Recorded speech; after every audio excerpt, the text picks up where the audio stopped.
Okay, there we go. Looks like we're actually working now. Sorry about that. So hello everybody, finally welcome back to Super Robot Wars Z3.2. Been a while since we played this, mainly due to, you know, the holiday madness and all that fun stuff. And this time I actually thought ahead and got all my translation stuff open ahead of time, so yay. Last time, Hibiki finally got his, reached his ultimate form. Oops. I guess I can't show it here. There we go. Yeah, the Geminion Ray. Looks pretty cool. Also of note on the team is that I've added Zex and the Tall Geese paired up with Hero for right now. Mainly because I just got his Ace bonus, which, well, at the start of every mission, he casts Excel on everybody. So yeah, that's kind of handy. It definitely saves on SP on the initial turns. I just realized Setsuna isn't in our group. I think I took him out to let the other people have some, you know, time in the sun, as it were. Now, who the hell do I put him back in for? Oh, that's right, he was paired up with him.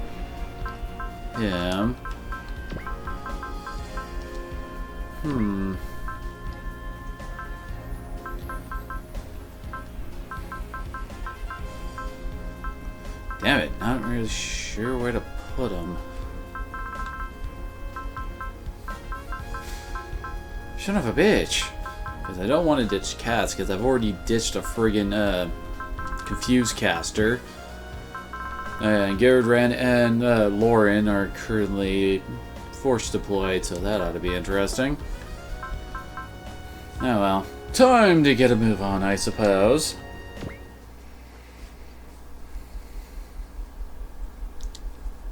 Looks like we're seeing the moon. Looks like we got El Luna has come to the White Palace to talk to good old Diana, aka the leader of the Moon People from Turn A Gundam. And things don't stay very civil for long, of course. Diana orders her to withdraw her troops from the moon at once, scoffing at the idea that this blood-starved warmonger is here solely because Australis ordered her to. She sees in her the same bloodlust that once drove her captain of the guards insane. Well, she remembers Gingham's glee when dire circumstances forced Diana to let him off his leash. Ah, yes, good old Gingham. That man could chew through entire movies worth of scenery. He was glorious. Anyway, Luna tries to goad Harry into a duel next. Good old Harry, Universe! Ord. Until Diana tells him to calm himself. No need to enter the barking of wild dogs with baying of his own. Now let's drop the pretense and get down to business, eh? Luna has been sent to capture the Dome. Oh, yeah, good old Dome. In previous Super Robot Wars games, it was pretty much like the holder of everything. Like, how do I put it? It was like, stored the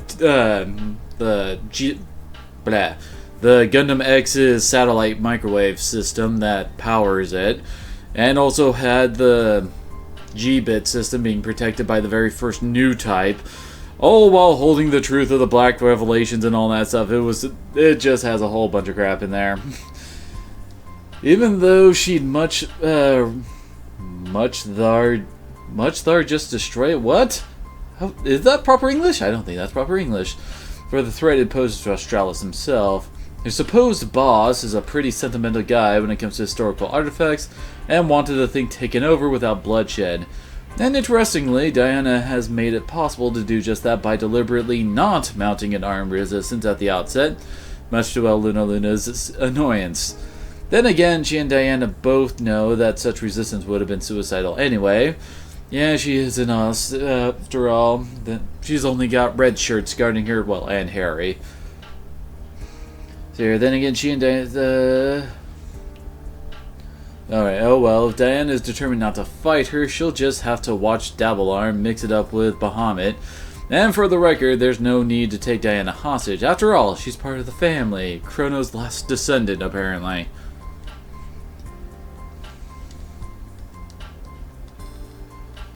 Oh yeah, there's her talking about Dabblearm fighting us.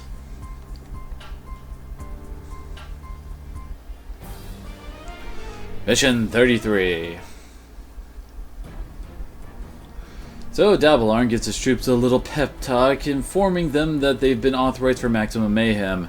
He vows to make the moon Z-Blues and especially Rand's gray. Time to show the world just how invincible the Hyades squadron is.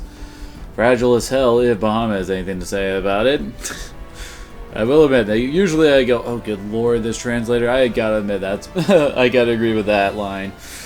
Rand will have to make this Dabalarn clown play, while Hibiki continues to see how far his mech can take him. But beware, Tifa's got a bad feeling about this.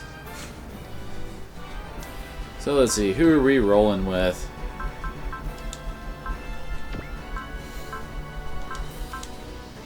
Let's go with that, and look. So many people. Okay, let's see. I think over here's where we got the most people situated. Well, I mean, we can hit the most people, I should say, with our special, with the will boosting. Crap. What is wrong with me?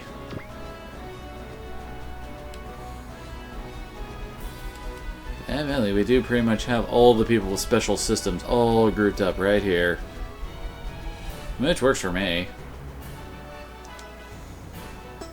Oh, whoops.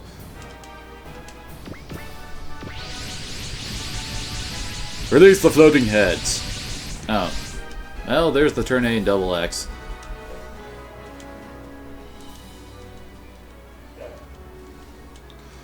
Now it's time for the usual shit talking. Oh, and this is probably where Tifa has a bad feeling about this. Yep. I guess I read ahead in the script a bit. So, our current mission is... There we go, mission 33. Clear the map within 4 turns and have at least 2 kills with a battleship. Oh my. Although, I think we picked some of the best battleships for that. So we do have a ton of battleships hanging around here, although... Huh. They don't have chain of command. That is going to be a good thing for me. Wait, does he have a firebomber disc there? I think he does.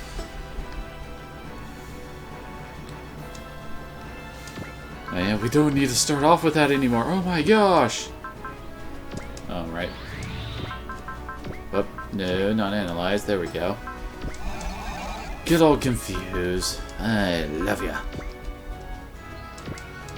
Okay, so, as usual.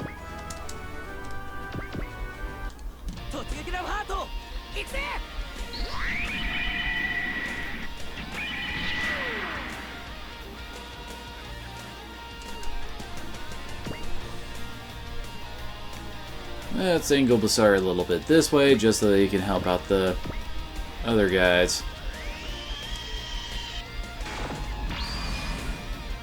Well then!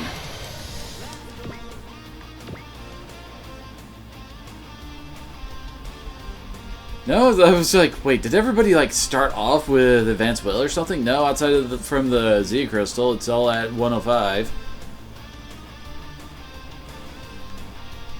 Oh, heck. Might as well NTD right off the bat then, right?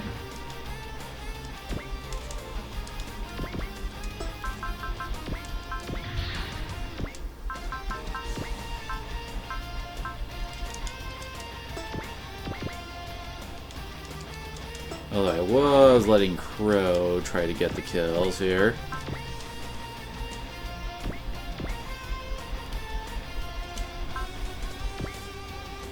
Just realized I don't have my chats up properly.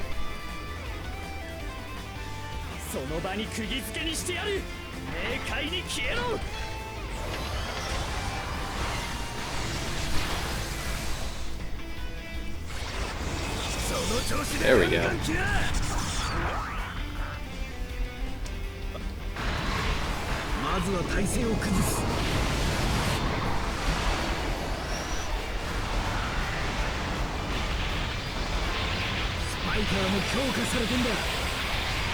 Well, man, I really like the idea behind this attack.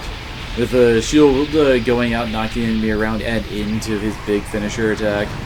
Oh, really?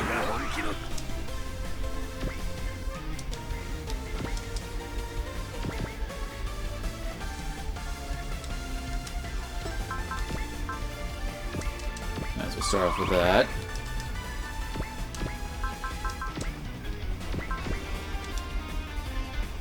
Yeah, we really don't need to focus fire that time.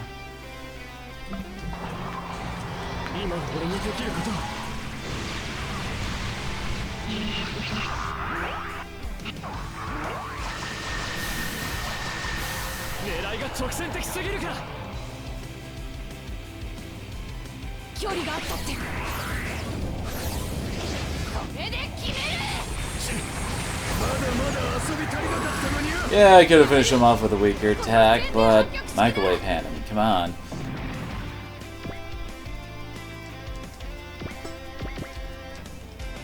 Dang it.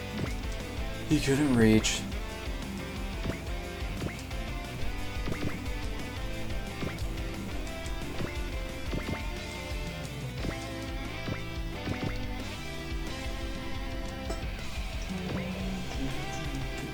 Wait, what? Oh, damn it. Her longer range attack is, what's the word? It requires higher will than she had. Dang it. I kinda messed that up myself.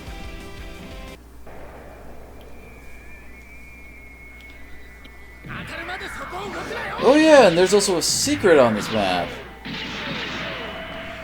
And it involves Garrett and, Lauren, actually. I have a hunch on where we gotta put him, though. Because a lot of their crap has to do with, you know, the dome system and stuff.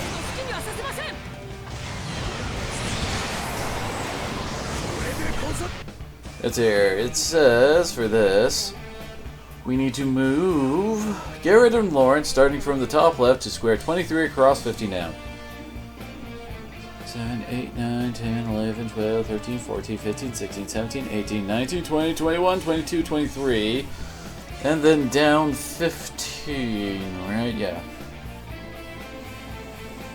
9, 10. So about there then. Well, okay then.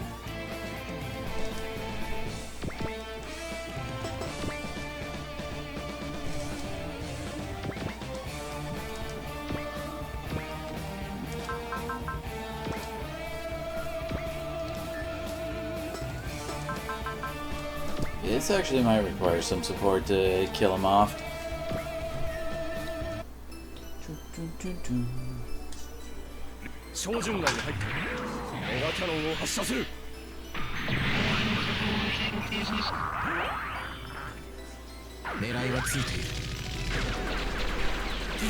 Hero is like one of the few Gundam pilots where you could say that his Vulcans are deadly. Yeah. Zex is kind of in need of some training. I mean, good lord, he's behind.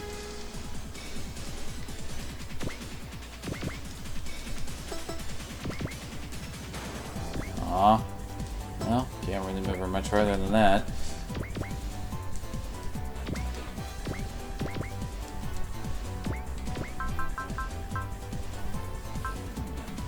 Yeah, let's not go big right off the bat.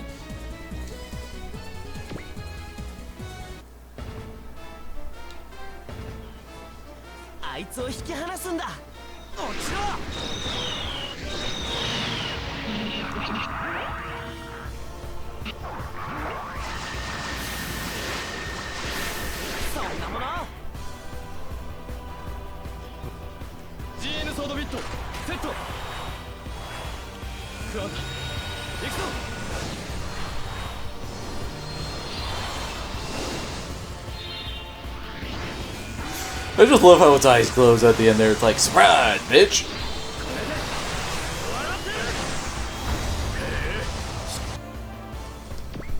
We do need to remember to try and spare some for our captains to try and take out.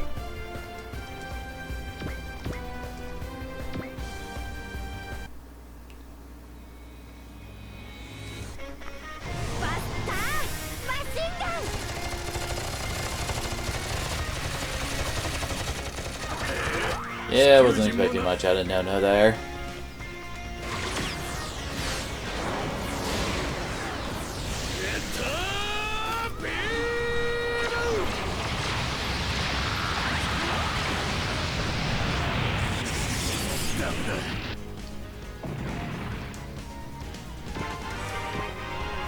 nice.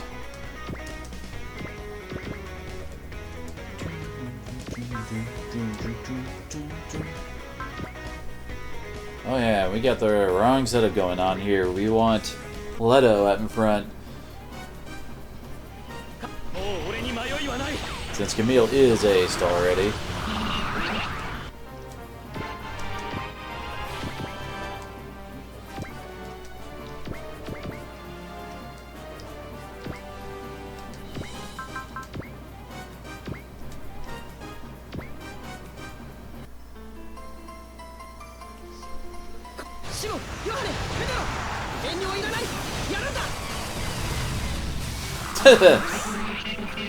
It's also kind of funny. I've actually seen the trophy for the leave guy alive at like very close to 0 HP for the PS4 Super Robot War game I've been playing. And its title is something along the lines of "Happens all the goddamn time."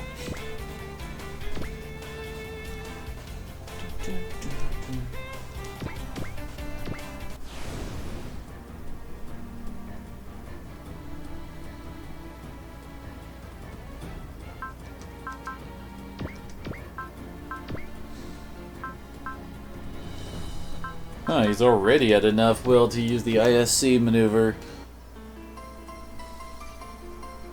AKA the fire everything one.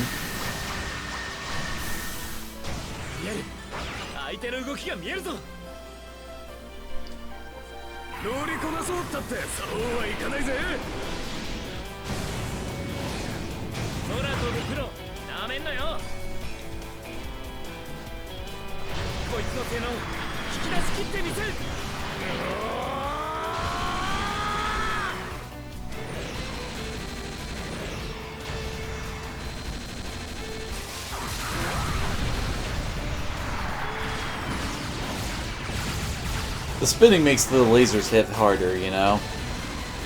Although I joke, I do love the Macross units' attacks just for how their units move.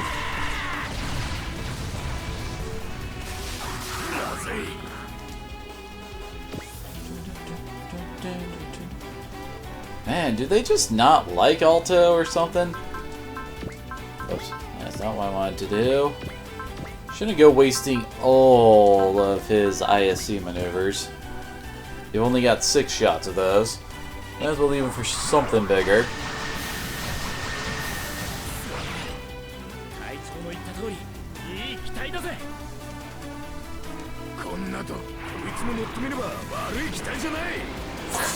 Whoop whoop. Still think it would be hilarious if there was like a sound effect of them crashing into something.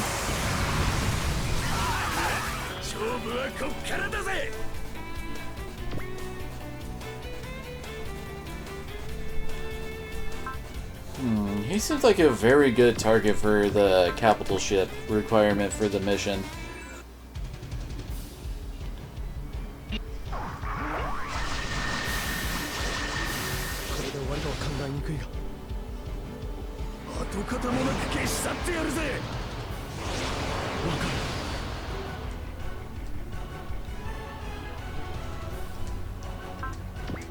Oops. I'm getting too used to what they did in original generations of the Moon Dwellers, because there doesn't have just opens up the list of attack, defend, or evade. Instead in that one, it's confirm, attack, change attack, evade, defend, and all that stuff. So if you just try to like mash buttons to like go to the change weapons, it won't. It will just automatically close it, move you to the.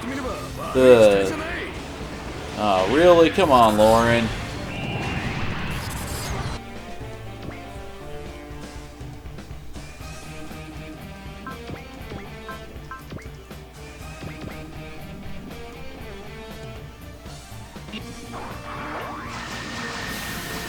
Also, I have been enjoying the hell out of Moon Dwellers. Admittedly, it's a bit confusing given the fact that it's based off of 5 games of continuity that I have not seen in any fashion. I mean, with like the Z series, I've seen pretty much the entirety of this series from beginning to end, so I kind of know what's going on. even without the translations helping me out. Aww. Oh yeah, and I got the Daitarn 3's final, no, not final, it's custom bonus. Holy crap, is it insane! It gives it 50 friggin' mobility. That is insane on a giant robot. I mean, he just friggin' dodged that. Aw, he does not have the will to use this, does he? Oh, no, he does. It's just out of range.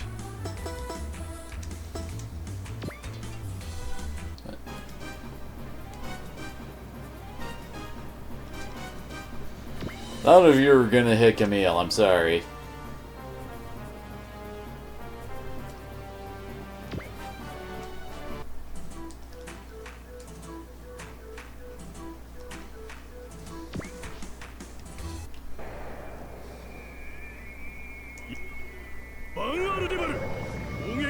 And you best dodge there, Lord. Son of a bitch. Wait, did he dodge? Yeah, he did. Okay, never mind. Thought he missed. I mean, he got hit.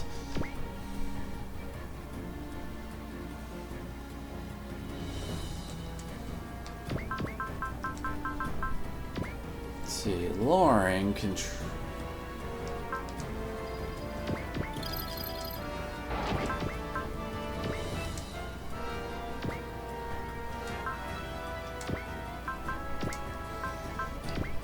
We have just found a better way of getting the skill point requirements.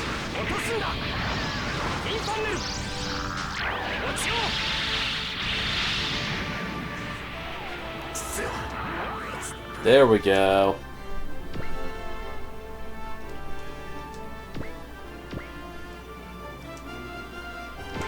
Man, Z3's kind of behind, isn't she?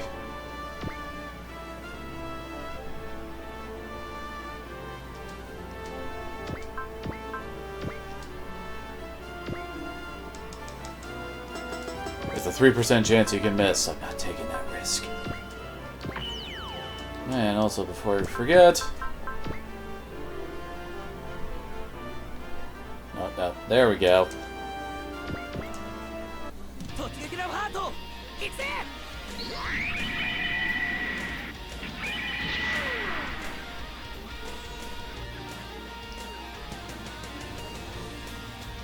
Are you all ready to rock?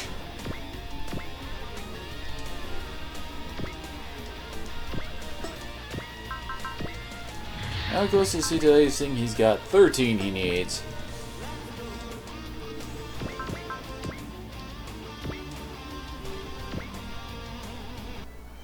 Alright, come on, Captain Brighto!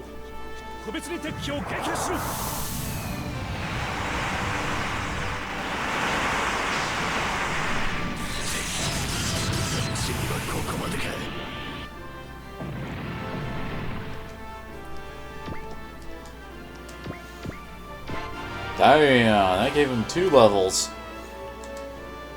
My ship captains are really behind, aren't they?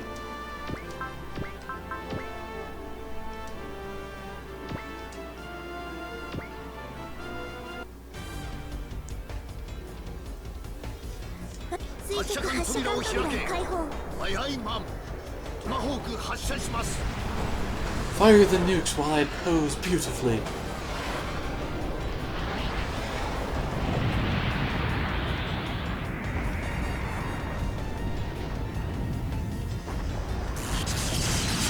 Oh, very nice. Well, we got 2 kills on 2 different command ships. And it also got her 2 levels.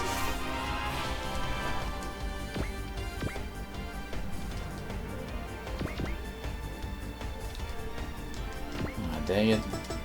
And there's no... yeah, there's no way we can move and attack as we try to get them over to their spot. I'm pretty sure that they don't have... yeah, neither of them have Excel. Or Quicken, I guess, is how it's translated in the Moon Dwellers. Have I gotten him hidden away yet? Yes, I did just get him hidden away.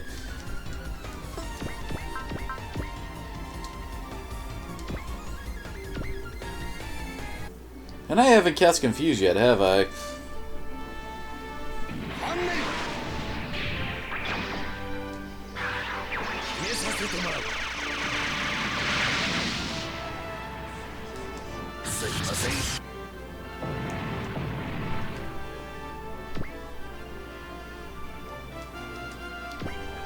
There, move him up into the command area.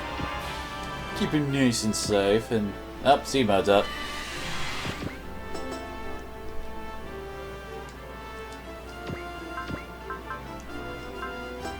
Really? His will is still that low? Holy crap. No, I guess we can fix that this way.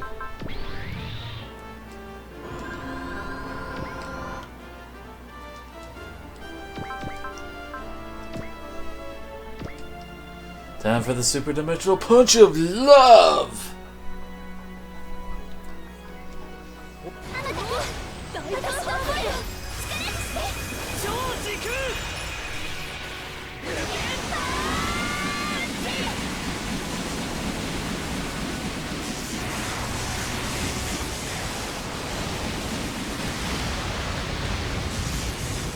Got one, nice.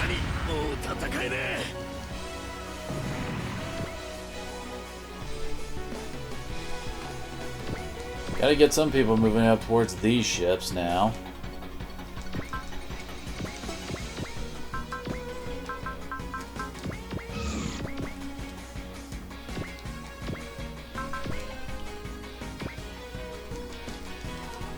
Before we forget, we need to get another confused guest.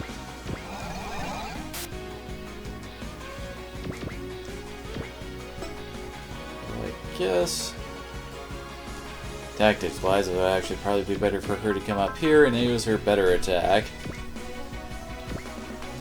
Because let's face it, she's not getting very much help from her wingman there, or wing lady, take your pick.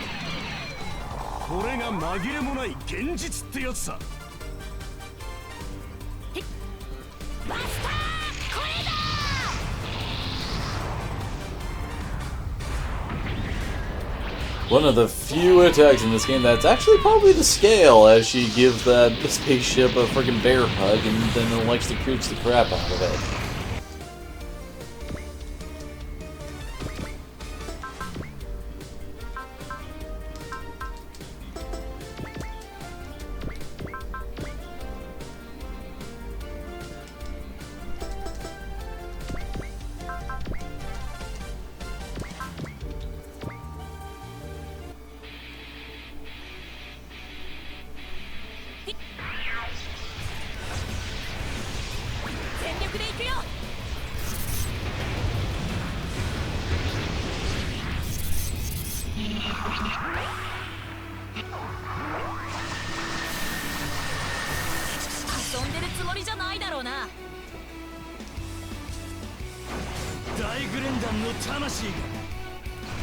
Prepare for the glasses cutter attack!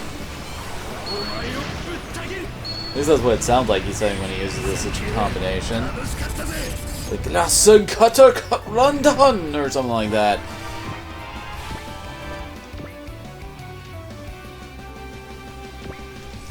I switched to him. Does he have the map? Yes, he does.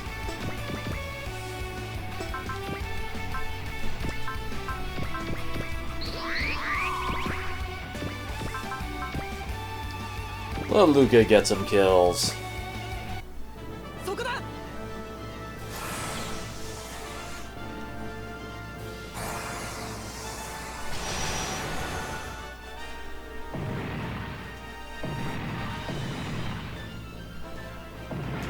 Very nice.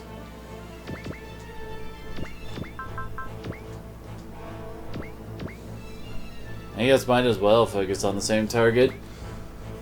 Again, his sidekick there is not meant for their damage.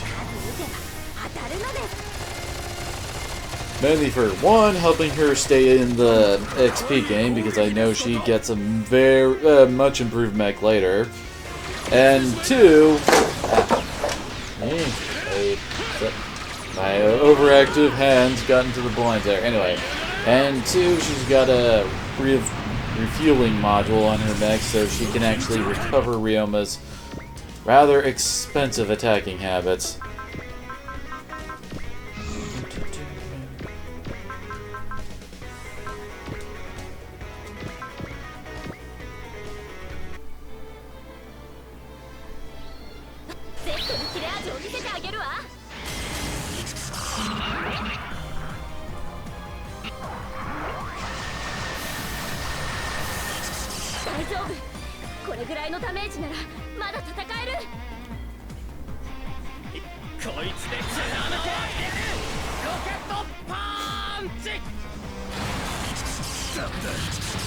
There we go. Good job, Koji.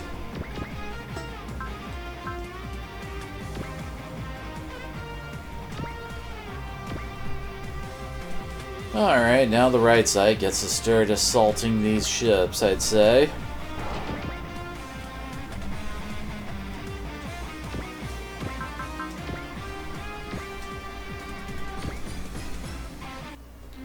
And I don't have to waste SP on focus to keep my reels from getting smacked around. Ain't that just nice?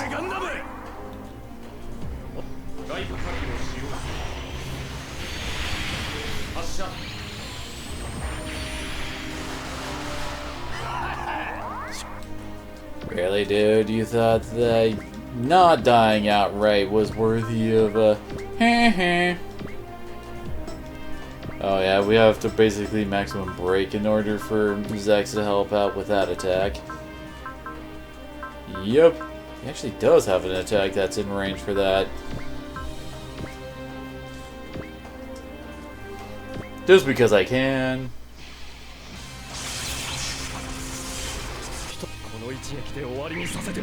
And we're only on turn 2 for the skill point, and I've already firmly kicked the crap out of a lot of the bad guys here.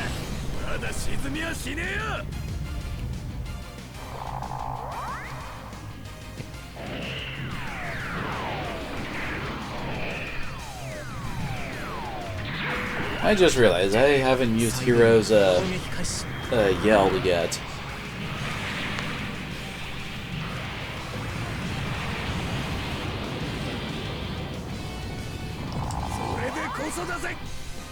Almost dead, but this also does get him into a much better sniping position for other enemies in this area. These guys have... oh, they do have... they have Prevail, Dash, Predict. I guess they just really want all that activates at 130 will skills going up, huh?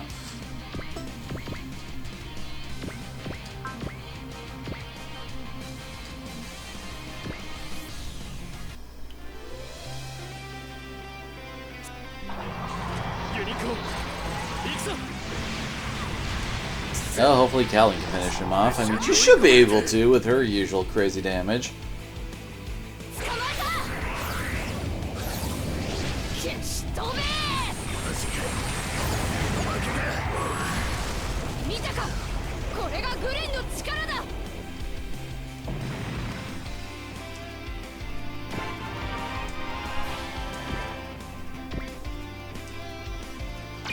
Biosensors up.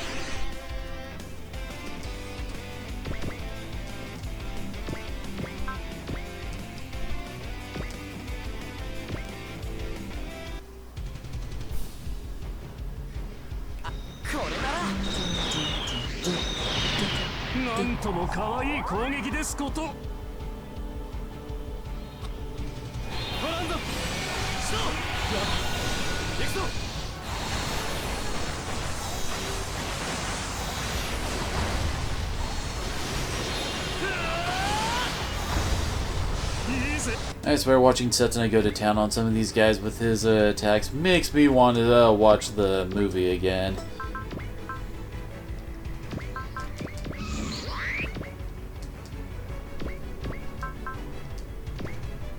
Oh, that's right.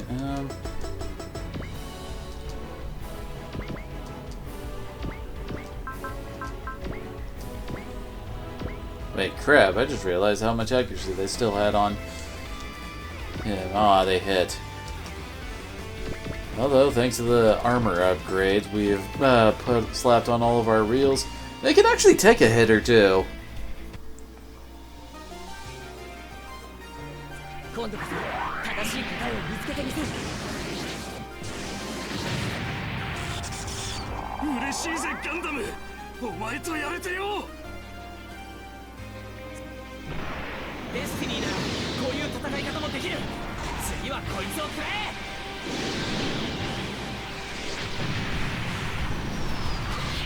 これで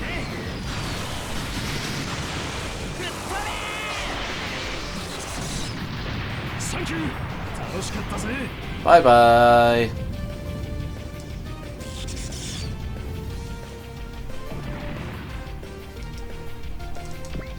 Man, these capital ships aren't worth very much money, are they?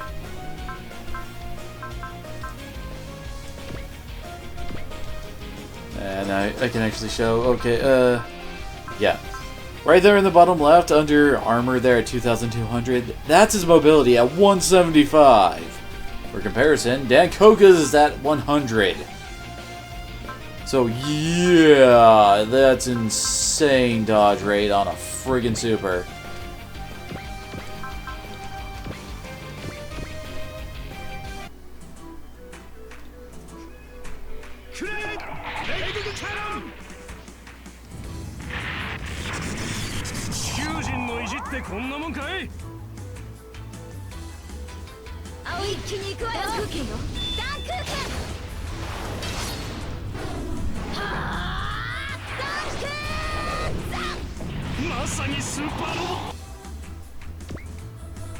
Oh, there we go. Now it's in Dan Koga Max God mode.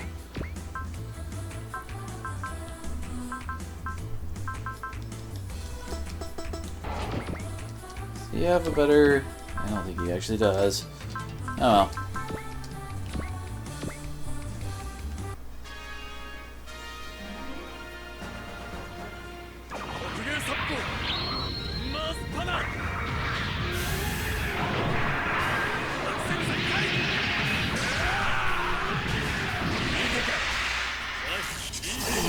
Fear Rand's flaming nunchucks.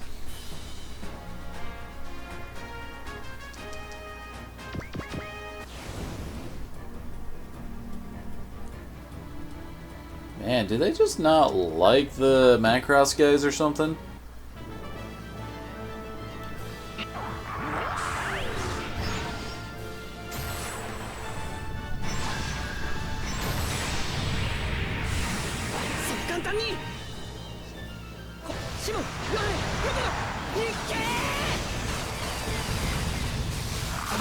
Close.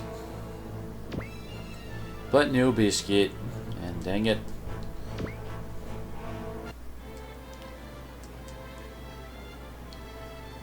Stop sniping me!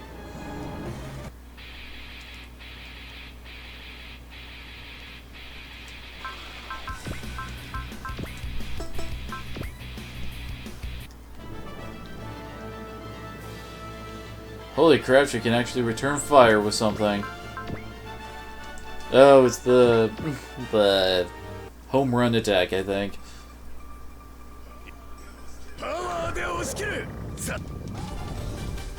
Yep, it is.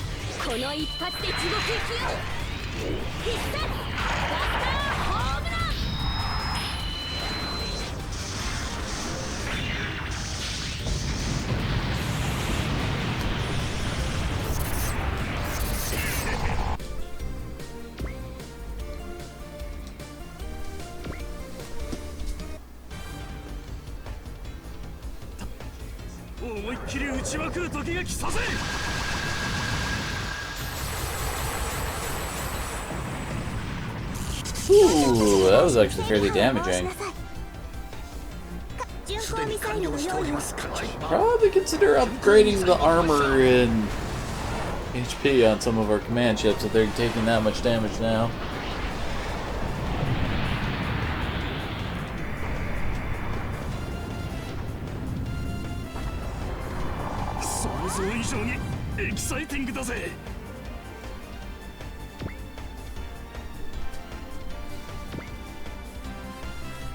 Everyone just is out for her blood, apparently.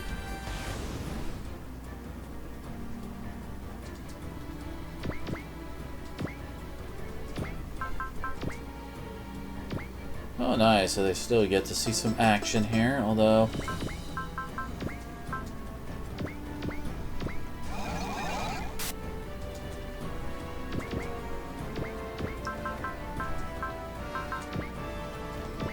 definitely much better odds, but still...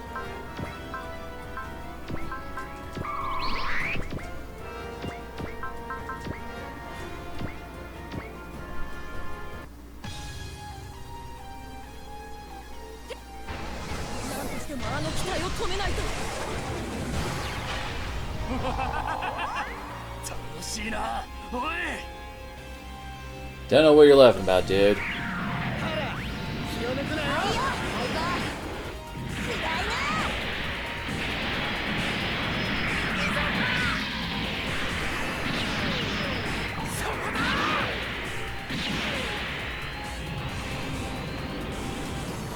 Oh, bitch. Oh, yep. Oh, hey! I can't remember his name, but he was from Turn A Gundam. Basically, he was a frozen survivor of the big, like, Uber war that destroyed the world in Turn A Gundam. And he was, like, frozen for a long-ass time, and then he was thawed out, basically, to fight the heroes. So, right there, we just picked up... oh, where is it? It was a Psychic Reactor and Baked Andromeda. The Baked Andromeda, as I recall, is a reference to the bread that Lauren used to bake since, well, he was originally a baker.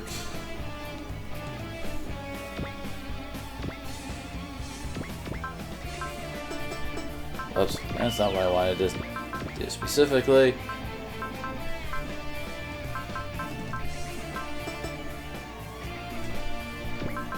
Also should... holy crap, I don't think she has a healing ability on her ship.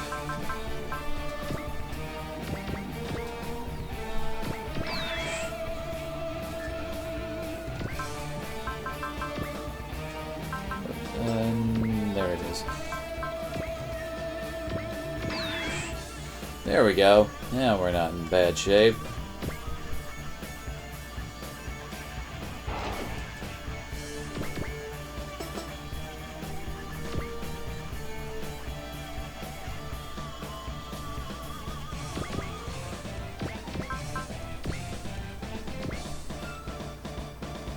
Oh, crap.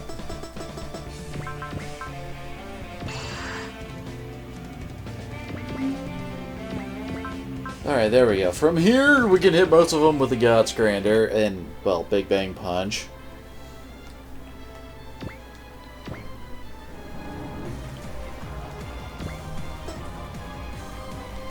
Also, definitely need to start getting to work on his... holy crap, he's got a lot of HP, doesn't he?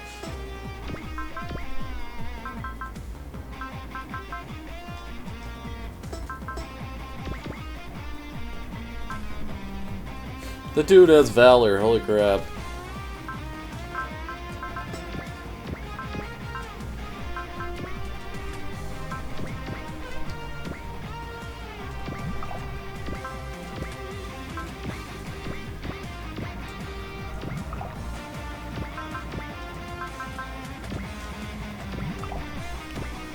Never underestimate the usefulness of doing that.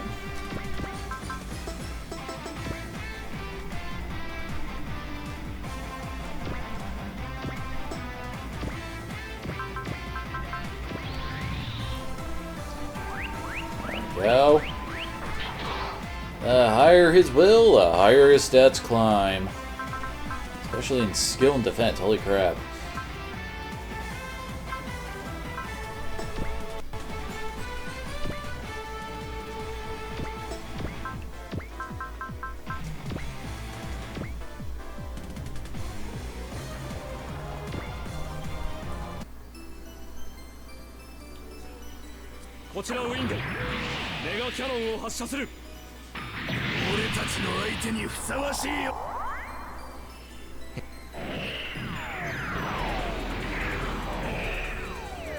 I swear, this attack is so cool, and yet it's one of the longest attacks I've got. And half of it is just Hero trying to aim.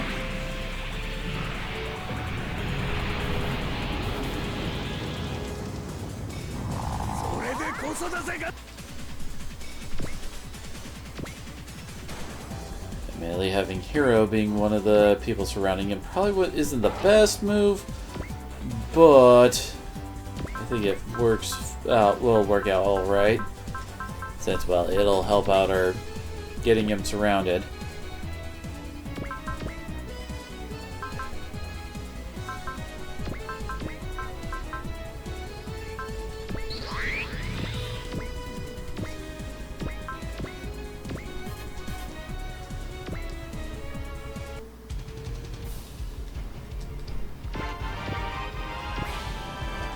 Well, I guess that's a start.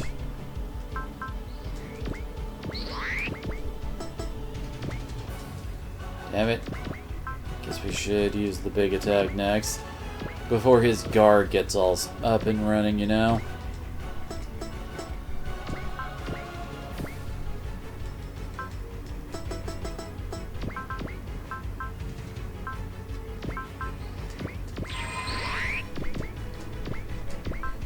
And we're gonna get auto crits for this. この星には支配者なんての必要ねえのさ。アルデバルの装甲をなめるなよ。今ゴールビルレスト外の全力だ見せる今度全4回 The entire world is made of explodium. だけ散れ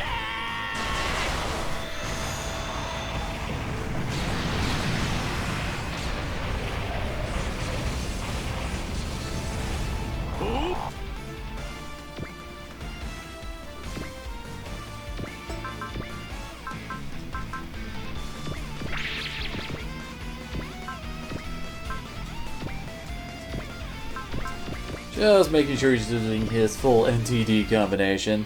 Sometimes the AI doesn't like to use it for some reason. 頼むユニコーン俺に力を貸してくれ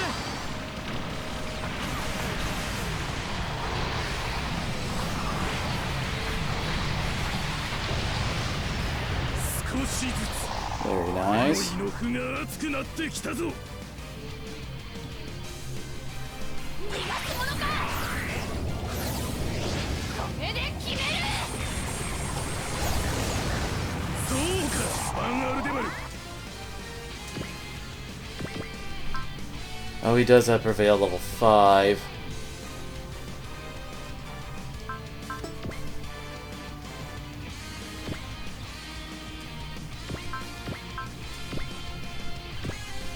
Might as well let us have this.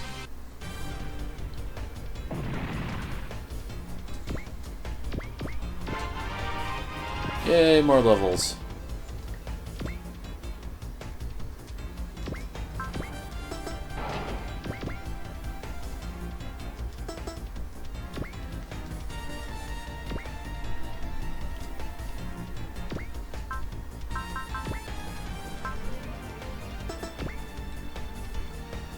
Oh man, at the moment, questioning how much I really need to kill off all the other guys over on the side. I need no.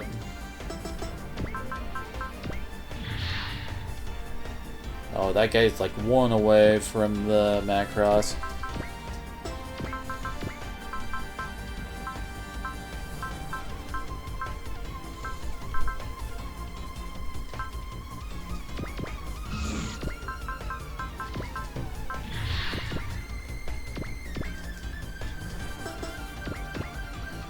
Don't think we need to use the Macross attack there. I think this will finish him off.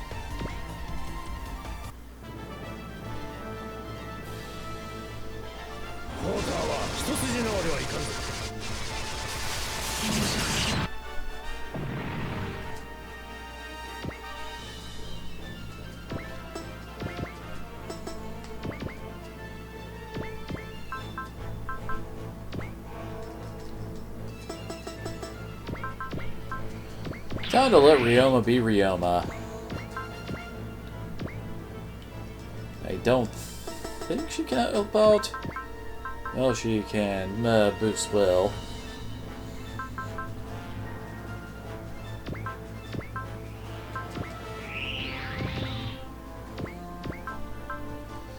Oh yeah, and up the Shingetter's weapons enough so that this is up to 6,000. Just because I just wanted to see the number hit 6,000. I mean, come on, it's Shingetter. Every point into their damage is worth it. Yeah, the post-Christmas blues, you know. The sadness after it's not Christmas anymore.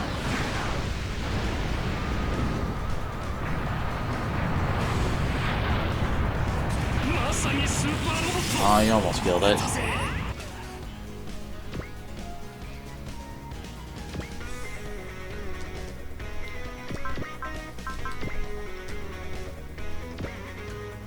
Oh, hey, she can actually support attack from there.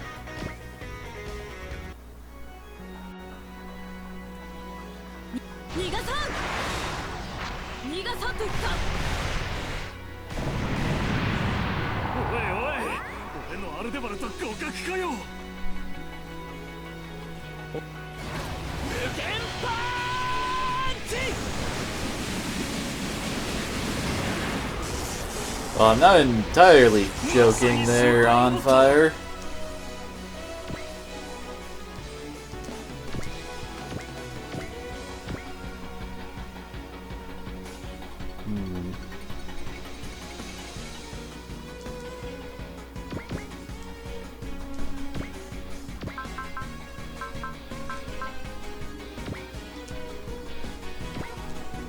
Now, will this give us enough for Rand to use his best attack is my question here.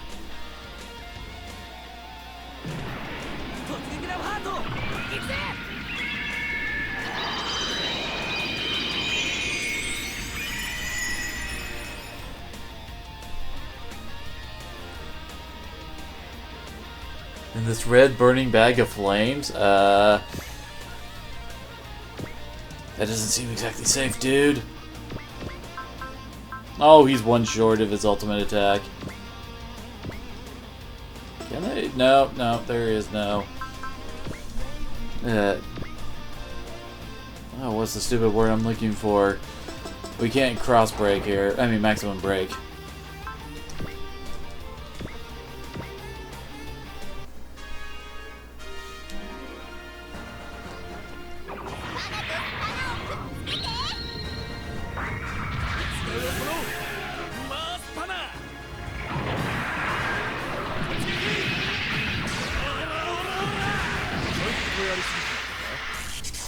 I wasn't expecting a heck of a lot from that attack, to be honest.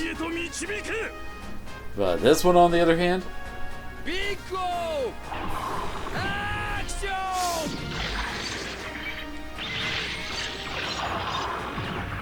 Goodbye.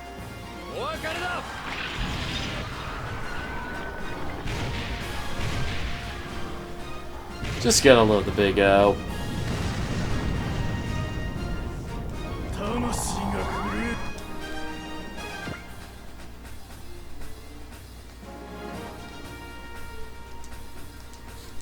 And of course, Char can actually reach someone from here.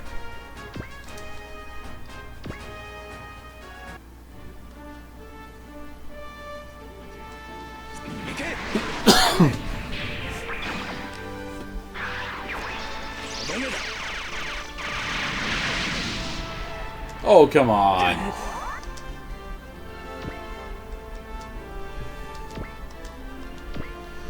Just had to leave it at that low of health, huh, didn't ya?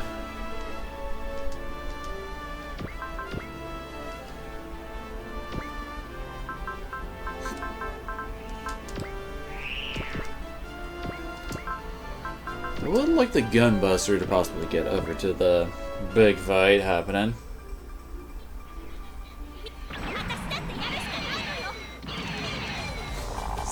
I was gonna laugh if Fa took him out with that.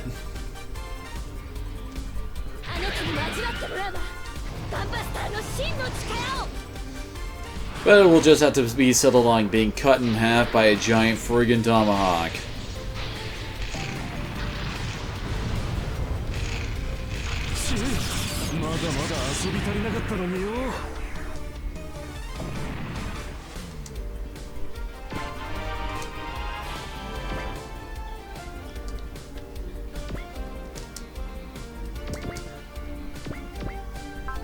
Aw, Simon does not have enough to whip out a Giga Drill?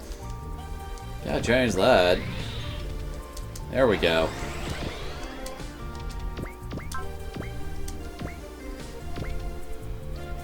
And again, this might be complete overkill.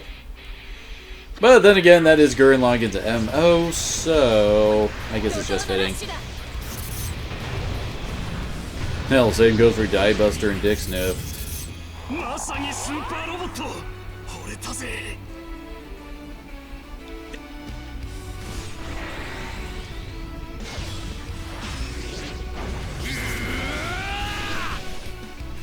Yes, I have indeed played Command & Conquer.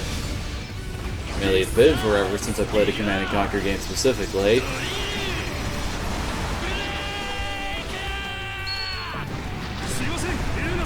Gurren Lagann, I love ya.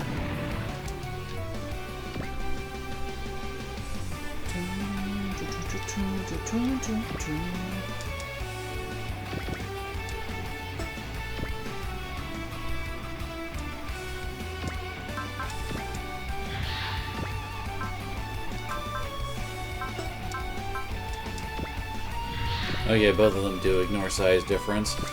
Wasn't sure.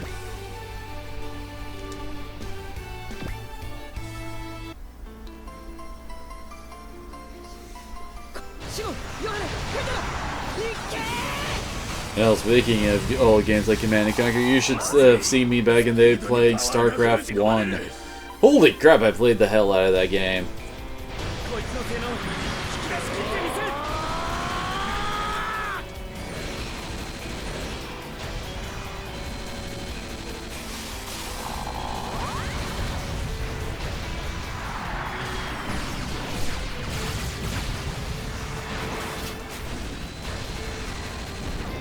Kinda wish this attack still had the jam gun barrel through enemy and start firing part to it. I do not have Red Alert 3. And all the rest of our guys are down here.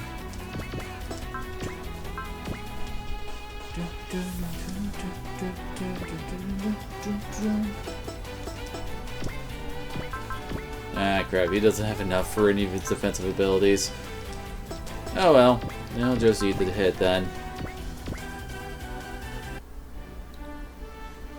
I think the most recent of the Command & Conquers I have is Generals.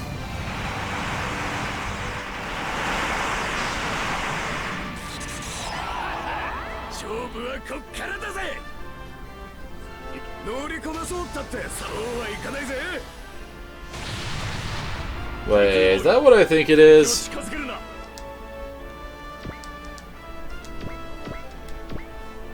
Okay, who do we have? Well, we can have Setsuko finish off the command ship, and damn it, really wish I had some higher will on my guys.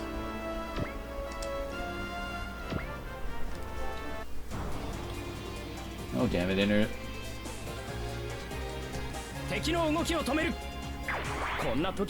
Well then.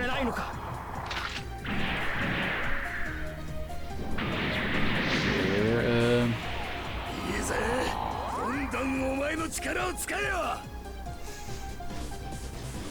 抵抗を続ける人は世界中にいる感じるターバンの中のスフィアを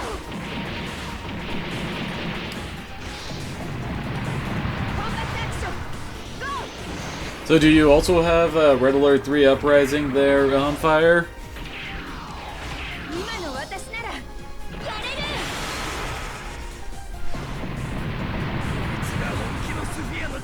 Oh crap, did I mistype something?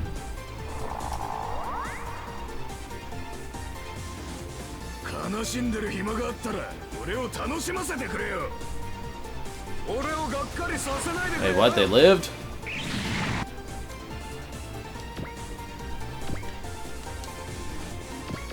At 468 HP. Of course they did. They...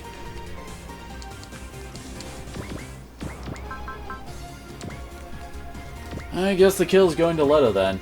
Oh, you have it for Origin? 確実に仕留めるためには I don't know if to say that's cool or my condolences for having it on Origin of all things, you know?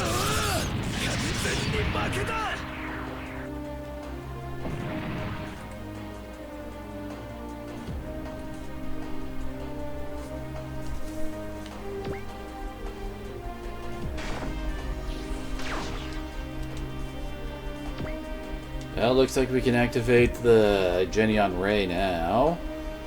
And we might as well try to throw as many people as we can at our boss here. And try to make him disappear.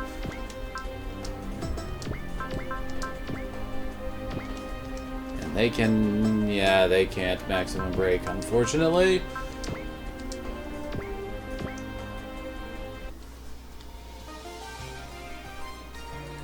Oh, thank you, my good man. I will have to install it after I finish streaming, since I'm not entirely certain how that will interact properly with my internet and streaming and all that.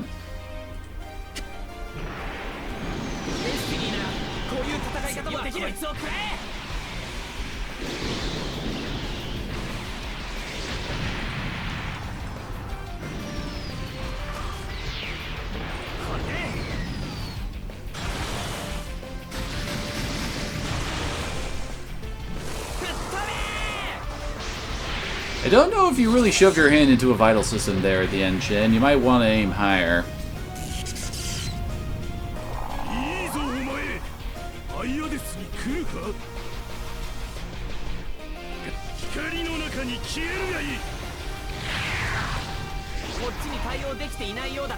Shin says, "Screw you!"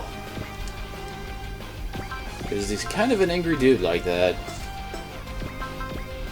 Let's see, do we have any damage boosting skills on these guys? I don't think we do. Oh no, we do have Fighting Spirit. Nice.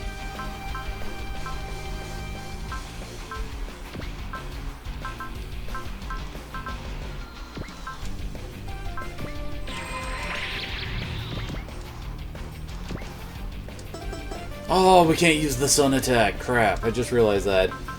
Because that's a range 1. Oops. Well, it would have been better to use that at the very start either way. Guess I'll have to wait till next time. Holy crap, when did how we get the crap kicked out of her? And I just used their healer to most of his SP for getting Fighting Spirit. Crap. Well, that should hopefully smooth things out, especially with an Iron Wall cast.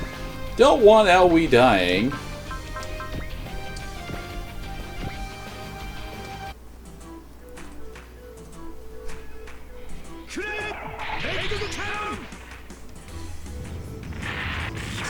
And I will admit, some of the Steam vote things that had been going on kind of bugged the crap out of me. Like, for the Test of Time one, they have nothing really old school outside of Age of Empires. Steam has plenty of old school games, like Fallout 2 and stuff like that. It's like, why are none of those up there? Admittedly, Team Fortress 2 has been around for a while, but Skyrim hasn't.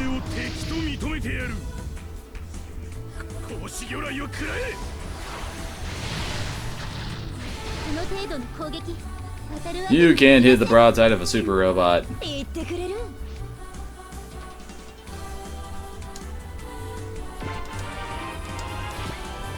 Ooh, nice! We just got another Panic Caster! And they're on one of our bigger damage dealers, too, who are usually in the group, so yay. Man, I love Panic, although apparently it is actually officially, like, confused, because, well, that's what it's called in the English translated one I own. You'll have AoE to death. No, that's the name of the woman who pilots Dan Koga over there. It's Aoi. A-O-I, which is, as I recall, it's Japanese for blue. Which is actually kind of ironic, given that, oh, she's a pretty big flaming redhead.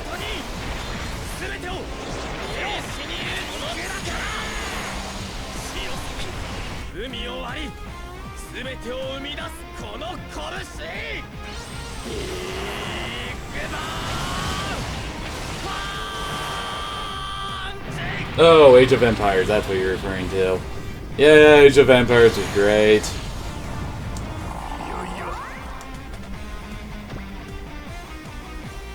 Though it's kind of funny, before playing Age of Empires, I never realized you could build more than one of all the construction buildings, like the barracks to build guys. When I was playing StarCraft as a little kid, and then I realized, I'm like, this changes everything! レーダーに各機本艦の車線上から離脱せよ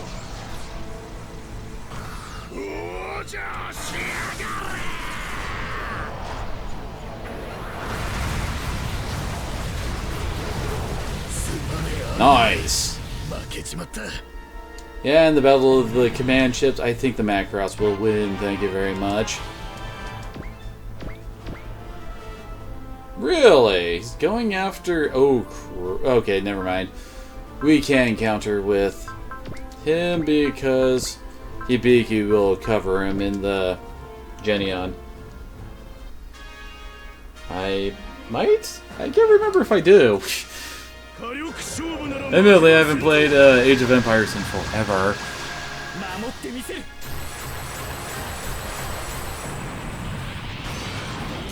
交代を考える暇があったら前に出るまでだ Good, Hibiki. ビッコーアクション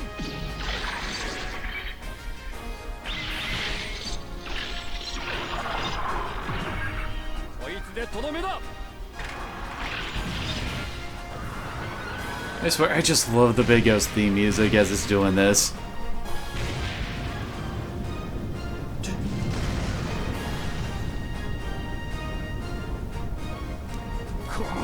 Boss is almost dead, and he's actually only got one minion left that we will quickly destroy with Koji.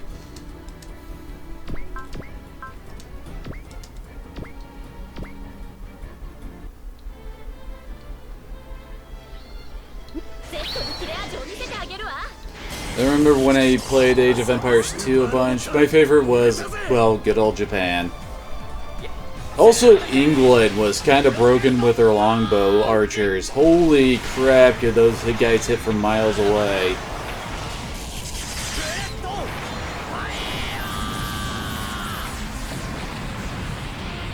Good luck trying to take down the castle that's been completely reinforced with the longbowmen in there. Holy crap. Sweet! We finally have another Valor user! And of course it's on friggin' Koji Kabuto. Not gonna complain because, well, gotta love being able to drop more damage. Let's see.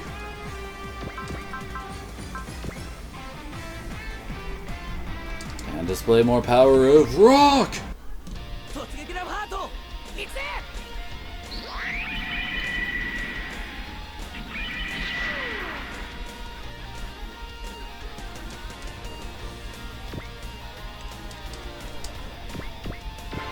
Finally! He's got Valor too! We can actually double the hill gains he gets, and if I have used this power-up song, Dynamite Explosion, it will actually give whoever he sings it at Valor as well. So just with the cost of 1 Valor, we can give it to 4 people. It's awesome. More double damage for everybody. Let's see, I think this is... There we go. Now we're cooking with gas. Ah, crap, he does have perfect aim on us right there. I'll fix that, although... Do I want another Confuse right now? Because I have this bad feeling that the enemies are going to get a ton of reinforcements after this. Actually, before that, we should probably use up Hibiki's... Wait, and... No, they haven't. Never mind. Anyway, we should use up Hibiki's, yeah, support attacks.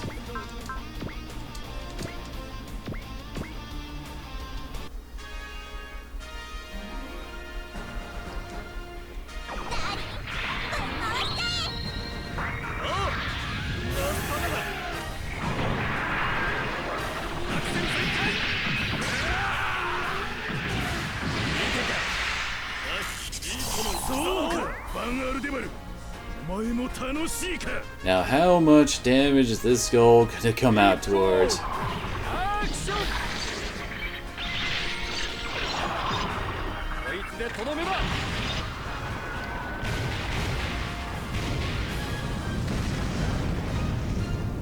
So far I've done about 6,000. Now, how much damage is Hibiki's assist gonna do? フォトントーピド発射。 Big O don't care. Never mind, he kinda cares. Holy crap. 私がこんな少し落ち着いたらロジャー・スミス。フルアクセルクレイグエリミネーション Was he just talking over himself because of well, I was holding down the speed up button.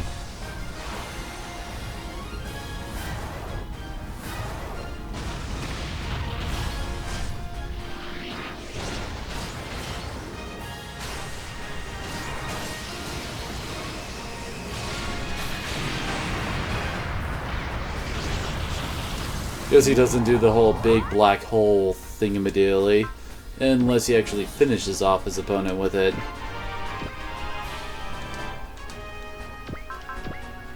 Don't have enough for another of those.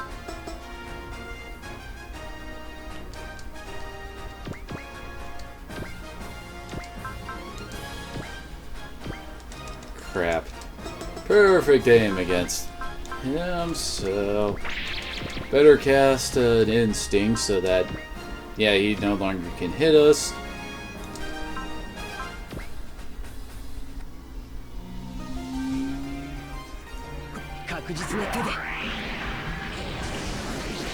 I'm actually kind of hoping this doesn't finish the boss off exactly, just gets him really, really low so that I can have someone else cast both effort and luck on themselves to get that glorious double XP and money from killing him off.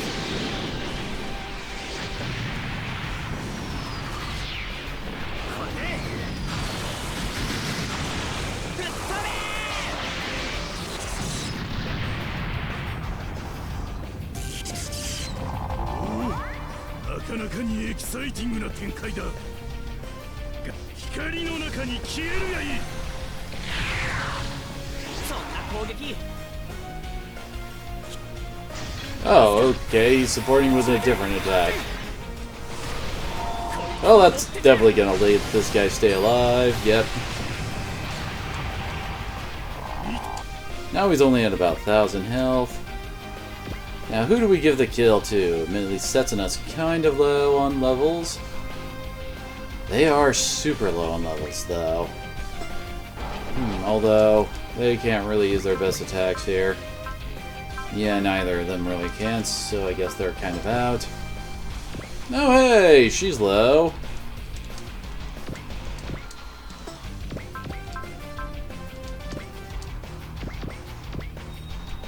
Double money. Ah, crap. Dang it, can't cast effort. Oh well. We'll at least get double the cash then.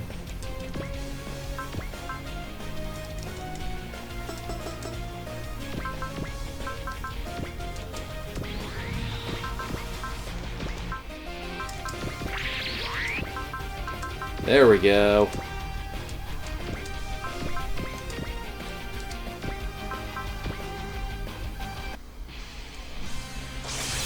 Time for the big boys to show up and show this guy what's what.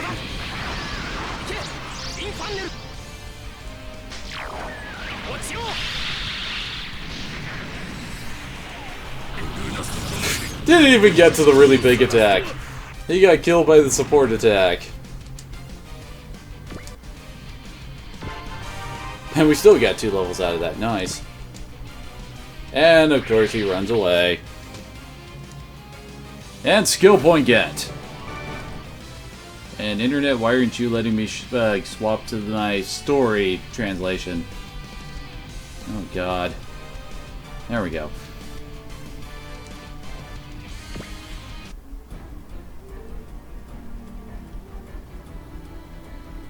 Wait, apparently we might be done. The only mid-battle translation it has is apparently Dabblearn has gone all testosterone-ish, and that has affected his judgment. He's forced to withdraw and consult El Luna Luna about what to happen next, and that's it. So I think we're done here. So why do the side reels want Dome anyway? Something to do with the legacy of the Universal Century Gundam's black history hidden within it. To summarize, the UCW that Camille and friends are from went through some very bad stuff sometime after their lifespan, and before Gerard and Lauren were born, given that space-time shenanigans commingled their two timelines. Oh, and there's Harry. The very bad stuff is the black history, and my stuff just crashed. Crap.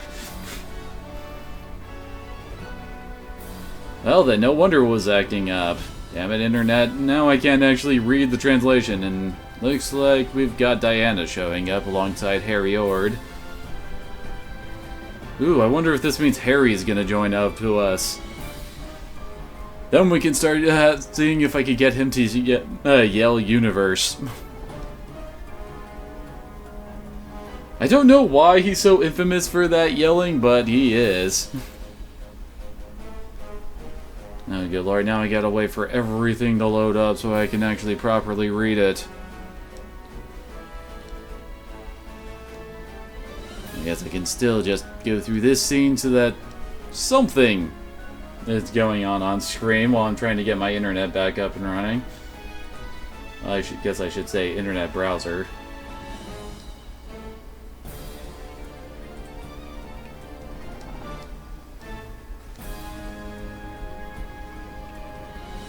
And looks like everyone's going into Dome, probably to rehash the whole Black History bits. Originally, the Black History, as it were, was when there was, well, basically a huge war versus space and the Earth. And then the space guys decided to just start dropping colonies on the planet. Which, well, for those who don't know, colonies are like these gigantic space cities that were developed in the Gundam universe. And, well, they just basically just start throwing them at the planet and ruin the atmosphere and everything for everybody involved. Then, thousands of years later is when Gundam X happened, which is Garrett's plot line. And, well, all that fun stuff. And then Turn A happens even farther after that. Well, at least Turn A either happens after Turn X or is happening at the exact same time, just in much different locations. And okay, the game is apparently going automatically through the conversations. There we go. Finally, it's up and running. So the very bad stuff is the Black History and is of considerable interest to those who either want to repeat or to not repeat whatever it was. This sounds suspiciously familiar to the data Leto and Chamber uncovered beneath the Sea of the Forgotten, but now's not the time to go into that. Harry and Diana appear in a transport, prepared to guide us inside the dome. In case you've forgotten, the dome contains the spirit of a new type, one more like Diana than like Amuro, to be sure. And it was actually, it was the leader of the Frieden. I can't remember his name, but he was from Turn X, and it was his girlfriend, basically. That's been asleep since the previous mess here. With the very fabric of the world impaired, Diana declares that the time has come to peer into the deepest darkness within the already Black History. Char takes up the tale of what happened to nearly eradicate culture from the world Garrett and Lauren call home. As is only right, it was he who set such events in motion with, well, it started with his colony drop of Axis, who succeeded in dropping Axis on the Earth during his fight with Amuro. In another universe, anyway. Whether that's precisely what Full Frontal is trying to pull off or not remains unclear, but if Leto is correct, that might be the very event that shaped Amy's people's world. AKA, the stuff from, Gargantia and the Verdant Stave. Diana prevails upon Tifa to reach out to the new type spirit of this place, that he and she may perform the ultimate duty to reveal how the dome came to be. Which I'm imagining is what's happening right here. When awakened, the dome assures Tifa that it's expected this day to come. In his dreams, he saw information from the outside world from his still functioning external sensors. He confirms that Leto and Amy are indeed from its own Earth and welcomes Leto back from its far-flung journey among the stars. Nor does the Dome blame Leto for not sharing sooner the proof he found in the ruins. To Leto's people, the Earth is the origin of that which they hate most dearly. Blech. To proceed in order, the Black History began with Shar Aznabel's colony drop and ensuing nuclear winter. Even that failed to quell mankind's thirst for fighting each other, much less alien races who visited the planet. It was indeed the dreadful glory of the moonlight butterfly that blasted Earth culture back to the Stone Ages. But up until that point, certain humans were involved in various schemes to restore Earth's habitat. One of these is the Green Earth Bug Project, whose nanomachines Bahamut know well of, which the Gargantia was but one mothership of many. Who knows what might have been accomplished had such plans been allowed to come to fruition, yet the Moonlight Butterfly could not have been released for reasons not immediately made clear. Yeah, I don't think I really explained what the Moonlight Butterfly is. Basically, it's the Turn A's ultimate ability, which basically just releases a crap ton of nanomachines to destroy all, how do I put this, electronic things. Like, it destroys all robots, computers, etc. like that. Anyway, what is true is that some humans, despairing of their tainted Earth, ventured out into the stars. These so-called evolvers modified their own flesh for rapid adaptation to whatever habitable planet they might find, and the result was the Hidiars. Because yes, higher evolution is to turn into sea life, apparently. Anyway, Leto finally tells that the whale squid were merely one possible manifestation of that adaptability, which just so happens to come with less aggression than their spacefaring kin. In line with the Evolver's ultimate goal, survival, the Hidiars came to cast away culture when it no longer served that purpose. Azuma gasps that such creatures can no longer be called human, and Leto confirms that Chambers said the exact same thing. Presumably, the top Alliance brass, knowing all this, reached the same conclusion en route to declaring war on the Hidiars. But for Leto, the prospect of having killed countless human-ish beings led to an existential crisis. The good news, if you can call it that, is that the obliteration of his former belief system jump-started his new self-sufficient outlook. AKA, it really kickstarts his character development in the anime. Amuro counsels him firmly to think now about what he'll do when he sees the Hidiars next, while he still has the luxury of time. After the Evolver's departure, the remaining humans mainly decided to move to the moon and the colonies to await environmental restoration, aka the moon race and all their stuff. The foundation of the moon race and the Space Revolutionary Army, which was kind of like some of the bad guys from Gundam X. Anyway, but opinions fractured over time, leading some to return to Earth and dwell in enviro-sealed domes, or else in high-temperature zones where the pollution was least. Which is where the, oh damn it, what was it? Zabongle. That was one of the other animes that were in the previous games that did not make the transfer to this one for some reason. And that was kind of their thing, with the higher ranked people living inside giant enclosed domes. So here, anyway, that abruptly explains why Garrett was able to use the satellite cannon even when in the alternate universes, and implies in turn that Ioria knew of the parallel universes long before the original dimensional quake, because Aeolia Schuhenberg from Double O Gundam knew everything. Seriously, that guy is like Batman levels of plans upon plans upon plans upon plans. Now that this is the first thing that the team encounters that exists in multiple parallel worlds, there is Chrono, who were in the dome's construction on account of Diana's ancestors, in the Sorrel's House former membership, because everybody is a part of Chrono. By the time she becomes Queen of the Moon, Chrono had already lost its meaning, and Diana knew of them only as a name, not even a purpose. But the dome itself knows it all and proceeds to describe the darkness of the Black History. A tale even it never expected to have to tell. He begins with the true nature of the Moonlight Butterfly, which was not simply dispersed indiscriminately as the tales tell. Chronos themselves had decided that mankind must be deprived of culture one time in fulfillment of their mandate to rein in the human evolution and its finest flowering new types. Because, of course, the evil Illuminati-ish organizations have to have their hands in everything. The Dome actually scoffs audibly at Chrono's misunderstanding of the meaning of new types, of how they fixated on their special abilities as though that was what evolution was really about. If anything, the Dome's current form, one sort of ultimate evolutionary outcome, is thanks to the law of unintended consequences, interferences with Chrono's actions. This explains to Chiriko why the Dome reminds him so much of Wise Man, another being whose soul was transferred into a machine. Yeah, that's from Armored Trooper Votom's finale, which was interesting to say the least.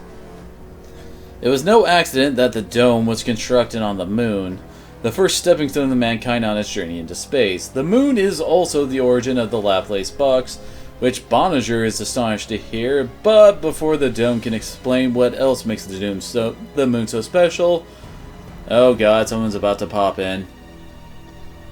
As I imagine that's what's going on right here. Yep. Oh, no way, either that or they're explaining the Moonlight Butterfly stuff here. Yep, there's Chiriko commenting on Wise Man.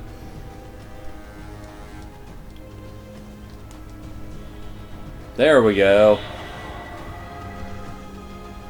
And it's friggin' Mikage. I swear this guy is such a douche who only exists to annoy the crap out of us. Anyway, so Mikage pops up and starts wrecking the place because of course he does. The Dome apologizes to Tifa for not being able to tell her the truth. The time has finally come for him to sleep forever, freed from this accursed eternal life. It is only to the living that the right to die is granted, and only because of its transience that life has beauty. Mikage professes that mankind can't handle the truth, and that the mere act of hearing it would imprison them in hell. He has decided to play with Muhammad a bit, presumably more afraid of whatever truth is now hidden than he's letting on. Apparently the Dome's final act was to fully unlock the microwave transmission facilities, letting Garrett Rand blast away with his satellite cannon pretty much at will. Awesome. Tifa's presence fills Garrett's being, she being the other ingredient for firing the thing, and it's time for some serious payback. Ooh! Does that mean she's finally his sub-pilot again?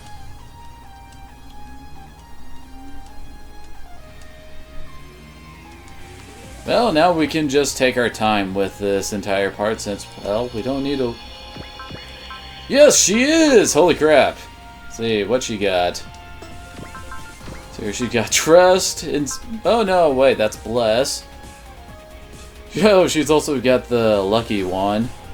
And friendship. So she's a very nice support character, it looks like. So our foes are more the goddamn angel troops. So are these guys? Yeah, these guys are all large-sized. And we got the big blue dudes who have no post-movement attacks, thankfully, but we still need to get our butts over there. So let's see. Oh, looks like we kept all of our damage and will and all that stuff from before. And apparently Setsuko and... Oh, Setsuko, Koji, Shin, the Big O, and Basara's turns are still over. You would think since we all relaunched that it would still be on like Donkey Kong, but whatever. So let's see, where do we want to start moving people up is the question.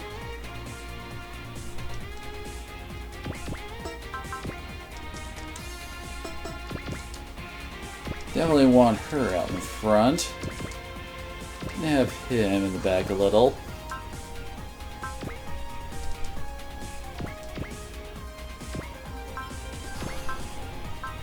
Nah, the satellite cannon still has a crazy will requirement for me to shoot. Wait, I wonder... no, apparently nothing's in... Oh, nothing's in an exact line for him to shoot the satellite cannon at. Because it would kind of be fitting for me to bust that out after just unlocking its full potential, essentially. No, we do not need Alto to transform. It looks like I was also right to hold off on casting another Confuse, which I'm throwing out there just as a precaution.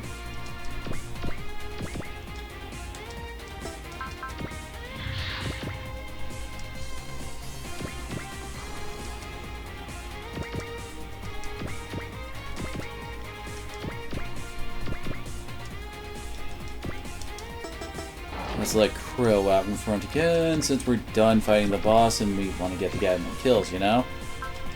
And they don't need to transform.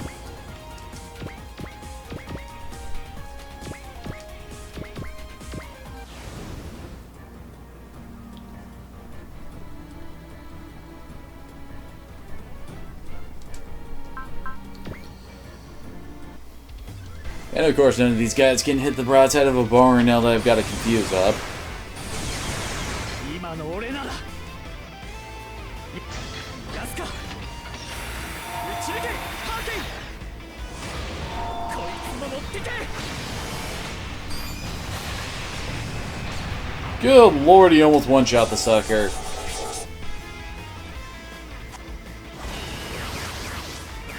ダメージ一発修理費2000ってな Oh, let me guess, that was the usual. You're 2,000 years too early to hit me. エントリースフィアえらい打ちせよ俺も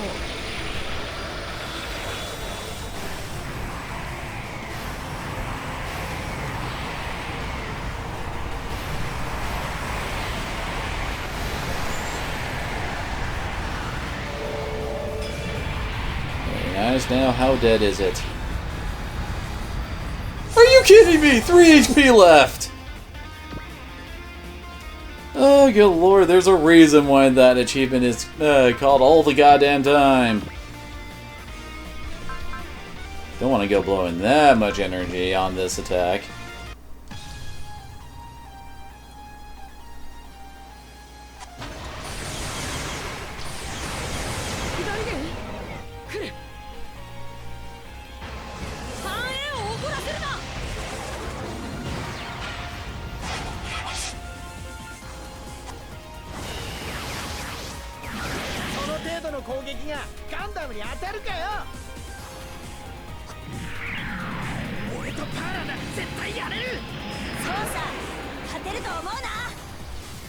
I wonder why you don't get the option of actually hooking the G-Falcon up with the double X.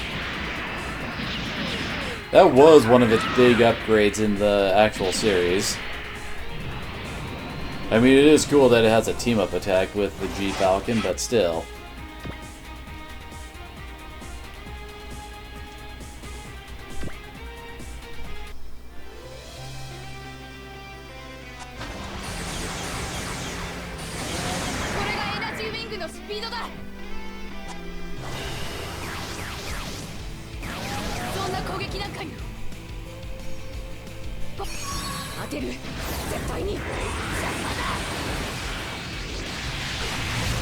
Not bad.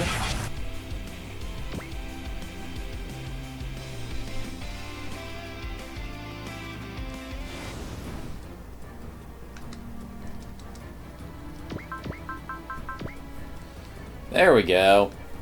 Now we can actually hit more than one target with this. Just because we haven't used this map attack before, let's do it.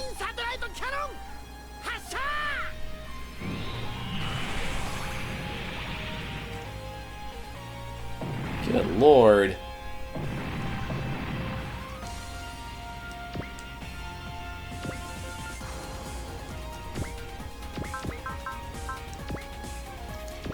Figure I might want to do this just to finish up Kalin getting her ace bonus.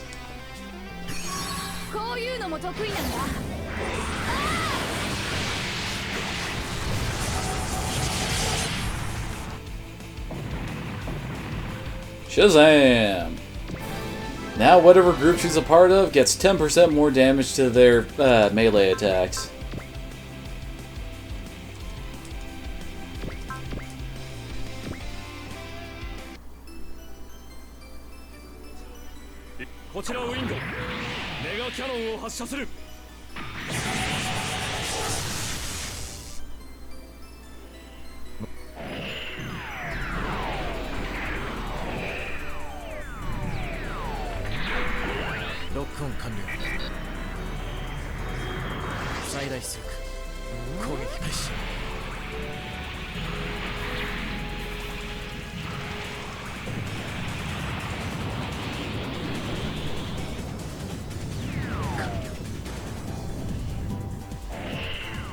Very nice. I think we got... Yeah, oh my! That would have one-shot the bastard even without any, outlet. And even without it actually being damaged beforehand. That's the words I was looking for. And Zex is slowly catching up in XP.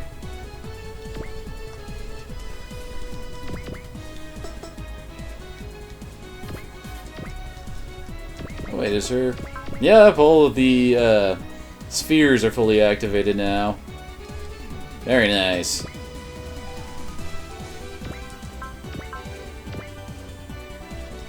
Wait, is that even necessary? Oh, looks like it actually kind of is.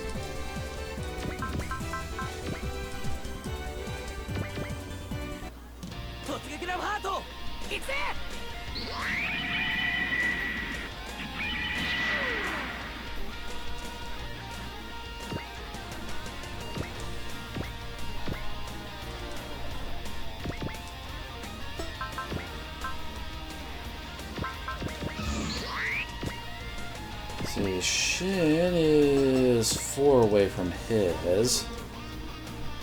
Guess we can give him one of the blue angels.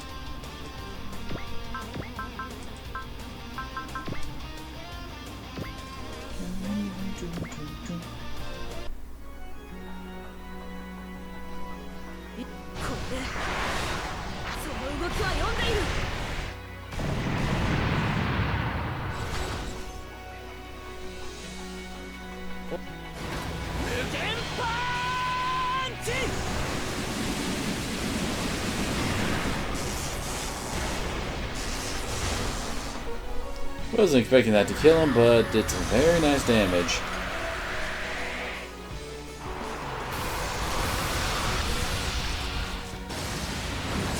Cool story, bro.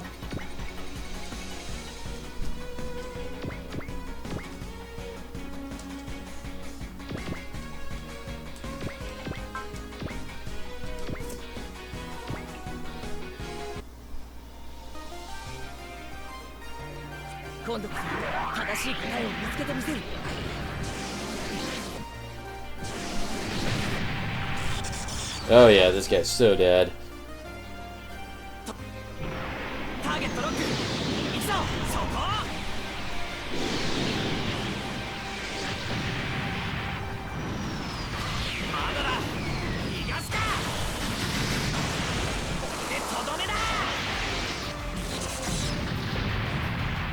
Yeah, he's very dead.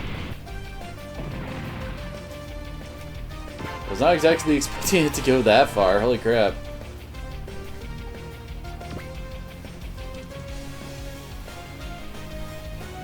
So where does it say is SP? Oh good, he does have enough for another Valor if we need it.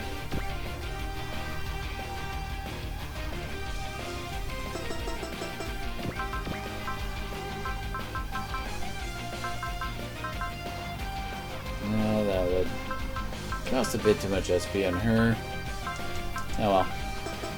Just jump in, it's the getter way.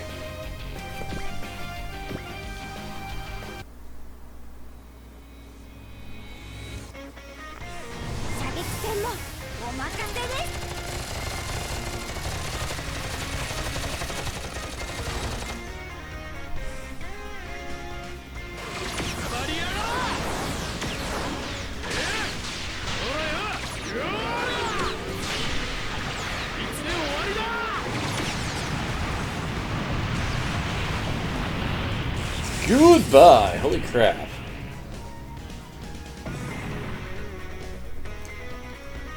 Ryoma so close to getting his ace bonus too, and his is glorious. Just makes him do crazy freaking damage.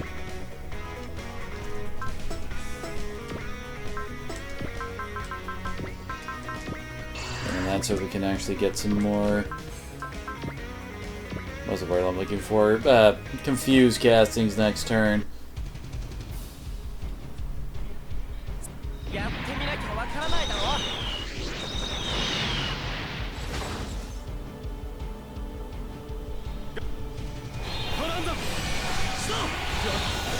行くぞ。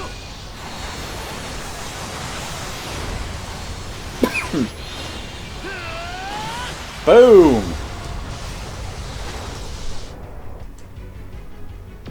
Yeah, that's the difference in damage you get when you've got guys with very low morale fighting guys with very, very high. I gotta love Char's ability to snipe.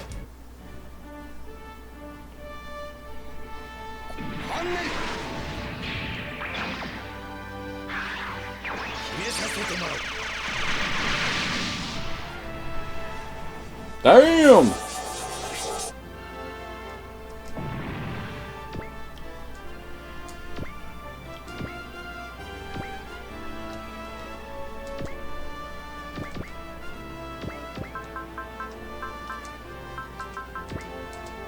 Yeah, that guy can be cherry tapped with pretty much anything.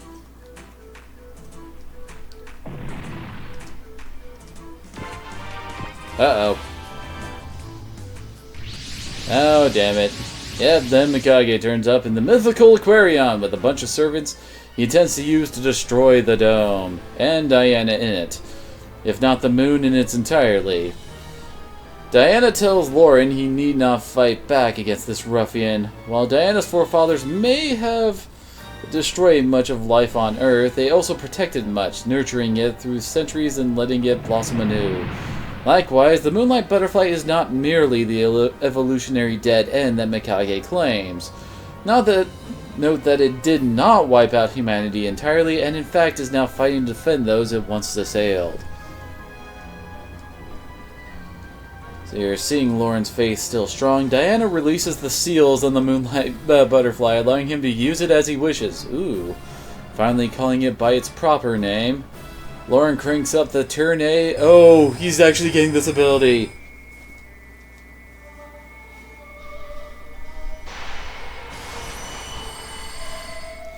So yeah, the turn A has a very unique ability that we haven't been able to use before. Basically, whenever, if I want to, once per map, I do believe. Oh hey, there he is. The guy whose name I can't remember. Oh hey, Witz and Roy Bea are showing up, even though they don't actually get to use their Gundams in this game. So here, anyway. Oh, it's Jamil. Okay, that's his name. Not to worry about the troops occupying the cities of the moon. Jamil and friends are dealing with them right now. Oh, okay, so that's why they popped in. Garrett can just relax and concentrate on blowing holes through Mikage, who Diana declares is a pitiful being. Like her, his eternal life has made him forget the beauty of humanity. To humans deprived of eternity directly, it is the mingling of one with another that creates the bridge from past to future. Let Mikage see what that brings.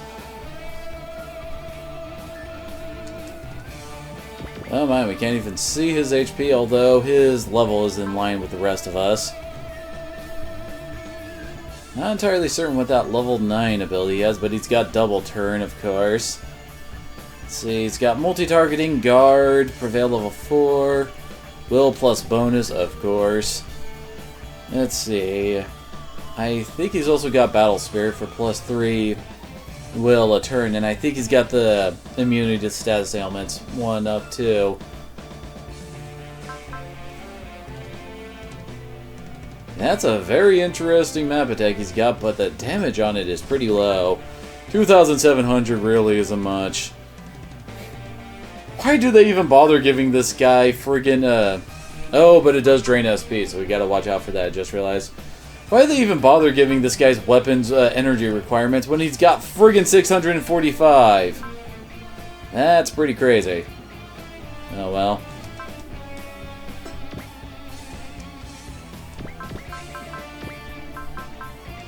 Ah, crap. Used up our other Diffuse caster, apparently. Oh well. Okay, we haven't messed with that one at all.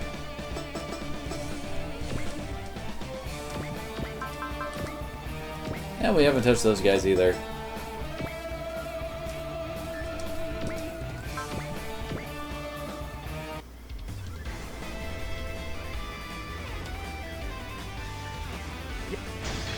順セット。ニトロハーケンシュート。ファイヤー。 Well then! Can't say I was expecting that.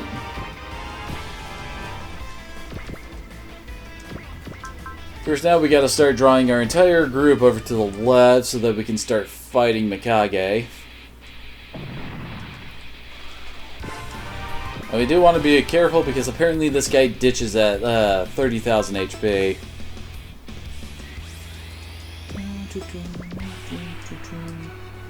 Oh, whoops. Wait, what? She wasn't in range for...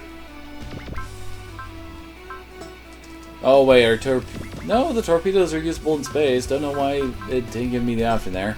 Oh, well.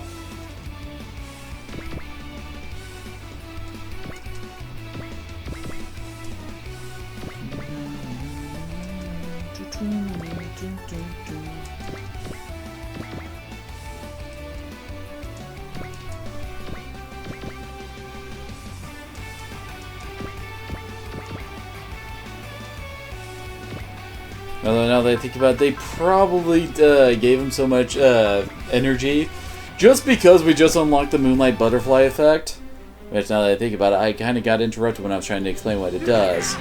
Basically, it's like a map attack. However, it basically drains about 200 to 300 energy from every enemy around him. And then it just completely refills the turn A's energy. So yeah, if you ever wondered where you're supposed to get the energy to support the spamming the Moonlight Butterfly, there's your answer! It's gloriously overpowered.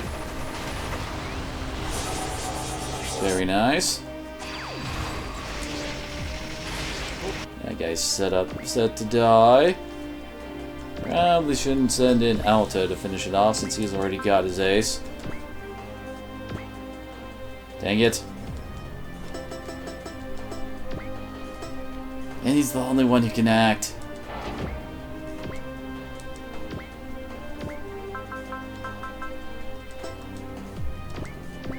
Who knows, maybe they'll actually finish off the Angel for Luca to give him a kill. I can dream, dang it. Oh hey, he might actually be able to finish him off with this. Even though it is his weakest attack. Nope! Well, so much for that. Oh well, in turn, and here comes the Aquarion!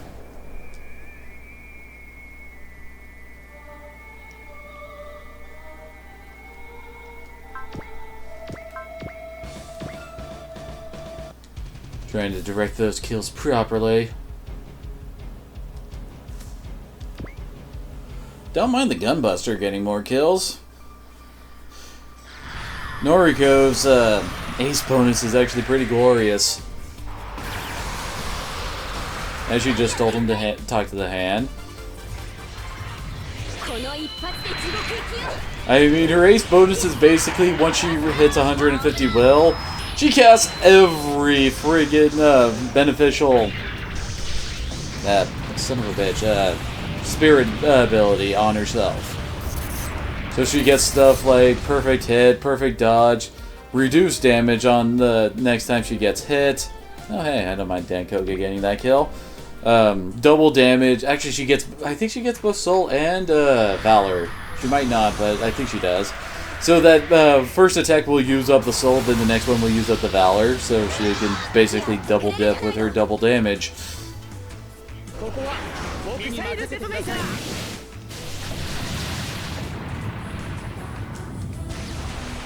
Very nice.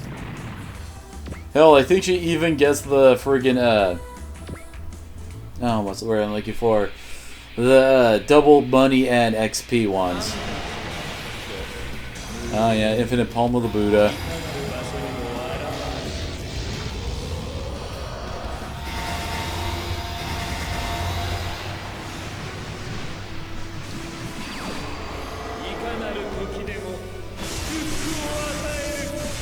You like your roses a little too much, dude.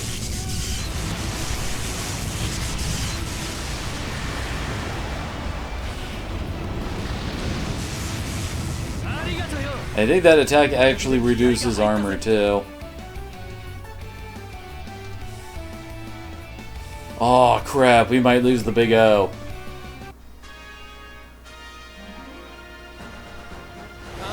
And of course he's using the same attack, so did we... Okay, we didn't lose him. Woo! Almost did, but... Oh, that's even worse than I thought. It's the half stat ailment.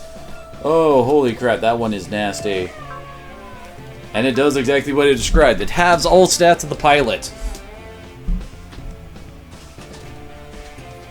And Kiba was trying to get into the room. I swear, this is definitely one of the longer maps we've had so far, right, Kiba? So it looks like he can't use his half-stat attack if everyone's, like, right in his face. Now, first things first, we do need to heal up the Big O. And we do not have any heals on... No, him specifically.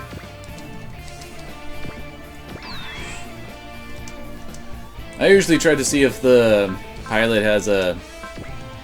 as well, I guess it's been translated to willpower in the...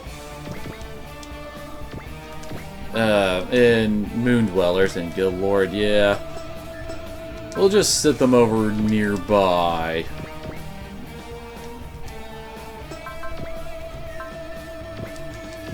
Maybe a nice invincible to hope that they don't die next time as well.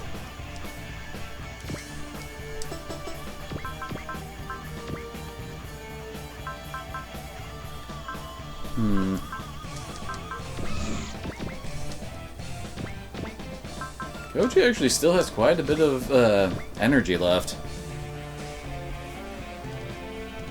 Yeah, he should be fine, especially since this is his non-BS attack.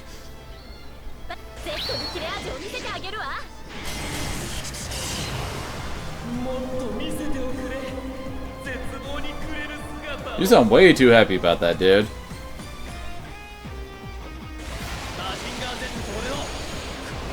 Time to feel the right hand of Zeus, bitch!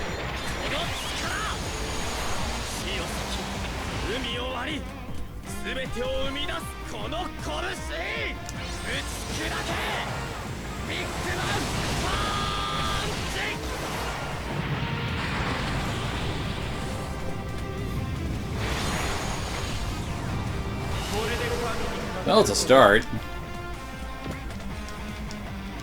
Alright, now that I think about it.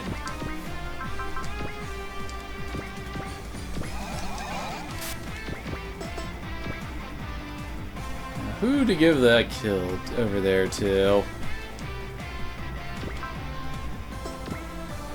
I could give it to Ryoma, but I want Ryoma moving over toward the boss. Since, you know, he's a friggin'... Oh yeah, we can also transport to get her 2 to move faster. Anyway, because he is another Valor caster, since we have so few of those. I'll have him and Nono handle the Blue Angel here.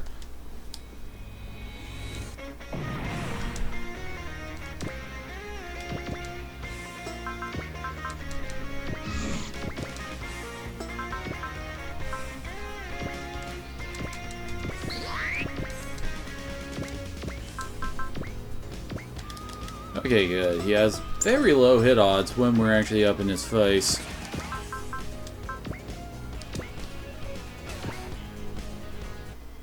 Yes, he is a rather large fellow, Lord Jack. How are you doing, by the way? You get everything you wanted for Christmas? Now that I think about it, you got, like, medical textbooks and stuff like that. I'm sure you're very happy with that.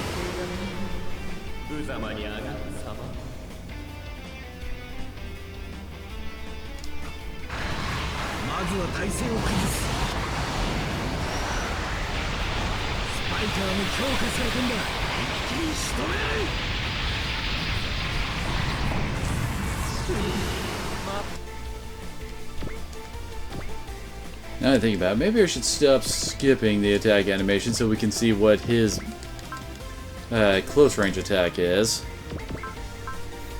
Holy crap, his Stat down attack has crazy accuracy, it looks like, in range 1 to 10, huh? 8, 9, 10. So from about here. That is right? 1. No, here.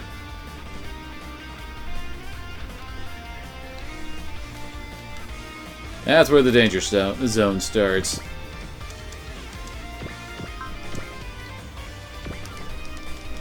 Oh crap, wait, oh, the unicorn's turned back into its basic form because it took forever. Crap.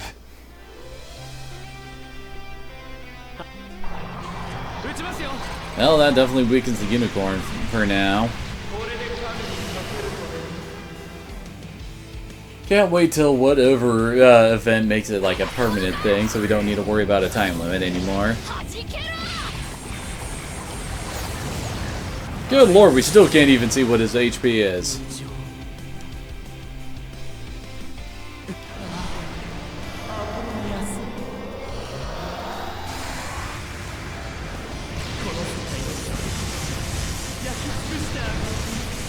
Missed. Crap, Callan is also almost out of energy.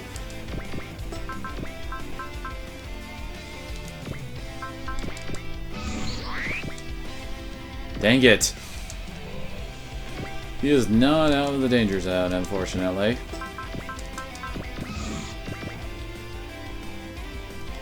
We can still at least try to get everybody, well, able to get through by the end of next turn. Let me guess, is it? Oh no, he's not countering with it.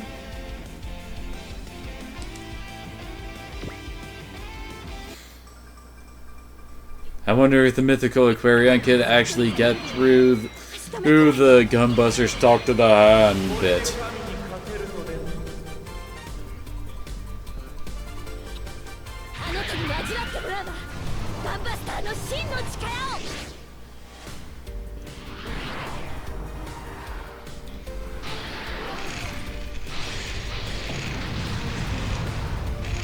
There we go! Now we can actually see its HP. It's got 127,000.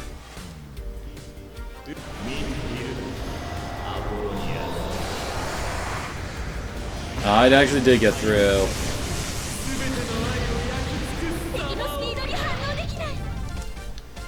Too bad the inertia canceller only... Well, how do I put it? It only really works if it completely blocks it and not when it's close.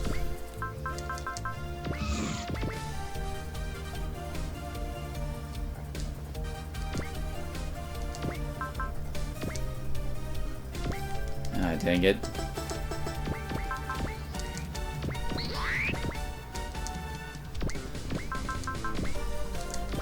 Just trying to add as much damage onto this guy as possible. Yay! Zex is slowly but surely becoming less and less squishy.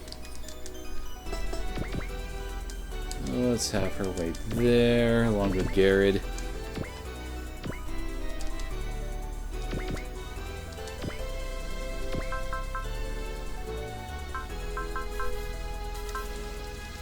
Ah, my friend only affects a small area around him.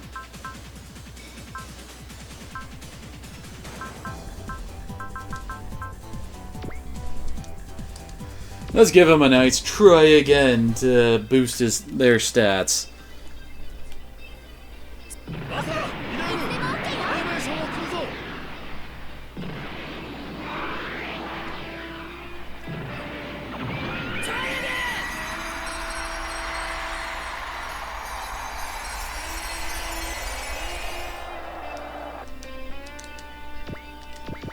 Very nice.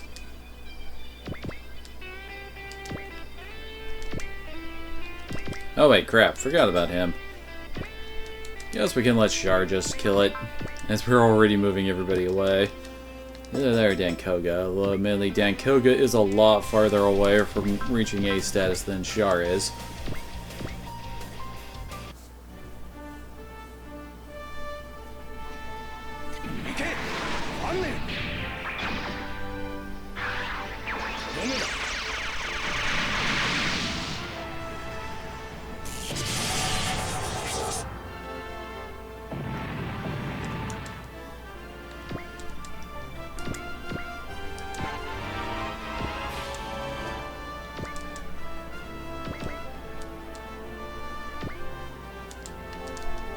I guess there's nothing left to do but to move everybody up.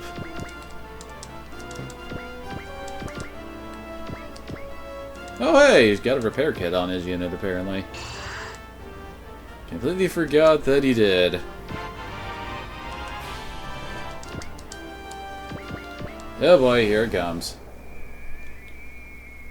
Oh, he's using his map attack. いかなる時でも祝福を与える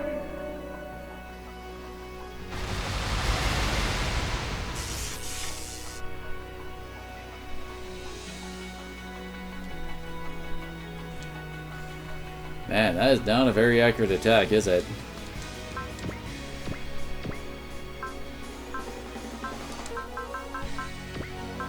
Yeah, it should work out fine.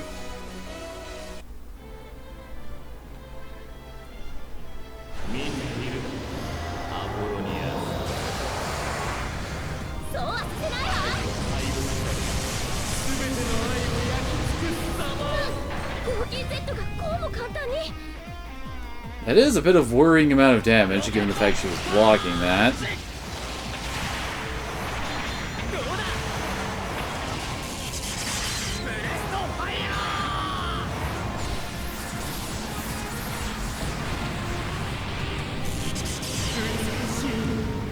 Well, looks like he doesn't have regeneration. It would really suck if he did. And of course he's at max will already.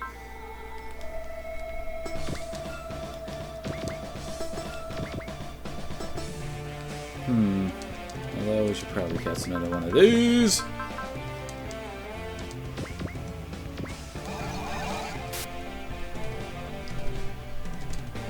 Now it's time to surround and tank and spank.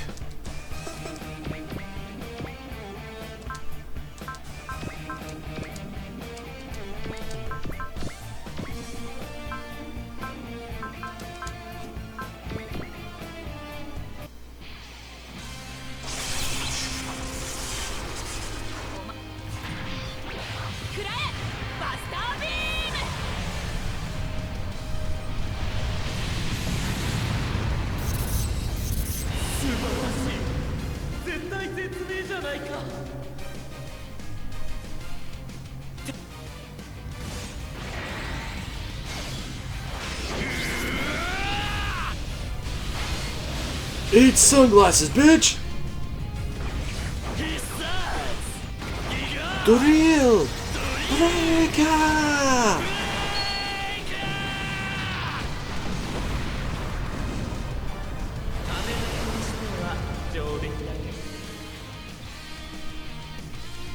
Does this guy even really seem to move whenever he blocks our attacks? Well, I shouldn't say block, I should say takes one of our attacks.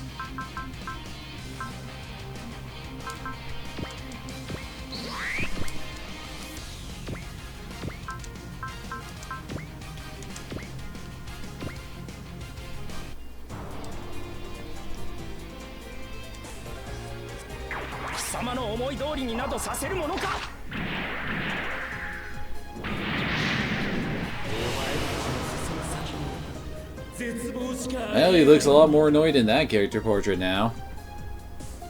Must mean he's actually starting to feel the burn.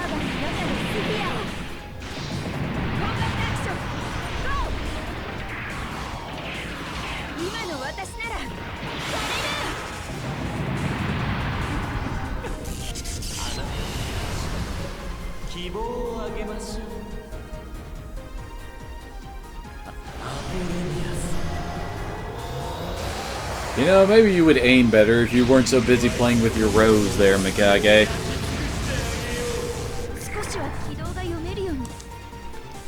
What is he at for energy? Now that I think about it.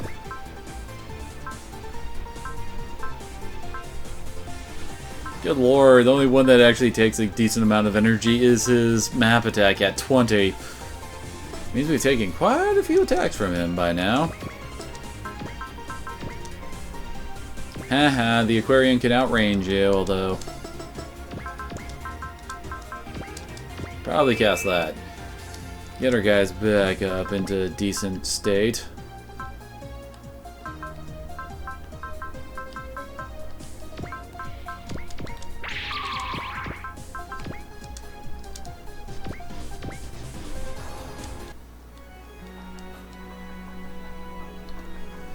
And of course Amada is going, the son of a bitch, go away already!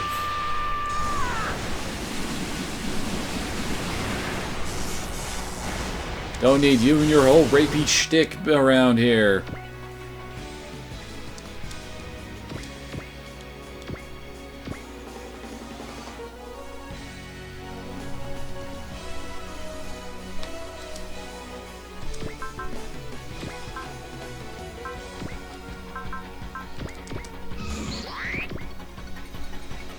Dang it, Char.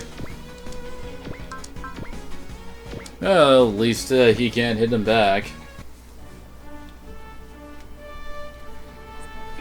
人を滅ぼすつもりの奴らなんか。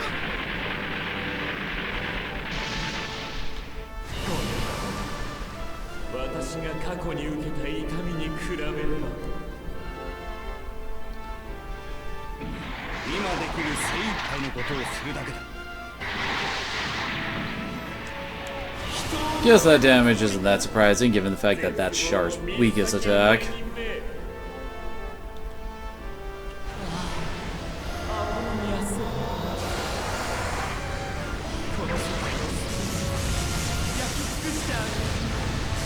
So what exploded there if he missed?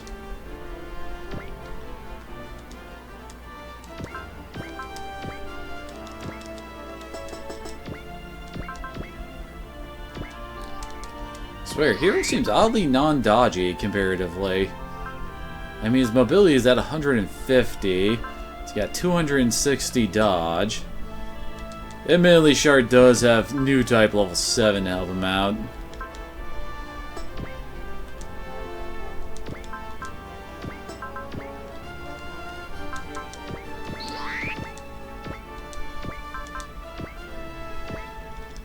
Oh, that's right. Damn it, Kira.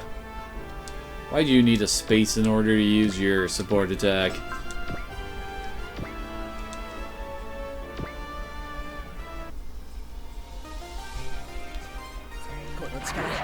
Hello, Kiba.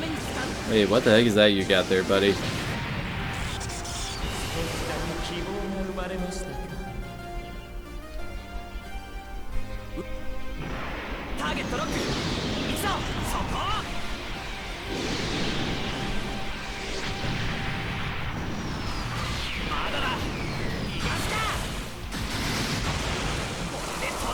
Right into Mikage's crotch.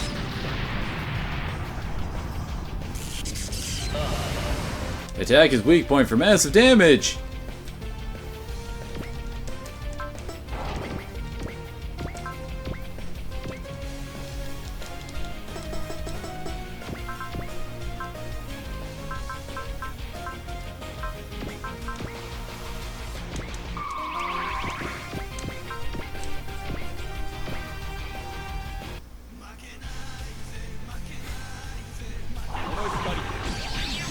Kiba's giving you this kind of look like, I have something I'm not supposed to. You gonna chase me?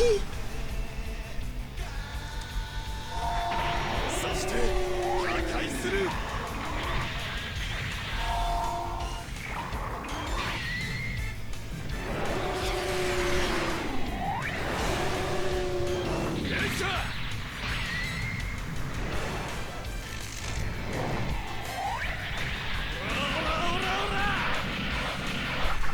It's always funny when the size of the models affects where the characters aim at, and it looks like they're aiming for a certain spot for massive damage, right, Kiba?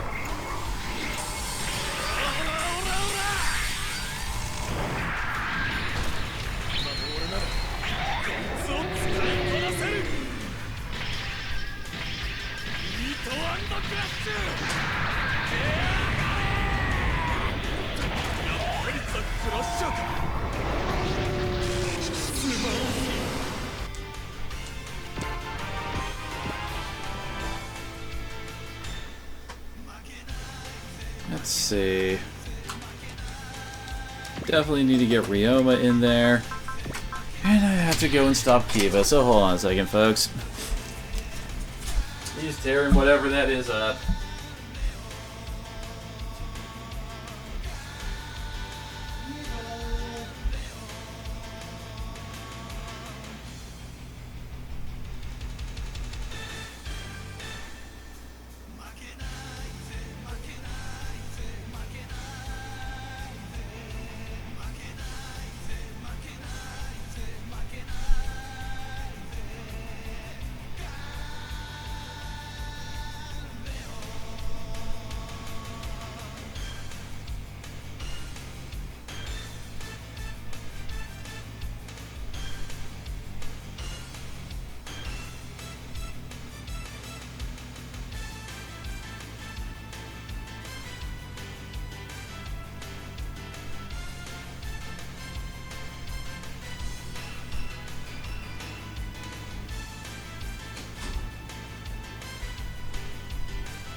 I swear that dog is crazy.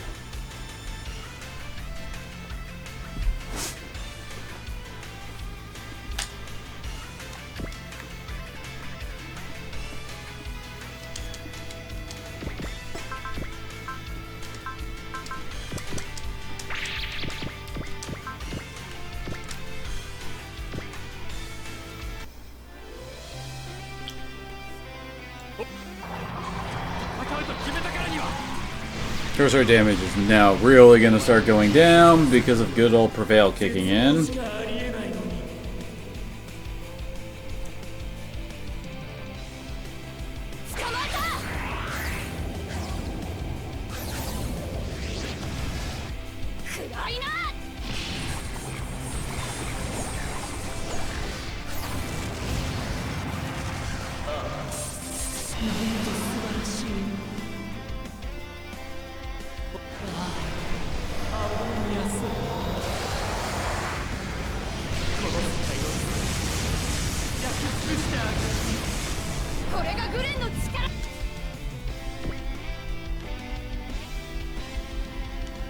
So here he's at 38,000. We need to be a bit careful here.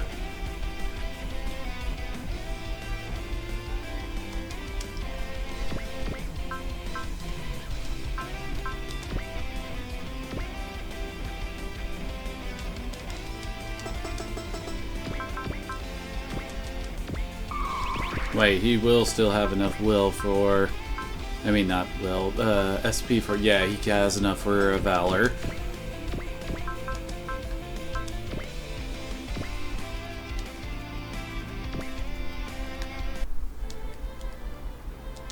Ah, crap. Never mind. Well, looks like we're not killing his ass. Oh well.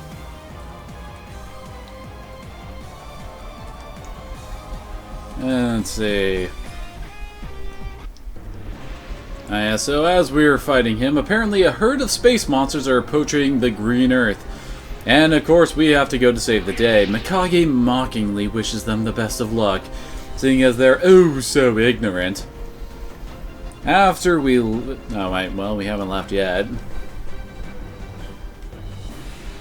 Anyway, after we leave, Diana confirms... Oh, yeah. There we go. Confirms that the dome is indeed asleep again. This time probably for good. Diana herself has decided to once again trade places with Keel once this war is over.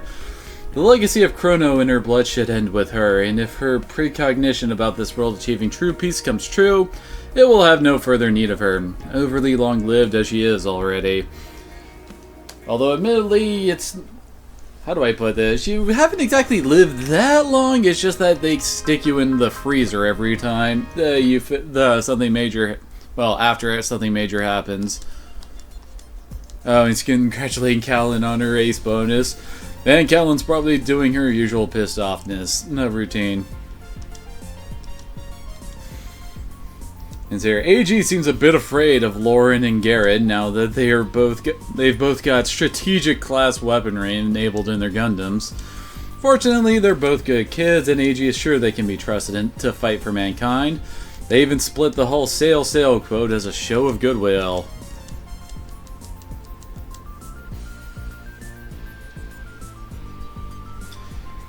And we finally got this. This is the result of the secret I was working towards with Char and Kess. Get them both to a combined, get a combined total of 100 kills on them. This turns up at this point. The Alpha Azeryu, which was the mobile armor quest piloted in the Char's counterattack movie.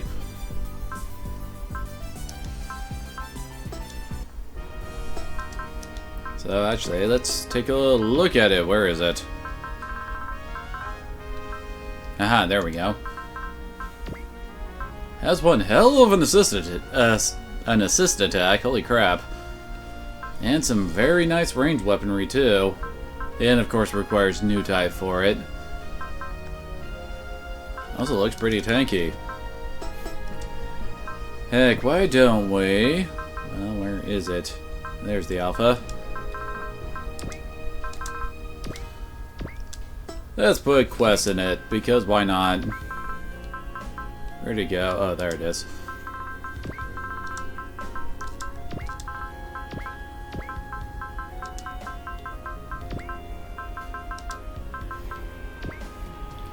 Huh, and apparently the Dick Snoof and No are required for the next map. Hopefully this will be the map where she finally gets her upgrade. So, let's see, who are we putting in to supplement them? Because they just lost their partners.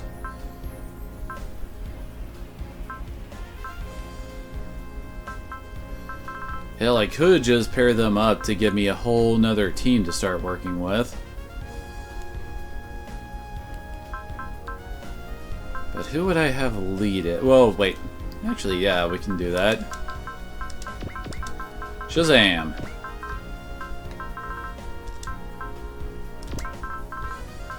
There we go, that'll work. So, pilot points. Oh hey, Hibiki's at 300 and I just realized I don't have any new real skills to give him, so we can actually just start pumping up his stats. Which would probably be a good idea to take a look at. So here, the different weaponry, which is... Okay, most of his stuff is melee based, so that's the stat he wants upgraded.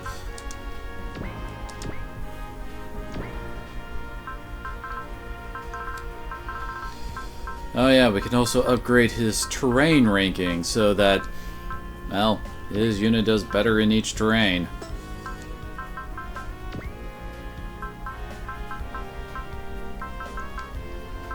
Huh, it actually is already good in pretty much every domain except water. So just give him that and then bam, he's got an A in all terrains.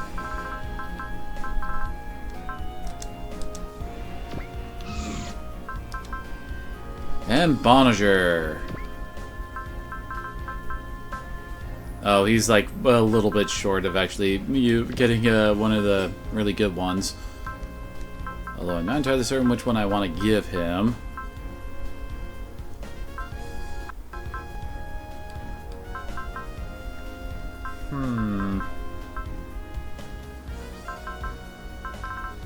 He doesn't really need hit in a way.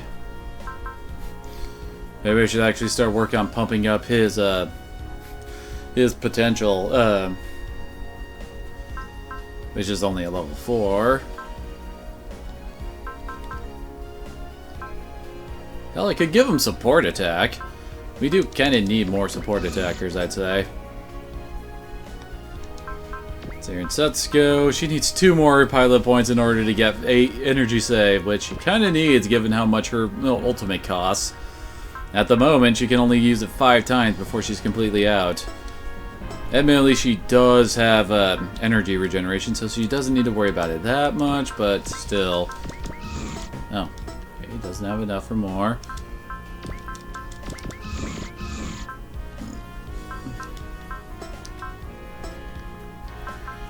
No one else probably has enough for anything worthwhile. We should also probably do this.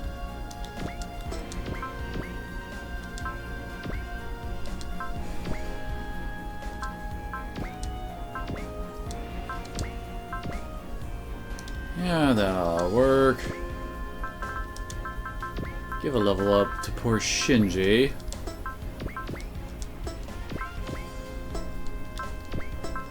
About to say, where's our ship captains who are kind of in need of levels?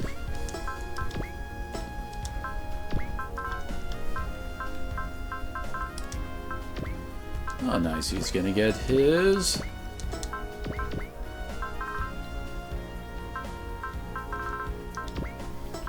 Don't need to worry about Lukage's.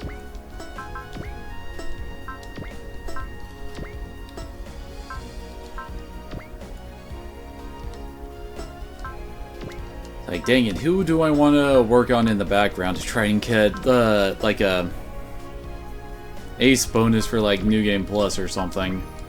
Because most of these guys I'm not planning on using, especially with how low level they are. Oh yeah, that's right, there's also a... Well, basically it's to get Bone Takun back again. You need to ace Sosuke and try to get, like, a combined total of, like, 150 or so kills on Mao, Cluso, and Kurtz. So might as well start working on that, I guess.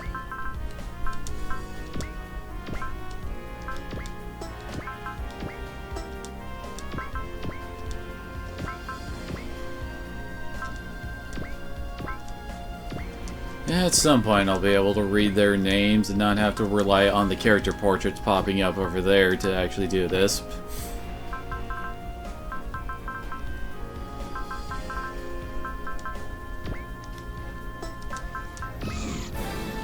Yay, Wada got his ace bonus, which basically doubles his CEO passive ability, which, well, for those who forget, gives, well, it used to give 5 pilot points for him just being on the map at the end. But with that, he now gives 10 at the end of the map. Oh, all of our command ships are at 5. Should probably start pumping him up a bit more, shouldn't we? As we give her a bit of a boost, given the fact that she's forced to go out next round. Oh yeah, I also got Nono's mech to ace bonus, which is plus 15 mobility and plus 300 armor. It's not a bad bonus.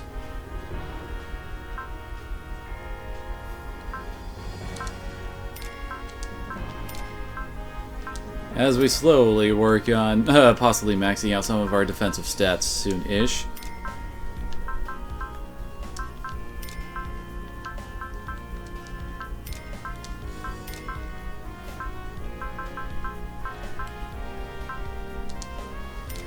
Now Getter has over 10,000 HP, finally.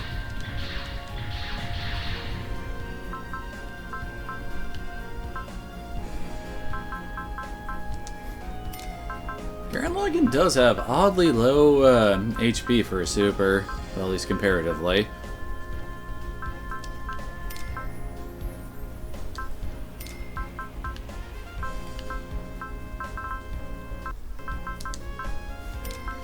And the Gunbuster is still a friggin' beast.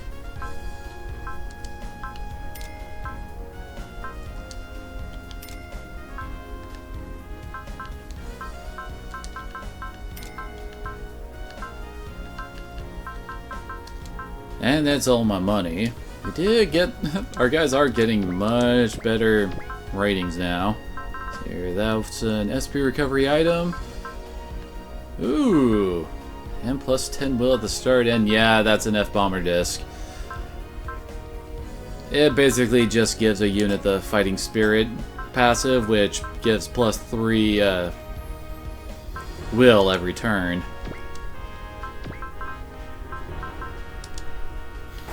And now Setsuko can use her best attack right out of the gate.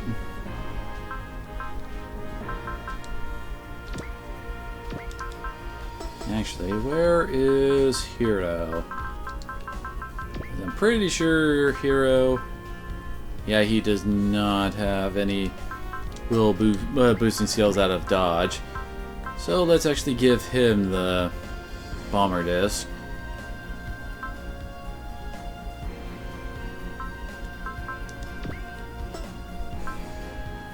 Wait, is that... no, it isn't. So I'm trying to figure out, it's like, what part is this I got here? I know that's the Chimera one, but I don't recognize this part.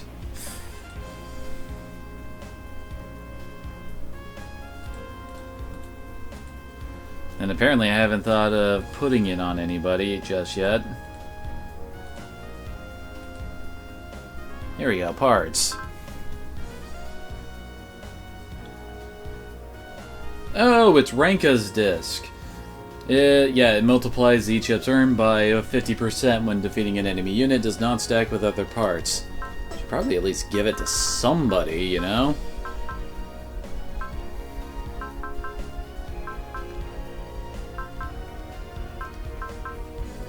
Dang it, there. Parts are all taken up. Yeah, let's give it to the Gunbuster.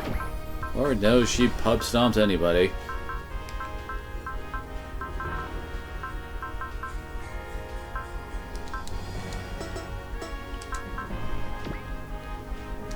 Time to save.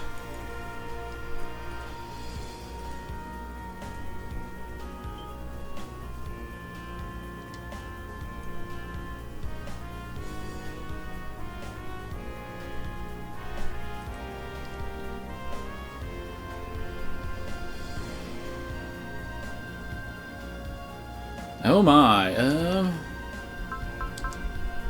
Sorry, I'm taking a look at our next skill point. And we might need to feed Kira a few kills. We might be able to pull it off with Callan as well. Basically, it says we gotta kill 6 or more enemies with a map attack. Oh no, 6 enemies at once with any map attack, and defeat all enemies in 3 turns. Kira is definitely one of my most likely one to be able to do this with, just because he starts out at plus 20 wilds, thanks to the Kamina glasses I got on him. Of course, his map attack is still kind of weak. So we'll probably have to weaken some enemies around him.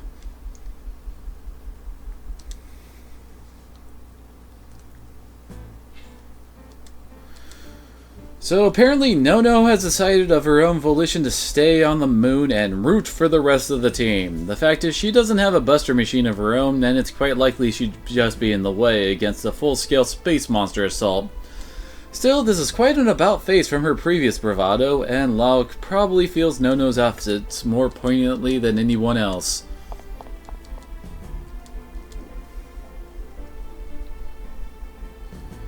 So then it says Nono is hanging around somewhere in the hangar prior to Bahamut's sortie when Shinji comes specifically to talk to her. Oh yeah, this. Yep, right there. Was this a confession of love? Best not to do that before a battle, since doing so is one of the classic certain death flags. Shinji, of course, doesn't roll like that, and asks Nono why she really stepped aside.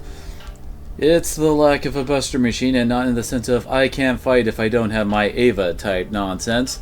It's more that Nono feels far removed from her elder sister figure, and that at least Shinji can identify with. He's only put up with being stuffed into his Ava in a bid to win his father's love.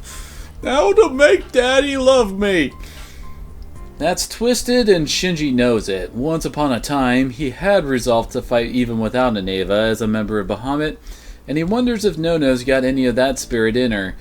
She seems plenty spirited, but also equally adamant that she's got to have a buster machine. What she can promise Shinji is that she'll return to him and her step-sister figure. She, like him, is riding the wave of morale that Nono Riri set in motion when she saved the world. AKA Noriko, who is piloting the Gunbuster. As Shinji runs off to board his mech, lest Asuka scold him, Cassio turns up and confirms to Nono that her mech is indeed here on the far side of the moon. See, Cassio is a character from Gunbuster, not Gunbuster, Diebuster as I recall. He's a bit of a hacker, and during the whole fracas with the dome, he hacked into the moon race's computer to find proof of the Trantroa's existence. This mech supposedly sunk after the Kuiper Belt conference some 2 decades ago. It is one of several Cassio's been tracking, and only thanks to all the dimensional distortions is it to be found anywhere close to Mega Nebula. It's in a spot that would normally be impassable thanks to the moon race guarding it, but this is no ordinary day.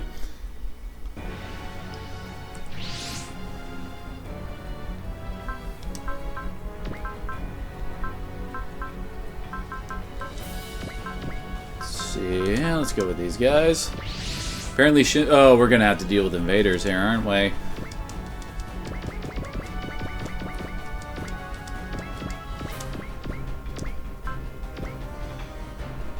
Okay, we need to make sure Kira is in with the group who gets Basara'd up. Nothing there.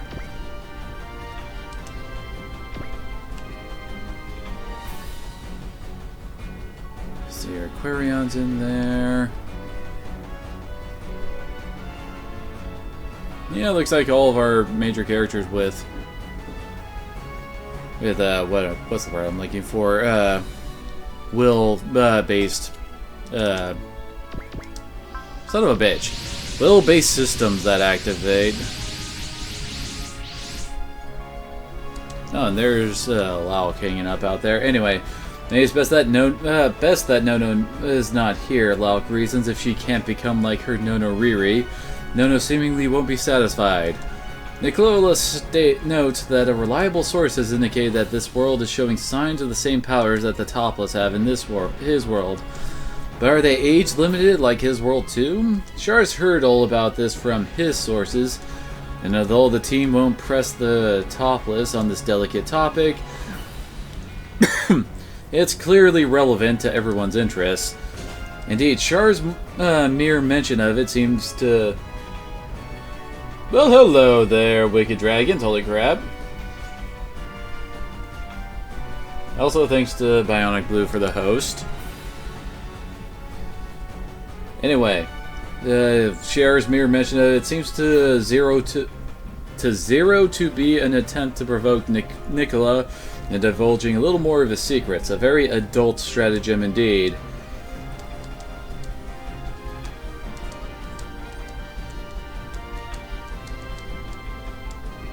Oh, yep, looks like they're having their conversation there. Now, where are the bad guys going to be popping in?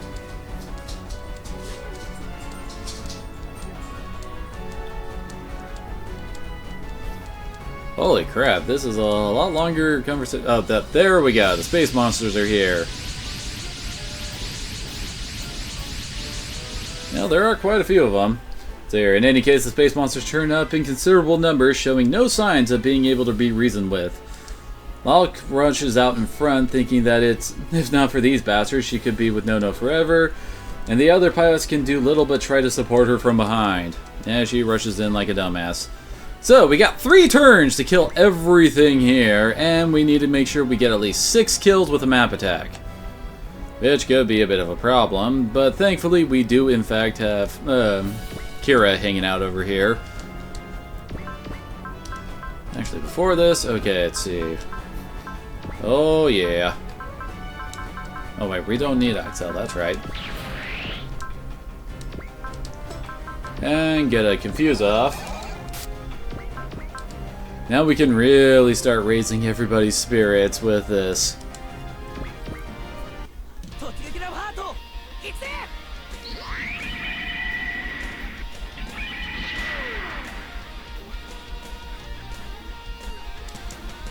Actually, now that I think about it, I think Hero would also be a good candidate for trying to get this skill point. Oh yeah, and good lord, I think that gave everybody... I think it gave everybody about 18 will. It's enough to get pretty much everybody on the verge of busting out their special abilities, and Punisher is at 141 will already. Holy crap, dude. So, might as well yell with Hero, and now he's got Zero System up. Can't forget to try to get her will as high as possible so that she can activate her sphere. Kinda wish there was like an animation thing for like when Hibiki's sphere activates. Oh well.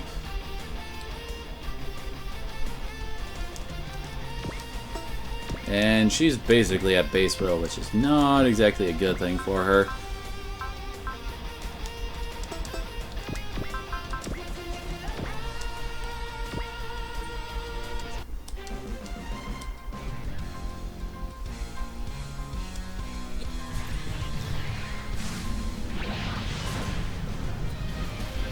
Nothing like having a coat that's also a cannon.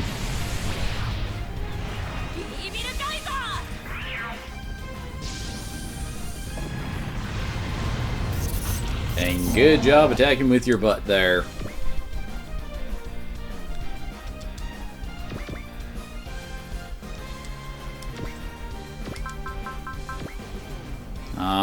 Yeah, Hero can't use his here. Just yet, at least.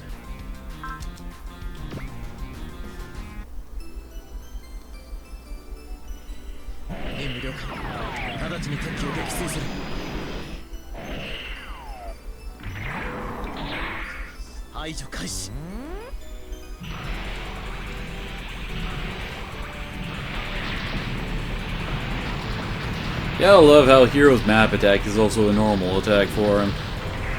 And it does even more damage than the map version for some reason.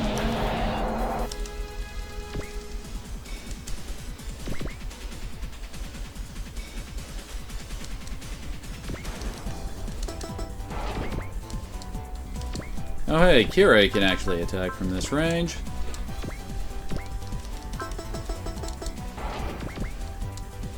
But we don't actually want to kill anything just yet.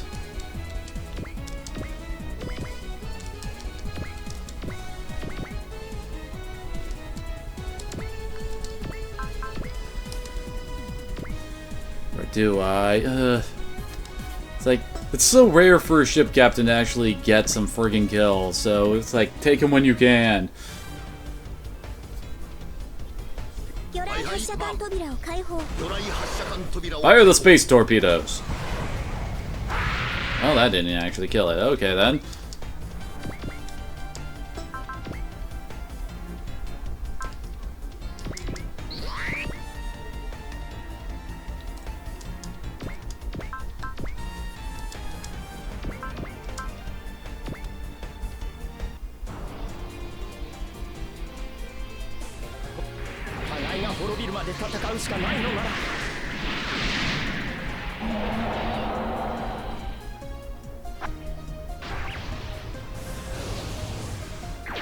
What, you thought you could hit Amuro? 感じるターバンの中のスフィアをコンバットアクションゴー今の私ならやれる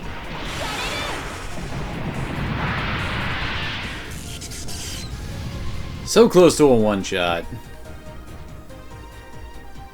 I will admit, this guy is my biggest concern when it comes to trying to get this skill point. Just because he's so far out.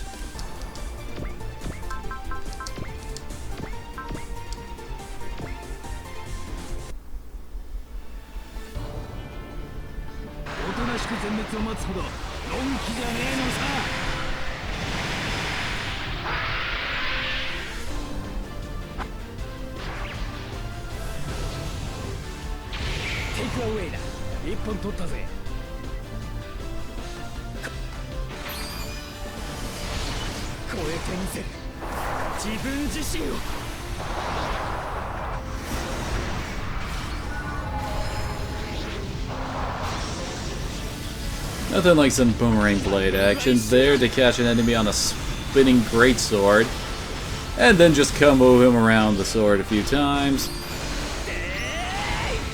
Seriously, love this new finisher for Hibiki.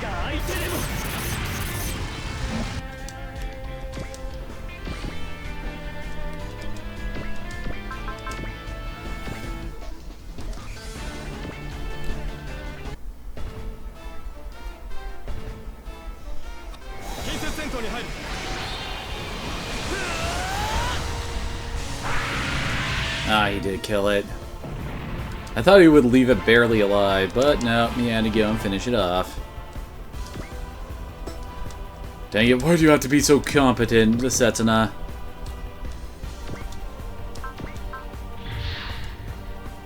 Actually...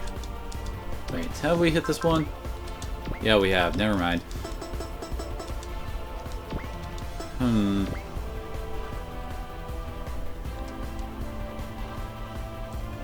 Actually, let's start having him move a bit more to the left. Hopefully trying to get Shingetter over there to do some damage.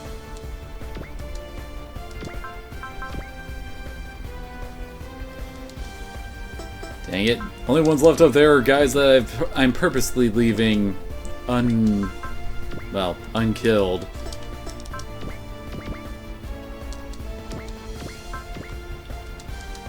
There we go.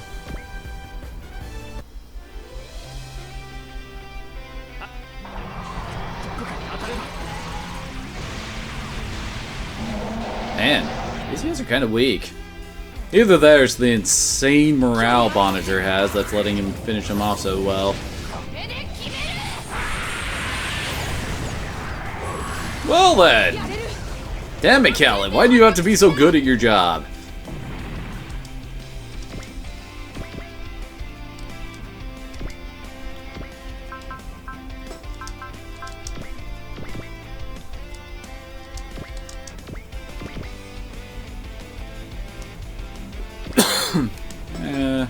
Let's have him go over here.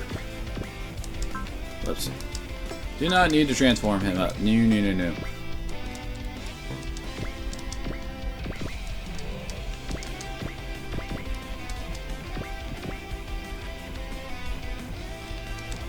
Well, that's it for turn 1.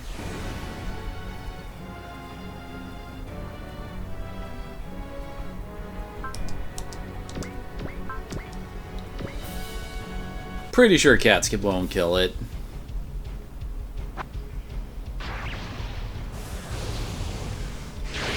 そんなものあんなものに滅ぼされるなんてごめんだ And I was right.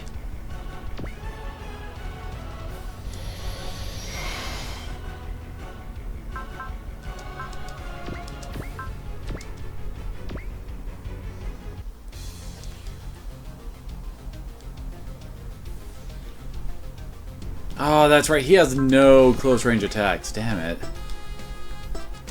It is actually kind of annoying.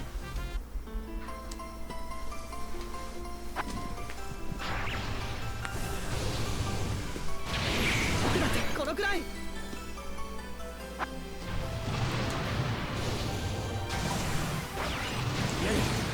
相手の動きが Alto fears not your fluffy ears of doom.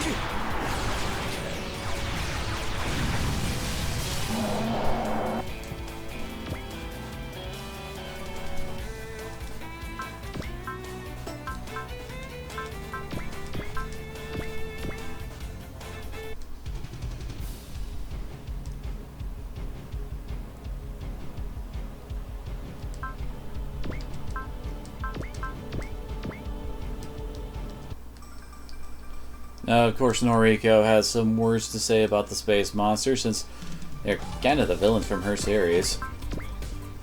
And apparently no one likes Zosuke right now.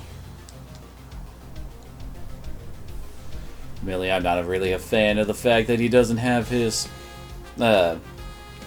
special, son of a bitch, he doesn't have the Lambda driver up, that's it.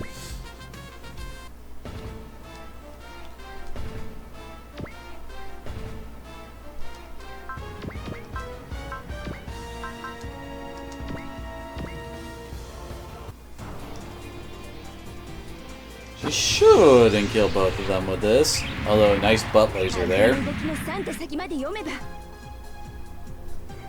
この力を私の命をバルゴラに捧げる The gun is hungry for some souls. ローリースターフルバー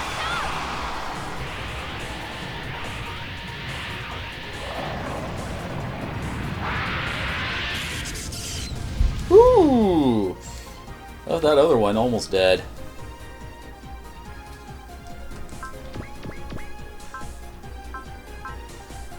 Ugh. It's like, I can't go busting that out too much because of the whole, you know, energy requirement for it. Don't think Setsuna can really counter this with anything other than, yeah, that attack.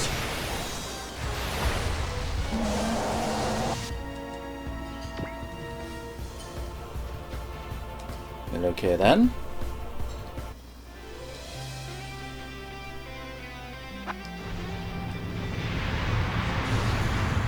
That's a lot of butt lasers.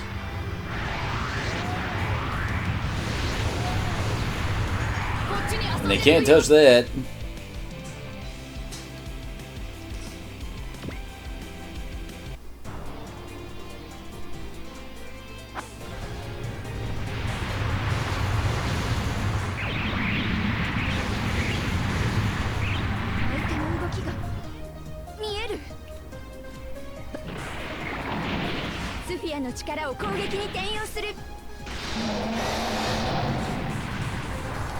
Not a bad start, especially with her basic assist attack. And good! Those guys up there move.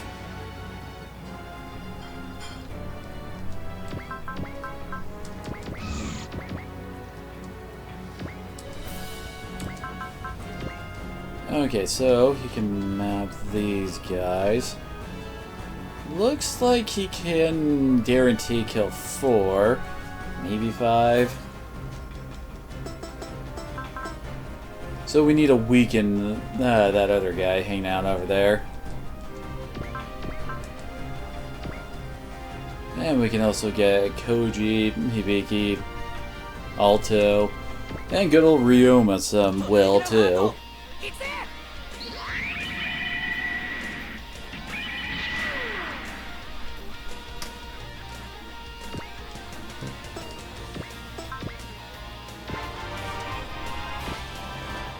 Oh, holy crap. Zero just got... So guide mode now activates at 120 will? Holy crap.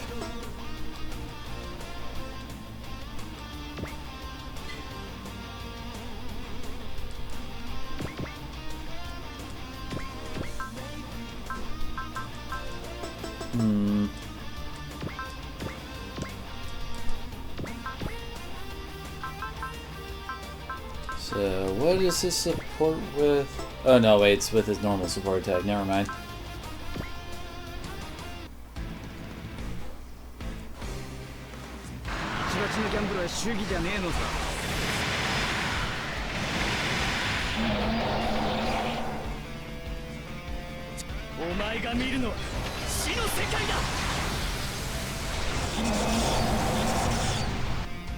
Not bad. Who on our team has Mercy? Oh, but that would require us putting armor in front, I think. Oh no, it works on both of them. Okay, never mind.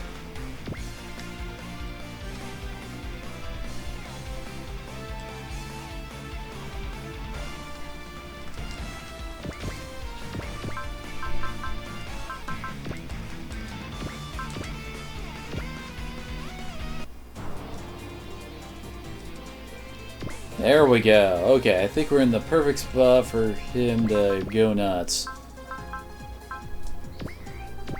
Oh wait, before I forget, we also need to toss up another Confuse. Yeah, just pick one.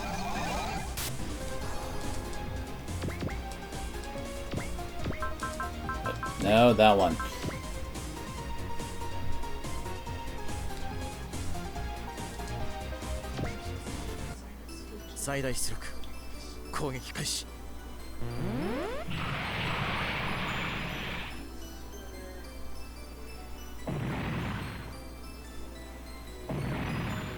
There we go. 6 kills in 1 map attack.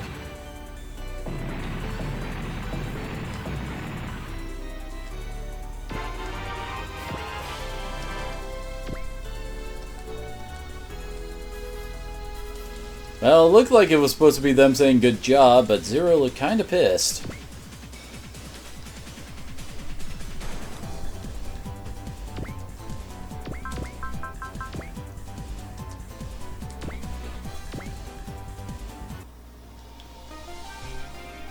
Now Shin just needs one more kill and he's got his ace bonus. Oops. Trying to take a look at what his ranges were.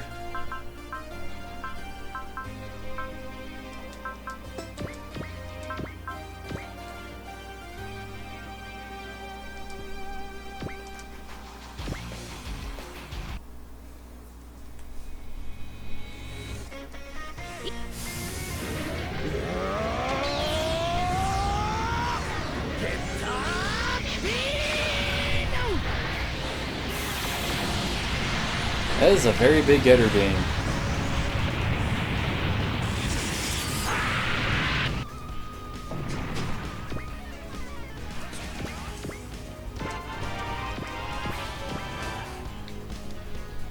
I swear, Gao is like one of the few ship captains that's like built for combat. I mean, not to say the others can't shoot, they're just not as well suited to it as Gao is. But they also have the benefits of a lot better support abilities. Well, that and Tessa can just nuke people.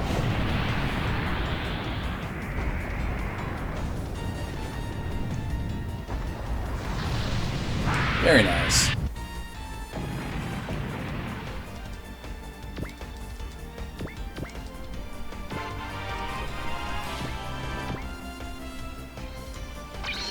Very nice.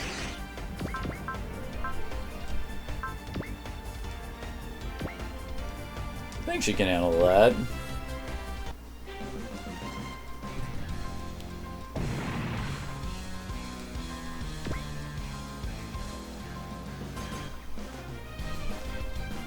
I guess we can just leave this guy here for Shin to kill. Aw.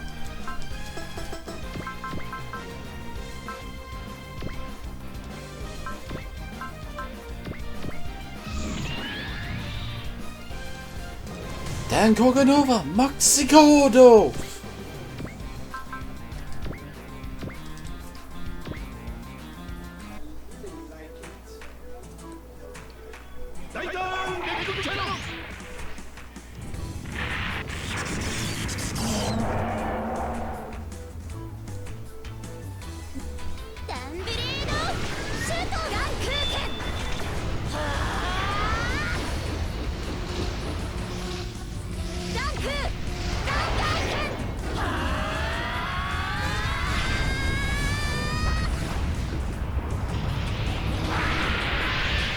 Very nice.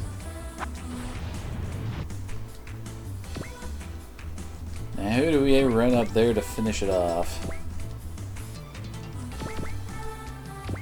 Let's let Noriko do her job as a space monster buster.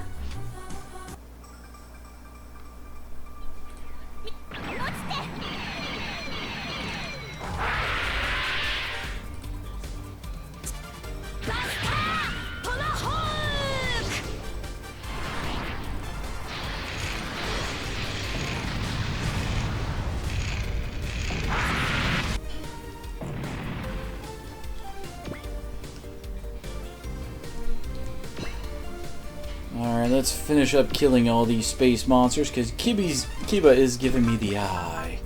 It's like, feed me.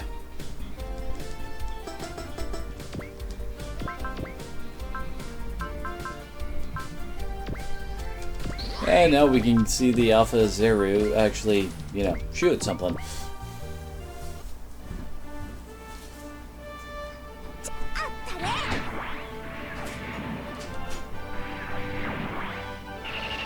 I don't know why, but the way some of those barrels are pointed seems off to me. And damn! Go Cass! I just realized I haven't actually upgraded the Alpha Zeru, have I? Still, it's performing pretty well for, you know, something that's unupgraded.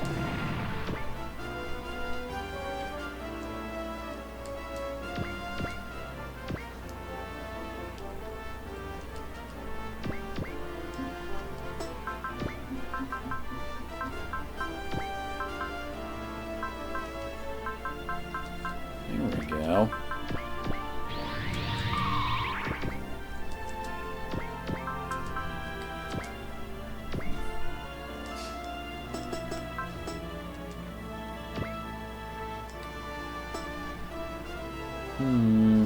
I guess right here will work. Heck, we could just use getter combination instead. That way we can actually get some support from Simone.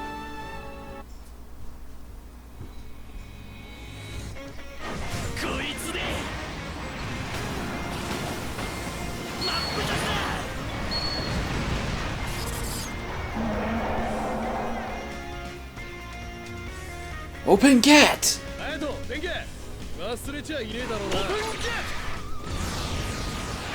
Change Geta 2!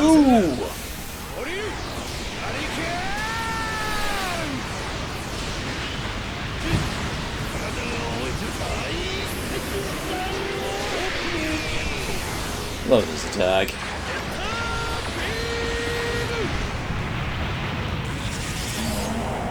Very nice, almost took out the big guy.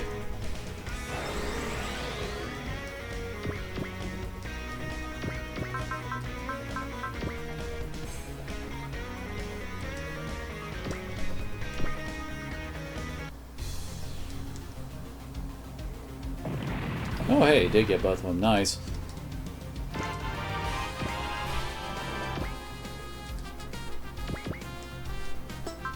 I wish he had soul already. That would make doing something like this be extremely deadly. ターゲットロック。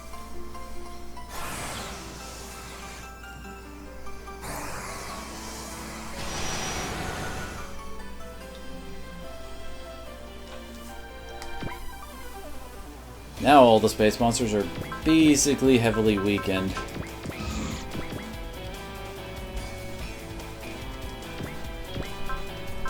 Oh, he doesn't have the will to use the Big Bang Punch? Aww. Oh well.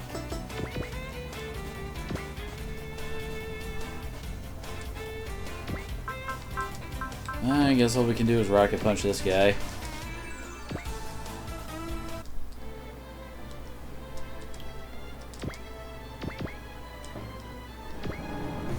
Will admit I'm rushing a little bit because it's kind of about time to feed the puppy. In fact, I can see him giving me the eye over there.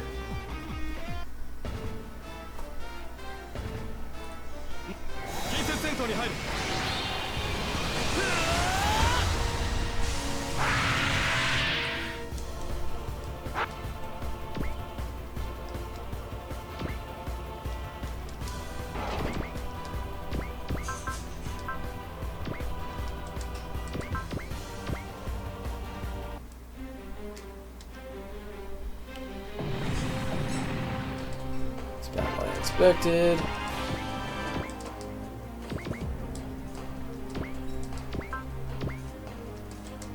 And we haven't even touched these guys. Although I have a hunch that, yup, Callan went and killed one.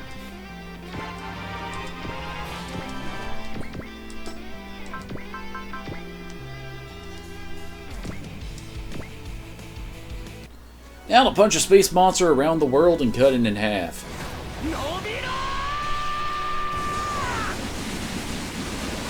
Mugen no punch!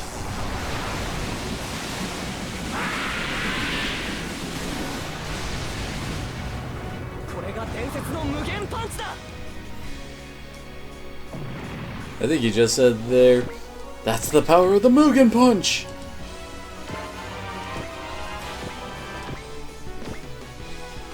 Oh good, element system is up.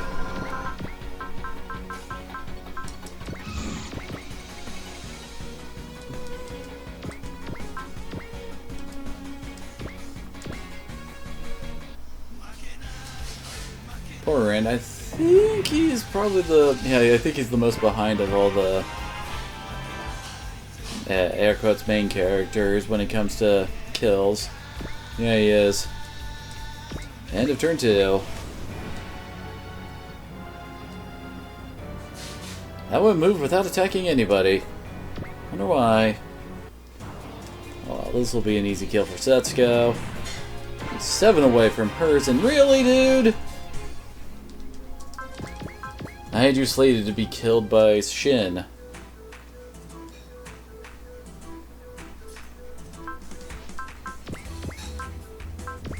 And he's countering with Rasta Hurricane! Of course, we could do it with the All attack.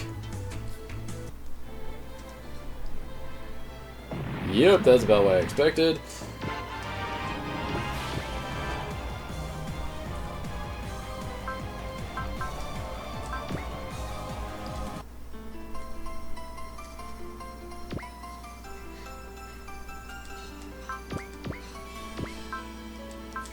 And a nice Stoner Sunshine will give give Ryoma 2 more kills.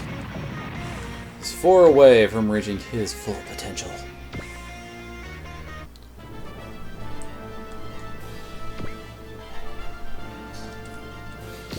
Well, Ryoma's really gonna kill this guy easy.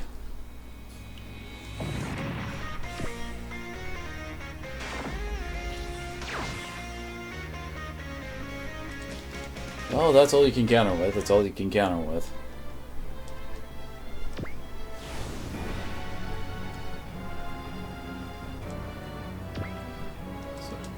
Sure. We can attack this guy who has apparently decided he didn't want to do anything today. Guess his positioning doesn't matter that much. Set it up perfectly for Rand to grab a double kill.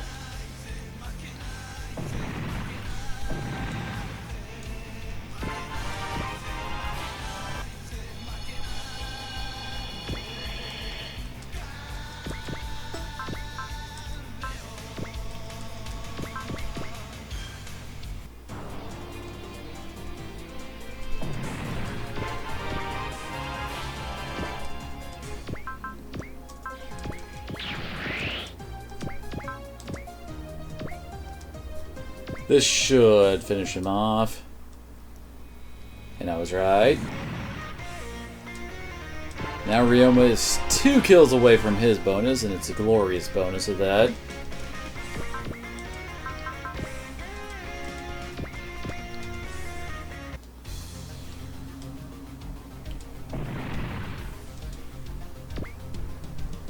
What enemies are left? Oh, the one I want Shin to kill.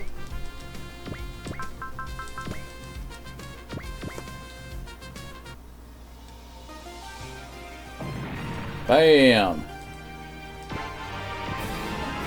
Mobility plus, well, not mobility, move plus 1, and Seed activates at 110. Will now.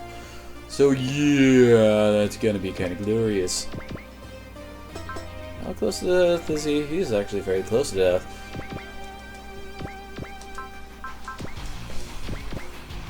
Finish him off with a flying attack. Skill point get. And now I can go and feed the dog. So I'll be right back.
I return not only with a well-fed puppy, but with food of my own, which is basically leftovers from Christmas dinner.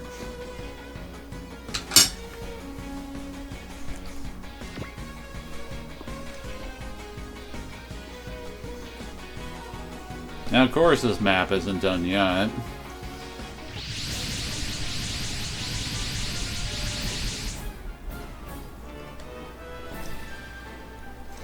Sorry, chewing on something. Picked a bad point to do that, didn't I?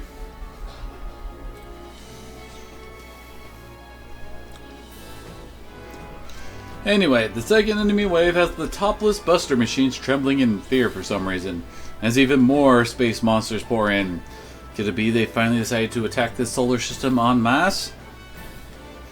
Apparently it's more complicated as the outer space monsters start attacking the solar system only space monsters. Okay then. Yeah, there's even more.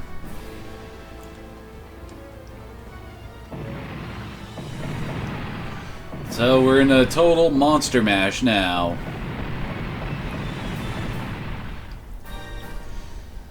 So as the outer space monsters start attacking the solar system only space monsters. Maybe the space monsters Noriko is familiar with are totally unrelated to the ones Lauk and friends know. In any case, the new one's combat abilities exceed anything Chambers got on record, suggesting that something or someone has fortified them. And apparently, yep, there's him saying that. And of course it's friggin' Mikage, because Mikage is a douche. Who explains that Bahamut is now facing the 120 million year anniversary edition of the Space Monsters, harbingers of the beginning of the end. He doesn't stay long, saying he's got business on the Blue Earth, because of course.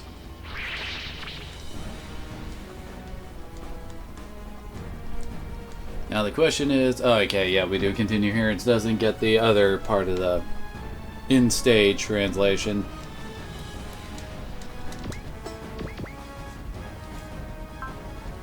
Yeah, they don't look that bad. Basically, it just looks like they have some better upgrades.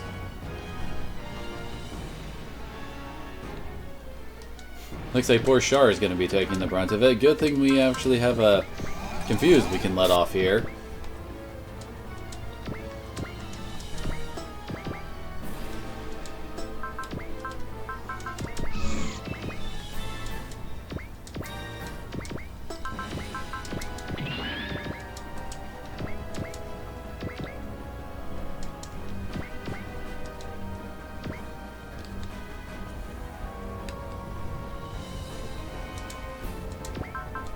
Whoops.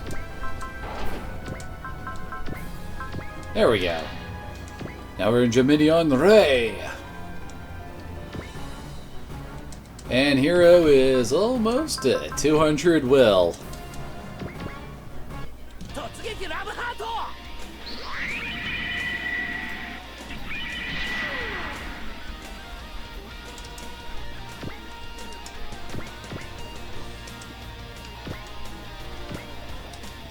And now he is at 200 will with that insane boost to all of his stats.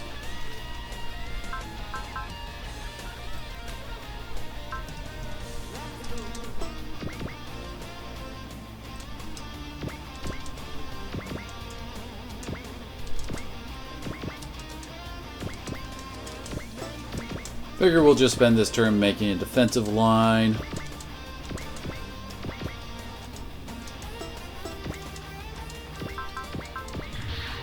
Time to let Bonager out of his cage to have some fun.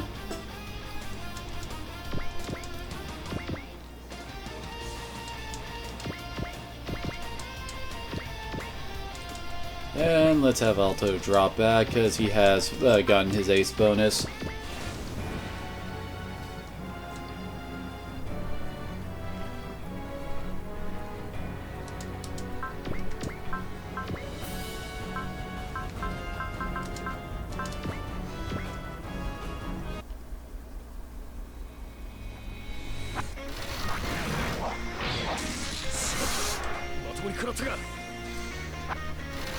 I did kind of blow through Getter's energy throughout the map so far. We need to get that skill point.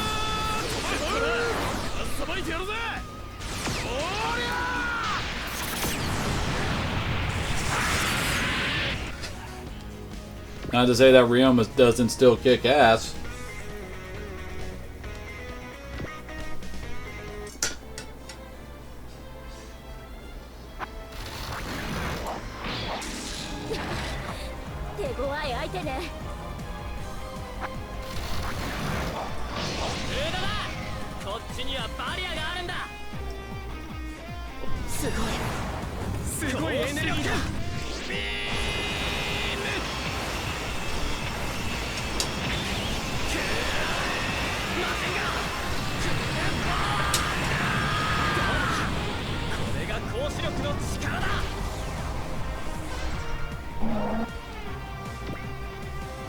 Oh, Koji, you glorious bastard.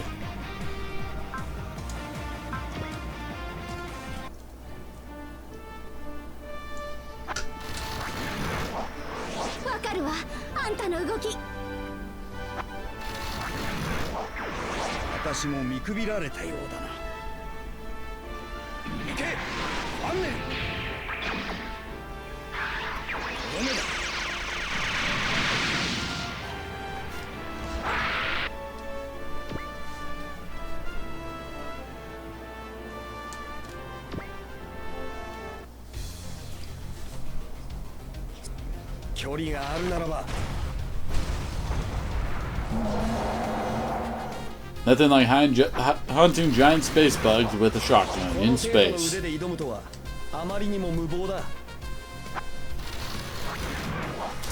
命は大切にするものだ。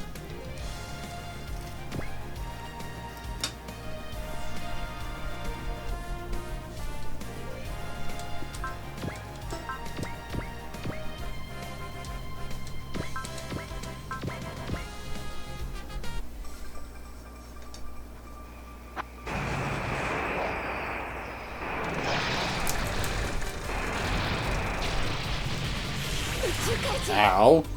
こっちに狙いを絞ってきたの。この一発で地獄行きよ。必殺バスターホームラン。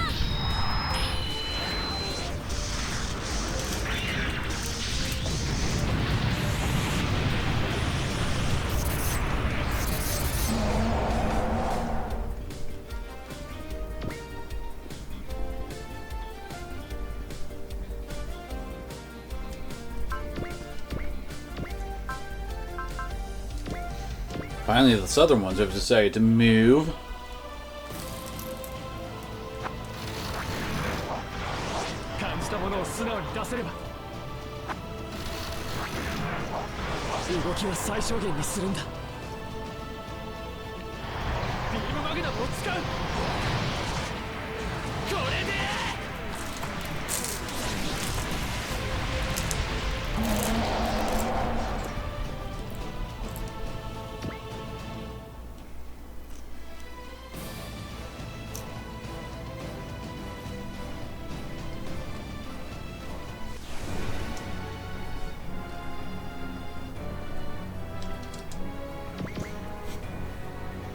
Man, they look like giant space coral and bugs. See, those ones are size 2L. Those are 2L. And those ones are size medium.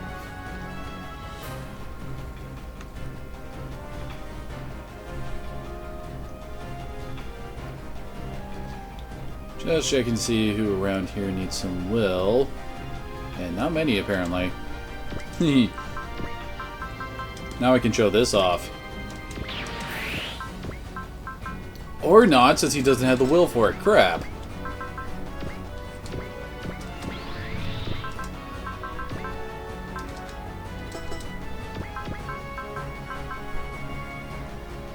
And we don't have someone with a rouse around, looks like.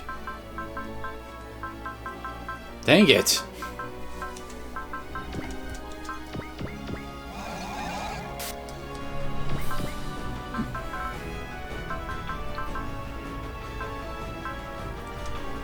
Well, I can still dynamite explosion somebody. I don't know who. Let's let Setsuko get a kill.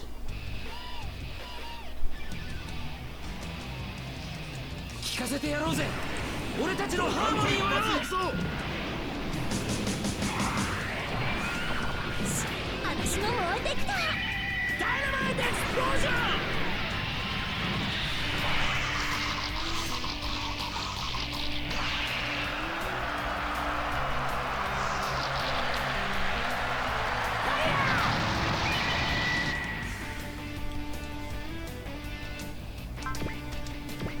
So now Setsuko has both effort and luck, and she also got valor from him. Seriously, that's so freaking useful.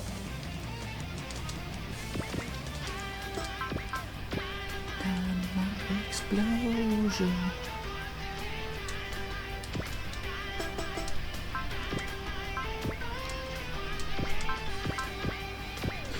All of the all attacks.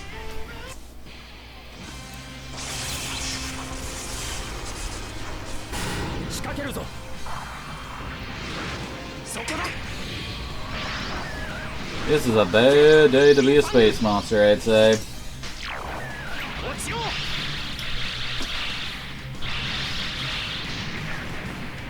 Very bad. Woo! 人々を守るためにも戦い抜いてみせる。私の姿バナリーカーバーに。私はこの思いと共に戦う。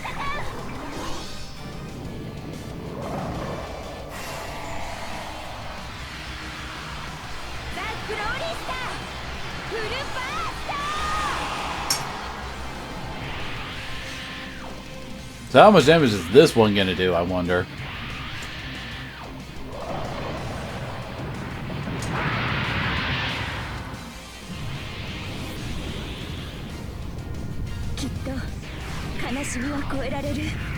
Damn! Yeah, they be dead.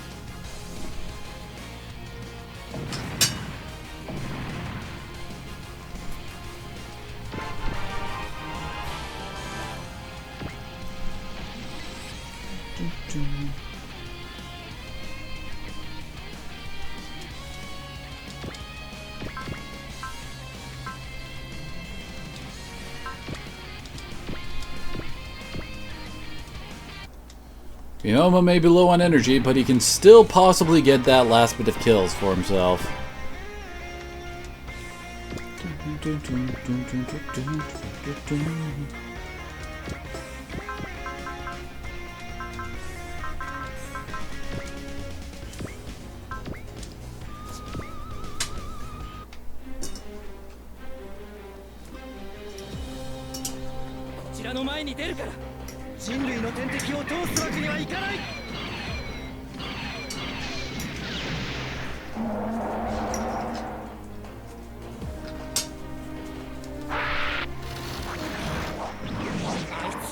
Alright, done with food.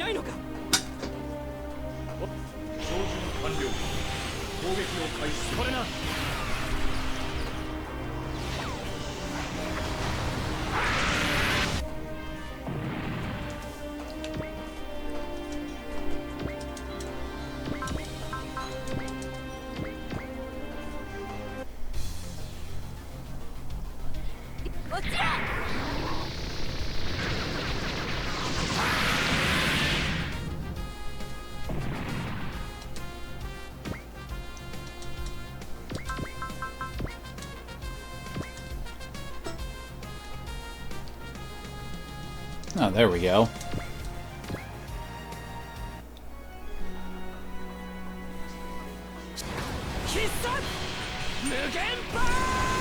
And keep us here to see if he can steal anything from my dinner, huh?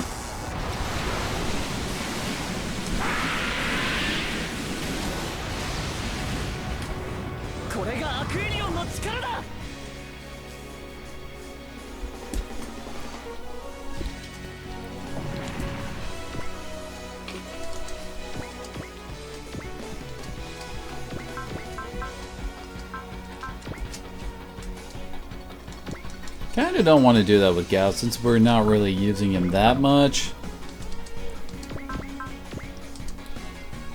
Definitely wouldn't mind getting more kills for the Macross quarter though.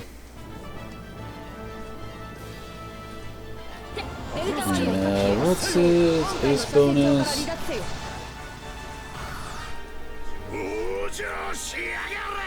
of a bitch. Nope, that's custom bonuses. Where's my ace bonus list? Dang it. Nah, here it is.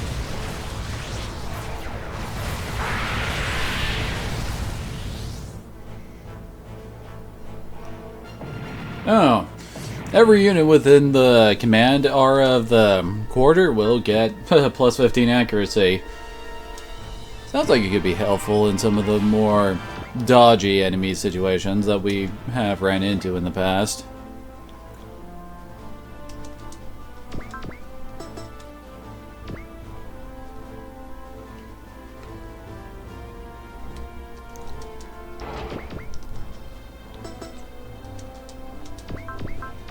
Aw. I was hoping Gao had the range there.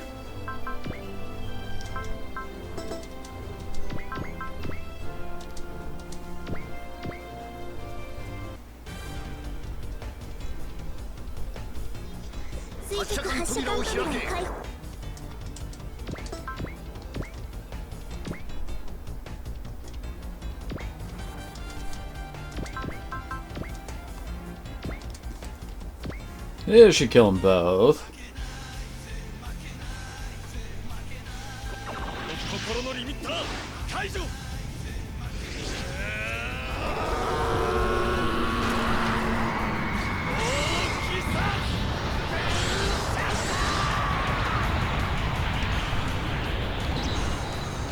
And dead.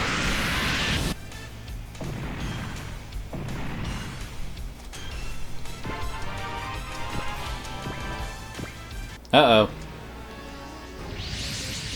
Well, even more have shown up now.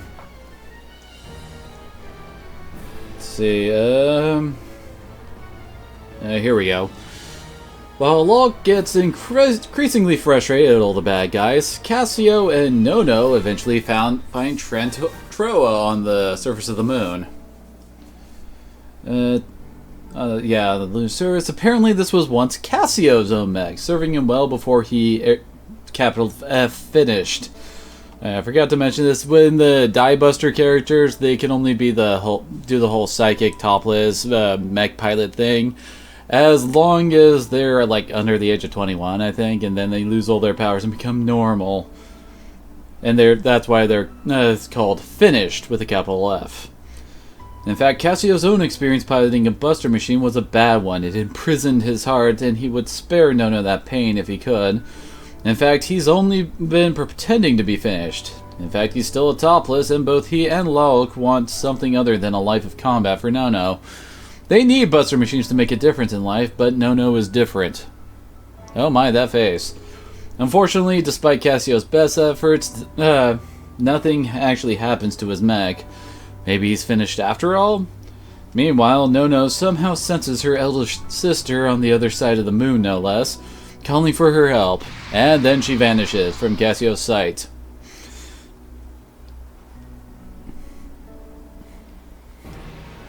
And then, up.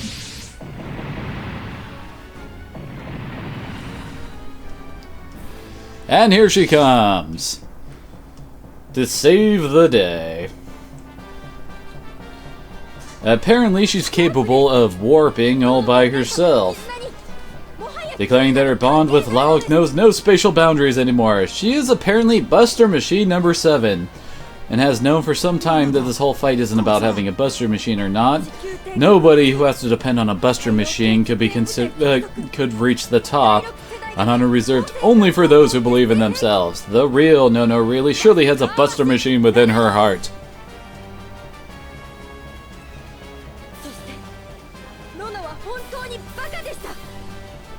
Either way, what's certain today is that it's a very bad day to be a space monster.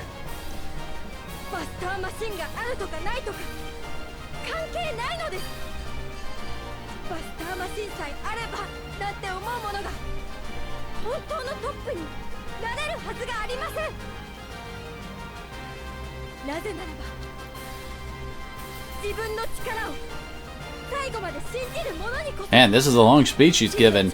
And it's fully voiced too! What madness is this?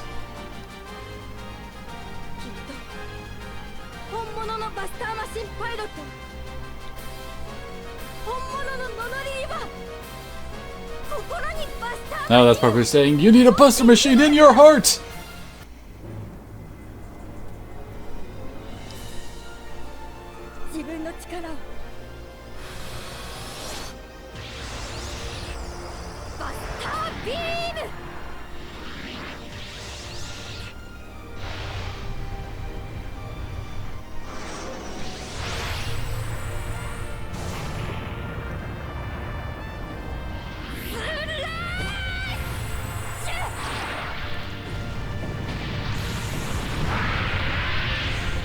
Should be stated, in the anime, she wants to use that attack to cut a moon in half. She's kinda ridiculous.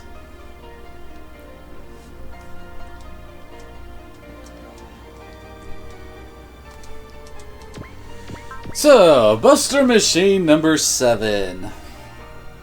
Apparently she has a skill she hasn't decided to reveal yet. But she's kinda ridiculously dodgy, and she's size SS. Which means that, well, everything has a huge friggin' chance to miss her now because of, well, size modifiers and all that.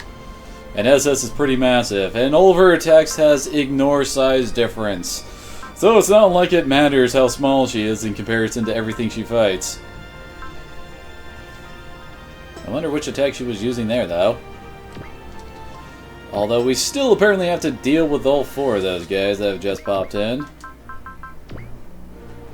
Ooh. This looks like a nice opportunity to map with Noriko.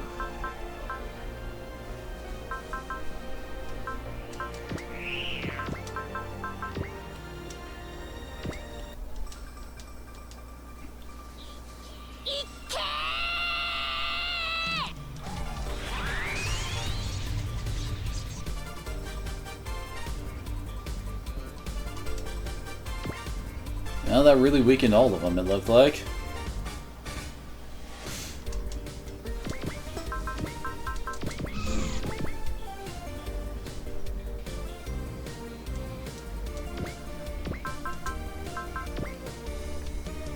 Uh-oh.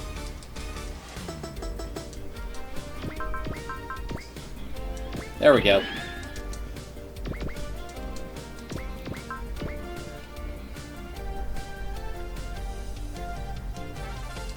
Just making sure we had good hit odds. And we do know Hero is kind of in need of some XP. Oh, well, not XP kills.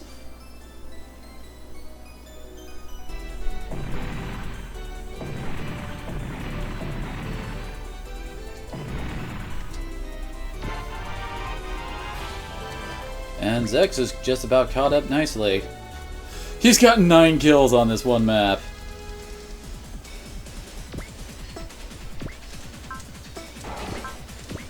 Kinda wanna see what this attack looks like. Yeah, boy. We haven't confused or cast focus on them, so...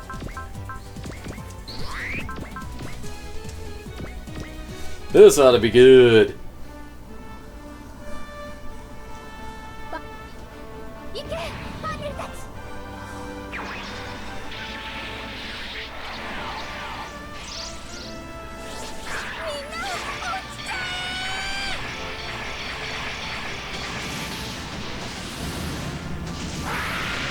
Guess I shouldn't be surprised that it was a funnel attack. And Char just got Commander level 4. And all our commanders are getting their level 4s apparently.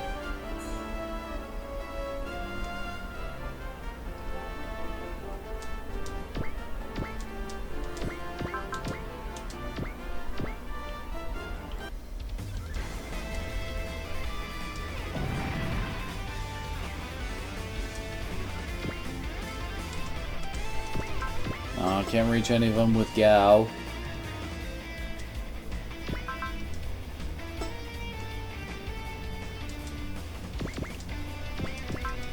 I can't reach him with his map. Just noticed that these 3 are nicely lined up, so I thought, hey, maybe we could, but no.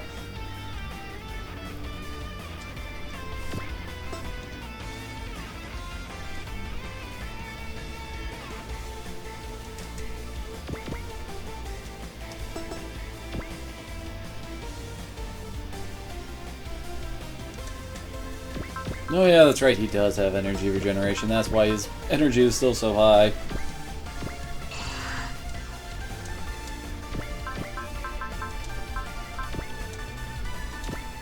Get a nice another double kill for Koji. すごいエネルギーだ。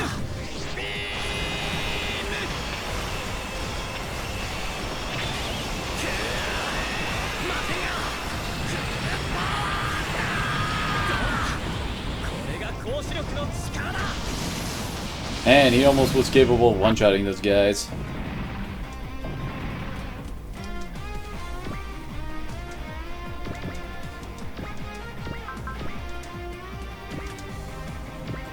I think this is the Laggard Rain of Drills attack.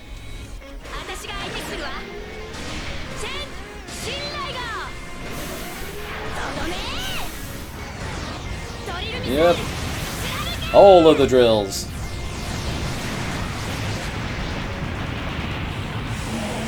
Very nice.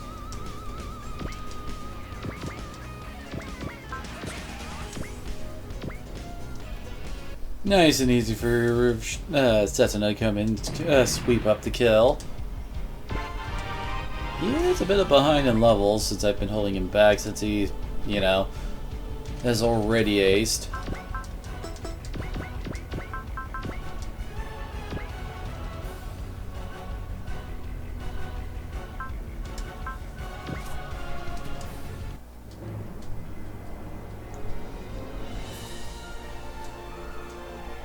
Gotta love how elegant and dancey, as it were,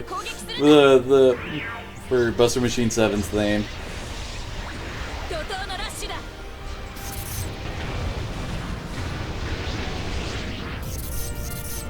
Very nice.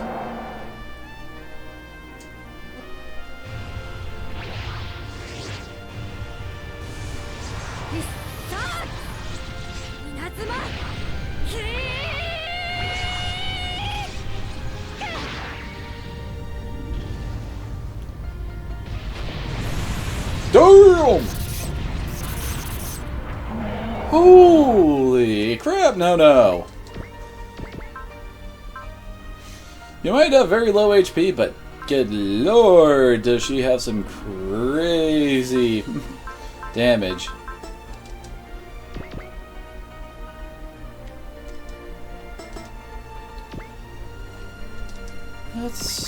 I guess we'll have Bonager move up here, I guess.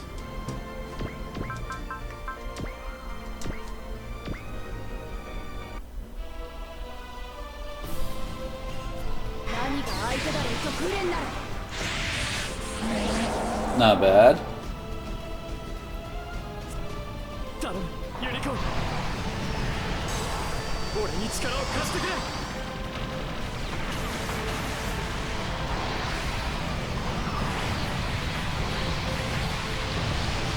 Damn, that wasn't even with a crit.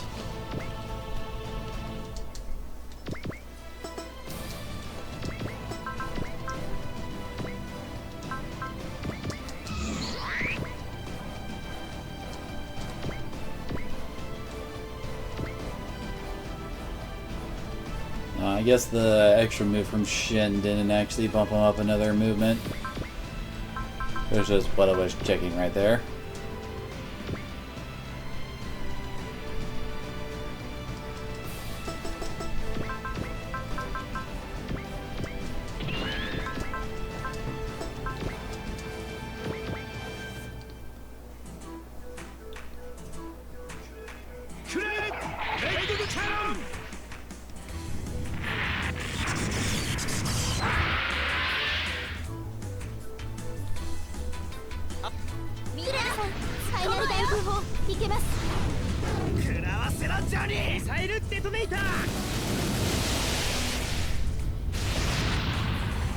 Prod, motherfucker!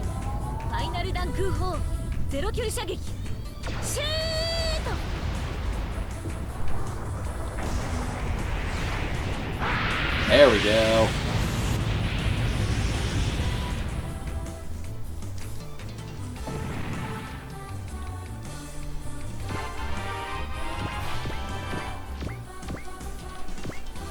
I wonder who's going to be the next to reach the vaulted levels of, you know, having a Valor.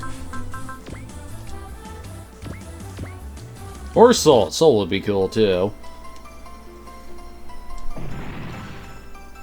Even though they went and nerfed Soul for whatever reason.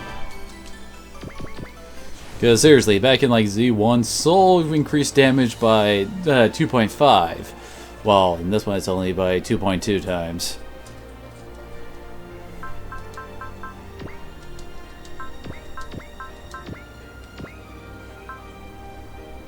Yeah, I guess just a Rust Hurricane will work here.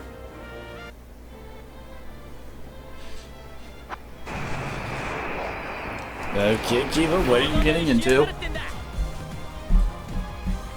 図体だけだアジンガーには勝てないぜウストハリケーン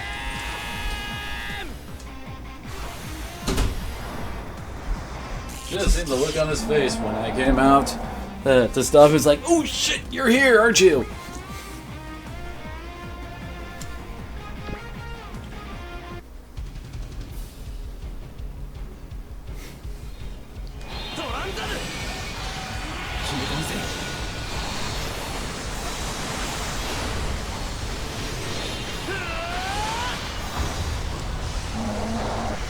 Very nice.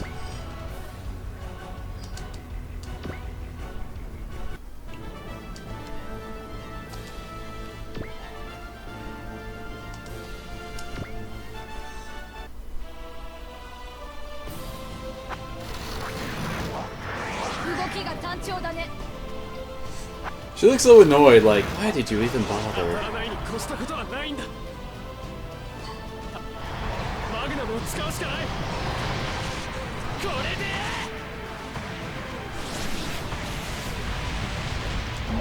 で Go Bonager.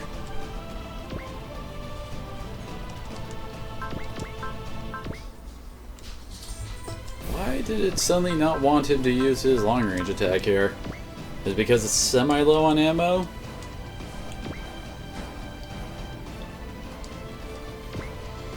And now everyone dogpiles on Bonager.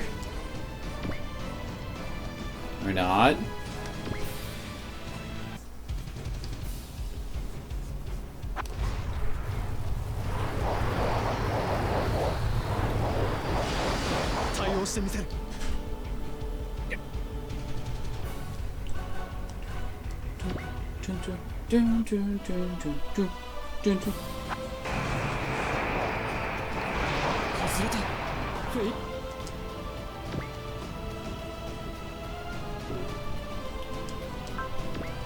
What's she countering with? Oh crap. Faw's going to support defend. These guys really love ramming attacks, don't they?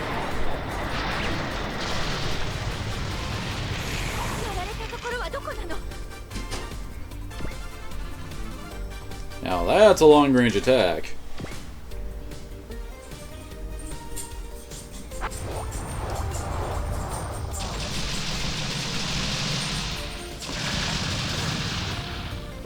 Oh, Faw, dang it!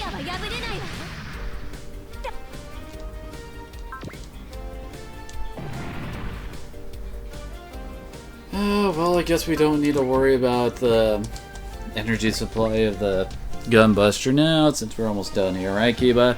You naughty boy.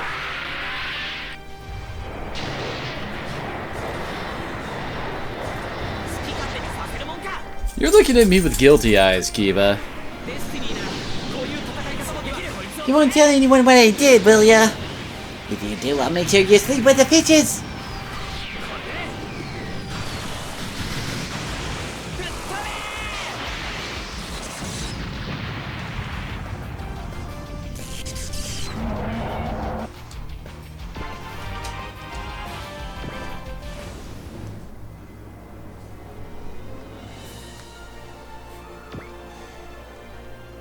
I guess Nono's theme is going to be hanging around here for a bit, isn't it?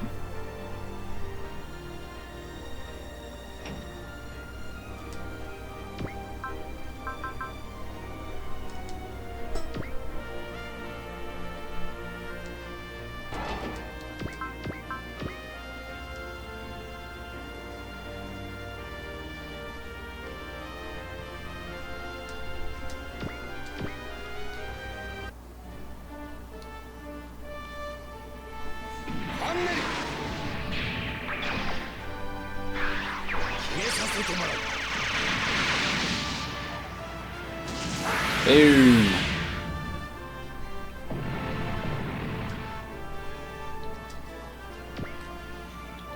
Ooh, I can stop him here.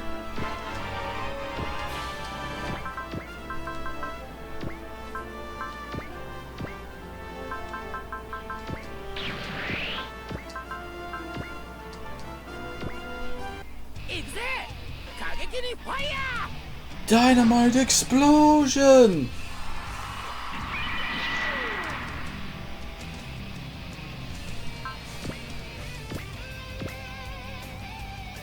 Oh, it also gave XL to everybody too.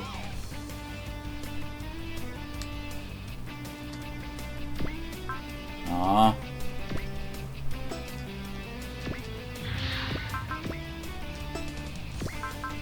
Oh, there we go, spirits. Oh right, he already has XL.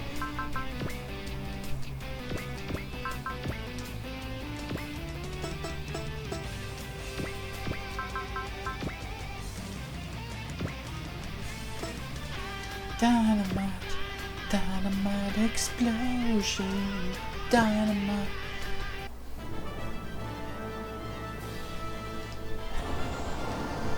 Imada! Macross attack!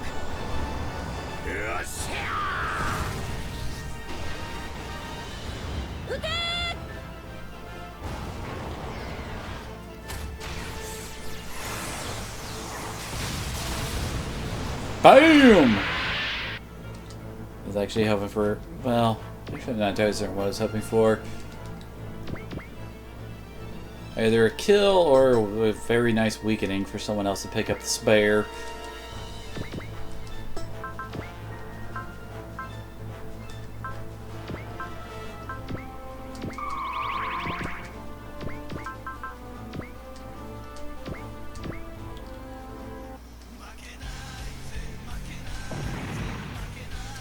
Yay, Rand's up to 60 kills.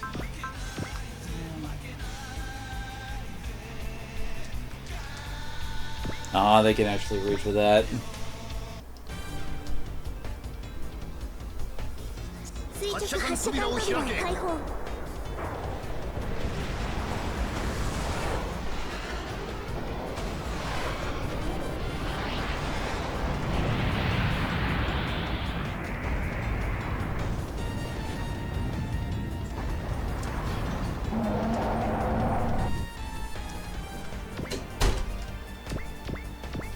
Gotta spread that command, Ara.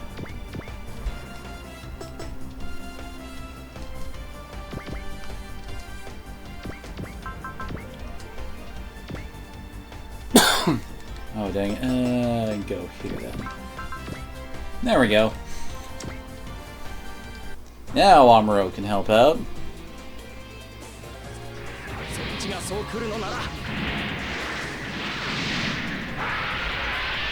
Oh, this gotta be so dead.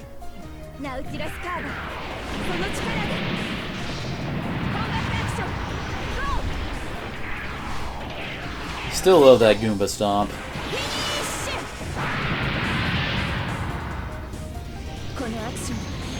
BAM!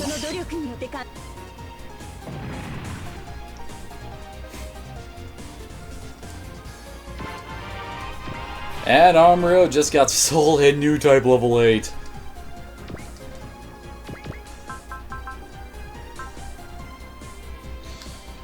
Which bumps up his damage even more for his new type weapons. Holy crap. I've only got like 1 point in Amuro's weapons. Everything else that's boosting his damage is from the friggin' custom bonus on his mech. And now he can do 2.2% more damage with his attacks. I am so not going to complain about that.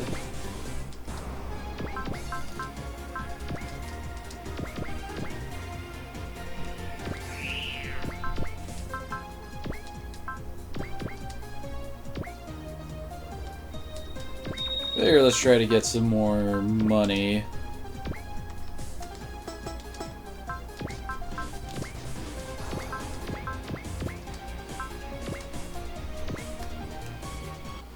This should finish him off. 作れそこだこれが輻射波動だ Oh, this guy's so dead.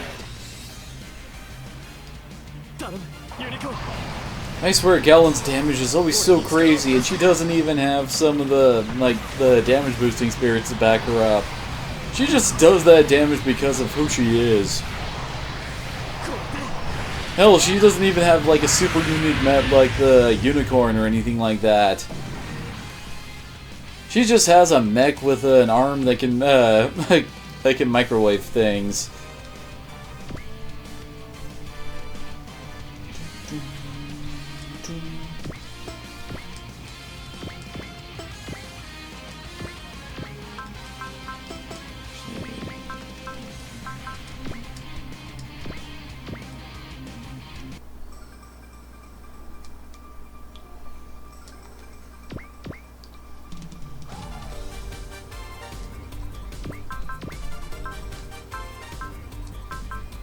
Why not?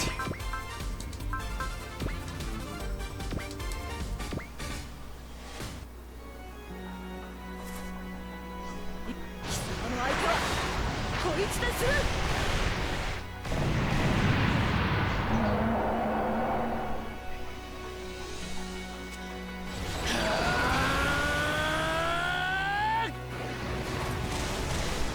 これが俺の翼だまだだまだだ Bam! Zoom! Straight to the moon! I'll apply me a dumbass tree!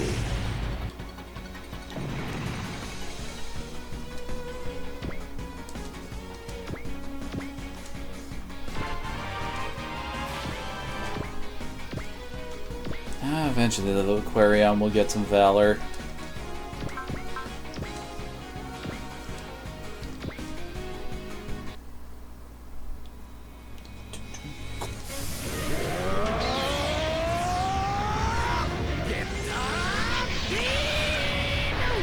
Not a bad Getter Bean Cry, but no one can top Rioma's.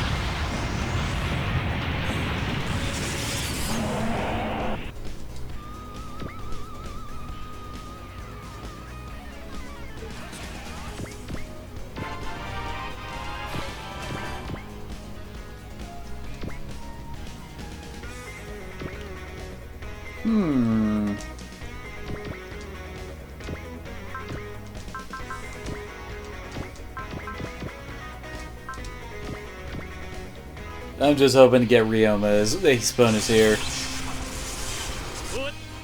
Because, let me look up the exact numbers. Yes, at 170 will deal 30% more damage. こいつが俺のドリルだギガドリルブレイカー I don't know. Yeah, Ryoma didn't really need the help there, did he? Well then. Bam!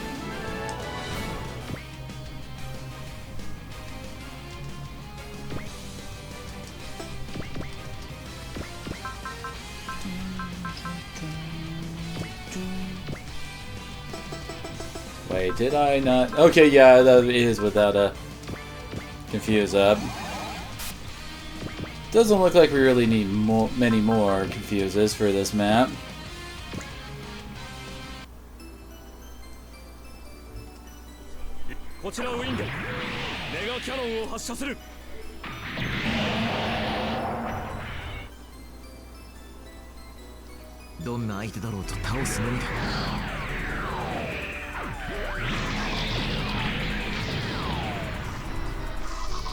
That was surprisingly strong. Hey, holy crap. Second.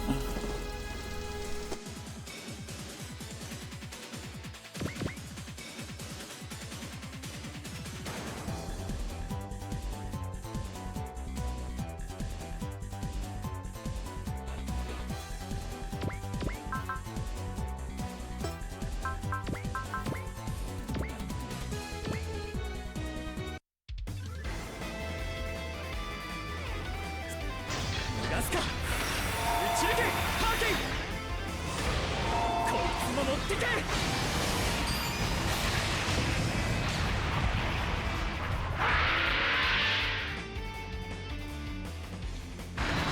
まずは体勢を崩す。 Sorry about that. スパイカーも強化されてんだ。一気に仕留め。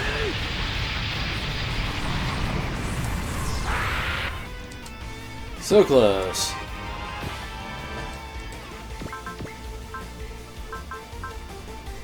I don't have the will for any. Well, who does have?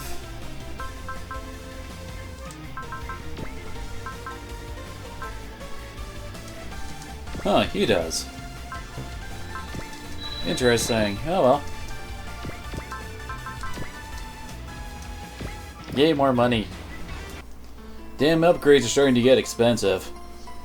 シモン、ヨハネ、フェザー、いけ。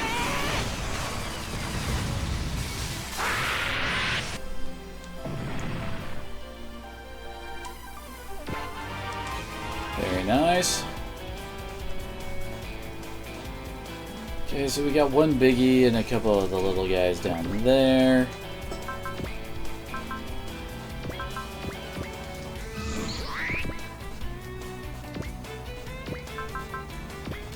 Gotta love Sosuke's crazy friggin' range.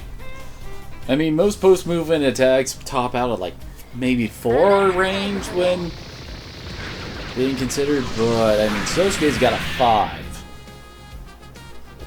これが有効か。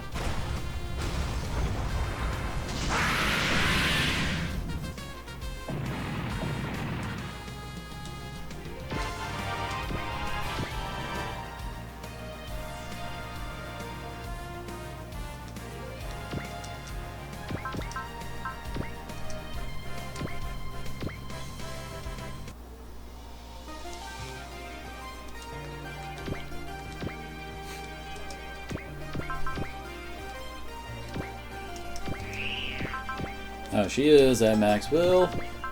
Good thing I gave her break will limit.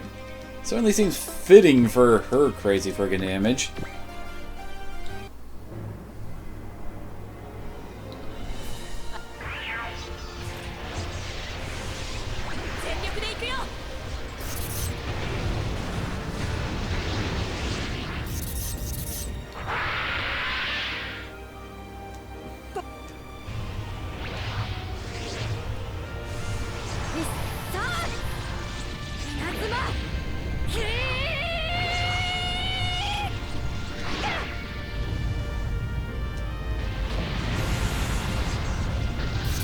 Oh, I was hoping for a dynamic kill for that attack. Oh well.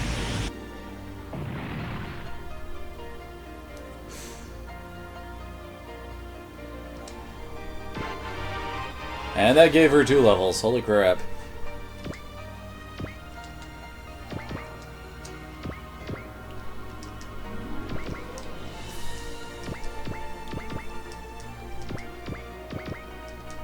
Might as well start moving everybody up there. We're almost done.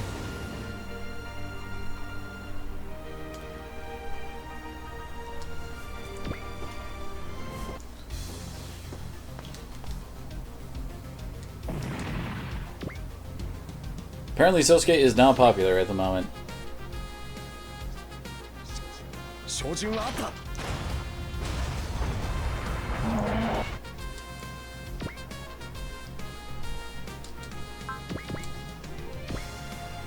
Oh, I think that's her finger beam attack. So let's check out what this attack is. We haven't seen it yet.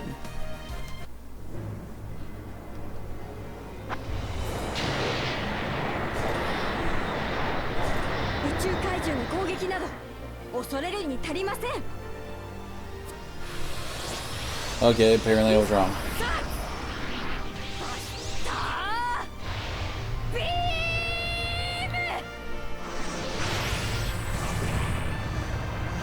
Yeah, this is her cut a planet in half attack. I guess she only does the second part of the attack if it actually kills.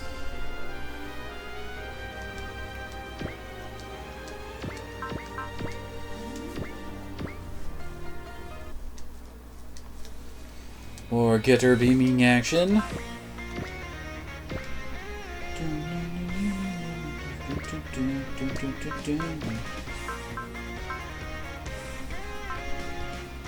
Is this the one that... No, okay, well, that was the Fury one.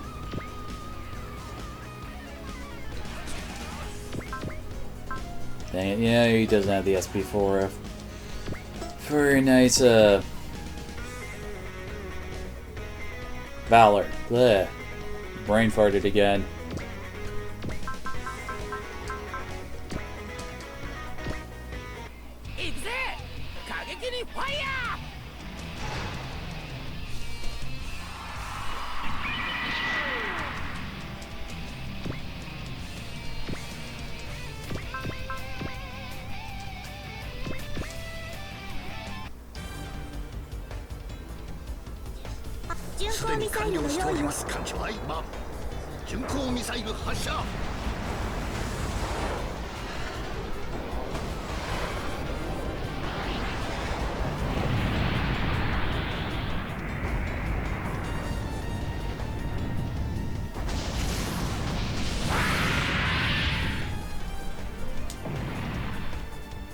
Very nice.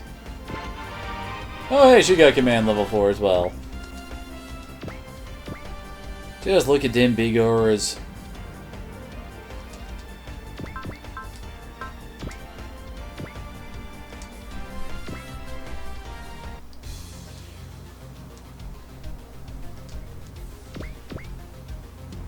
Oh dang, she actually took a nasty hit there.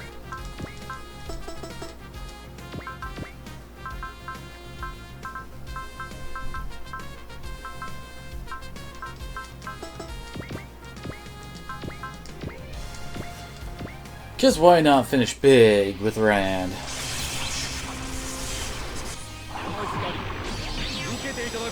Apparently, Roger disagreed. That is not a big finish, man.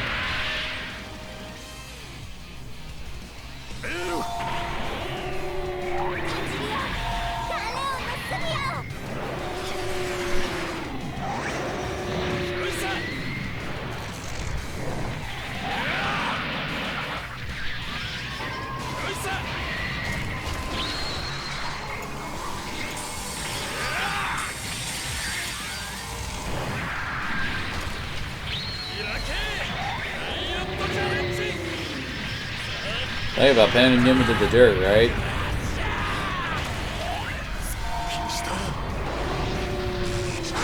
And dead.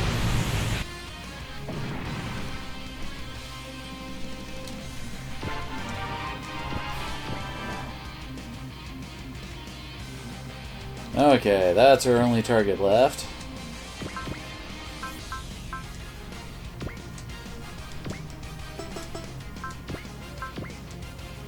Just because I want to see what this attack is.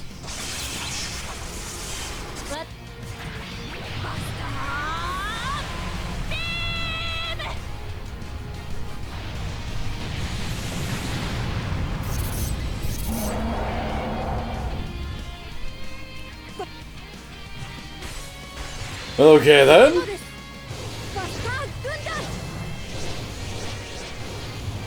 Did she just break reality to summon a bunch of space monsters of her own? Because I think she did.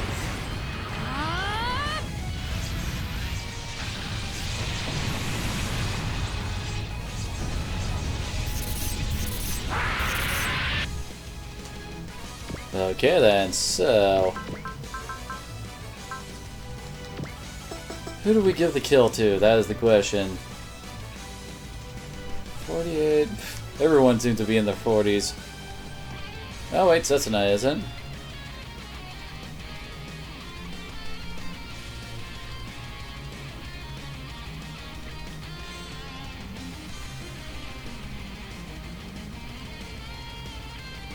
The only problem with that is Setsuna already has his haste bonus. Oh wow.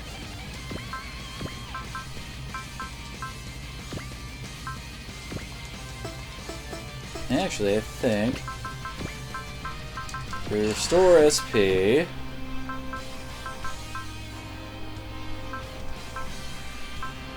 Oh, okay, never mind. It's only for the lead pilots who get the SP restored. Never mind. They're even the ones who would actually have friggin' lucky to cast.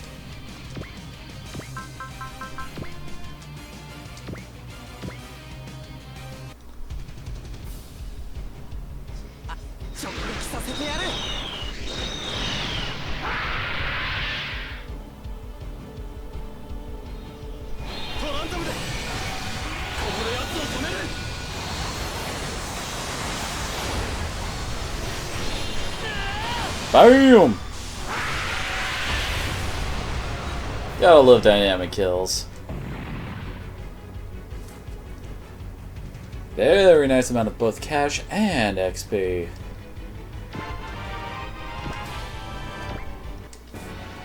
Alright, fight over! And I don't have a translation for this until after we're done here. And thank you, Roger, for getting that all done for free. And we all got 18 pilot points. Holy crap, we killed a lot. Now we're back with the Serpentine Sisters from Diebuster. So apparently the Serpentine Sisters are trying to get their hands on eternal life to hold on to eternal youth, one supposes. Since, as I explained earlier, the whole once you reach a certain age, you lose your powers kind of thing. And are happy to hear about the doings of Bahamut. They reckon they need to summon more friends to the solar system to help hasten, air quotes, its awakening. Goddamn pronoun game. Very soon now, their air quotes dinner will be prepared fully. And after the battle, the imposing Buster Machine number 7 reverts to the ditzy no-no we know and love. And the other pilots clamor for some answers. She remembers helping Cassio look for a Buster Machine on the other side of the moon. She remembers hearing Lauk's voice, and the next thing she knew, there she was! Such hidden powers befit the hero of justice she always wanted to be. But where some of the things she said, such as affiliation with Earth Empire Space Forces, came straight from her subconscious. Wait, really? When was that said before in your translation? Oh well, whatever. Noriko reckons that it's nothing directly related to her in her own world, at least. And just as the team are prepared to split up in despair of getting any useful info out of her, Nano says she remembers something about the Buster Army, those space monsters only seemingly found in the solar system. She's pretty sure they've been searching for her specifically, and that their real enemy are the space monsters at large. Unfortunately, it will take more than just her word for it to clear up this apparent misunderstanding, and it's not readily clear to Nono how to switch into number 7 mode at will. But Akagi is pretty sure it's all about morale, something Hibiki knows quite a bit about. In other words, it's a transformation that works a lot like the Hibiki's Guy mode, I'm imagining.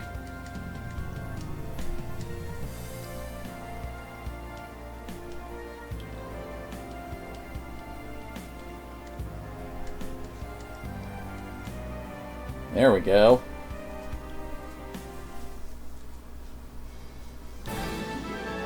Since we got some our guys to command level 4, a new thing is unlocked in the D Trader, which gives command level 4 to whoever equips it. And congratulating Shin on becoming an ace, and pissing him off at the same time. And same goes for Ryoma.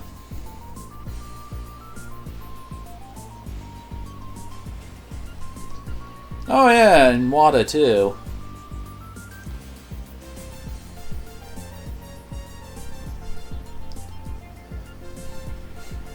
Oh, here we go. AG would like to encourage Nono, but his way of doing it is creepy at best, or would be if he didn't get his monitor broken every time he tries to get near her. Sort of a nifty defense mechanism, I suppose? Yep, there he goes.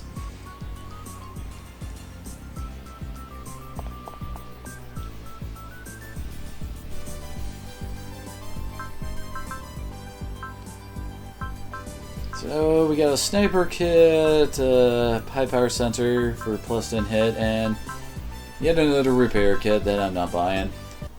And with that, I am going to be ending the stream. Apparently some people need some help with getting their network fixed, so I gotta go and help out. Thanks to all who came on out tonight. Tomorrow we're going to be diving back into Dragon Age Origins. hopefully we'll be able to at least finish the friggin' Deep Roads, if not the Dalish Elf quest as well. But I guess we'll just have to wait and see. So, once again, thanks for coming on out, and I hope to see you all again next time.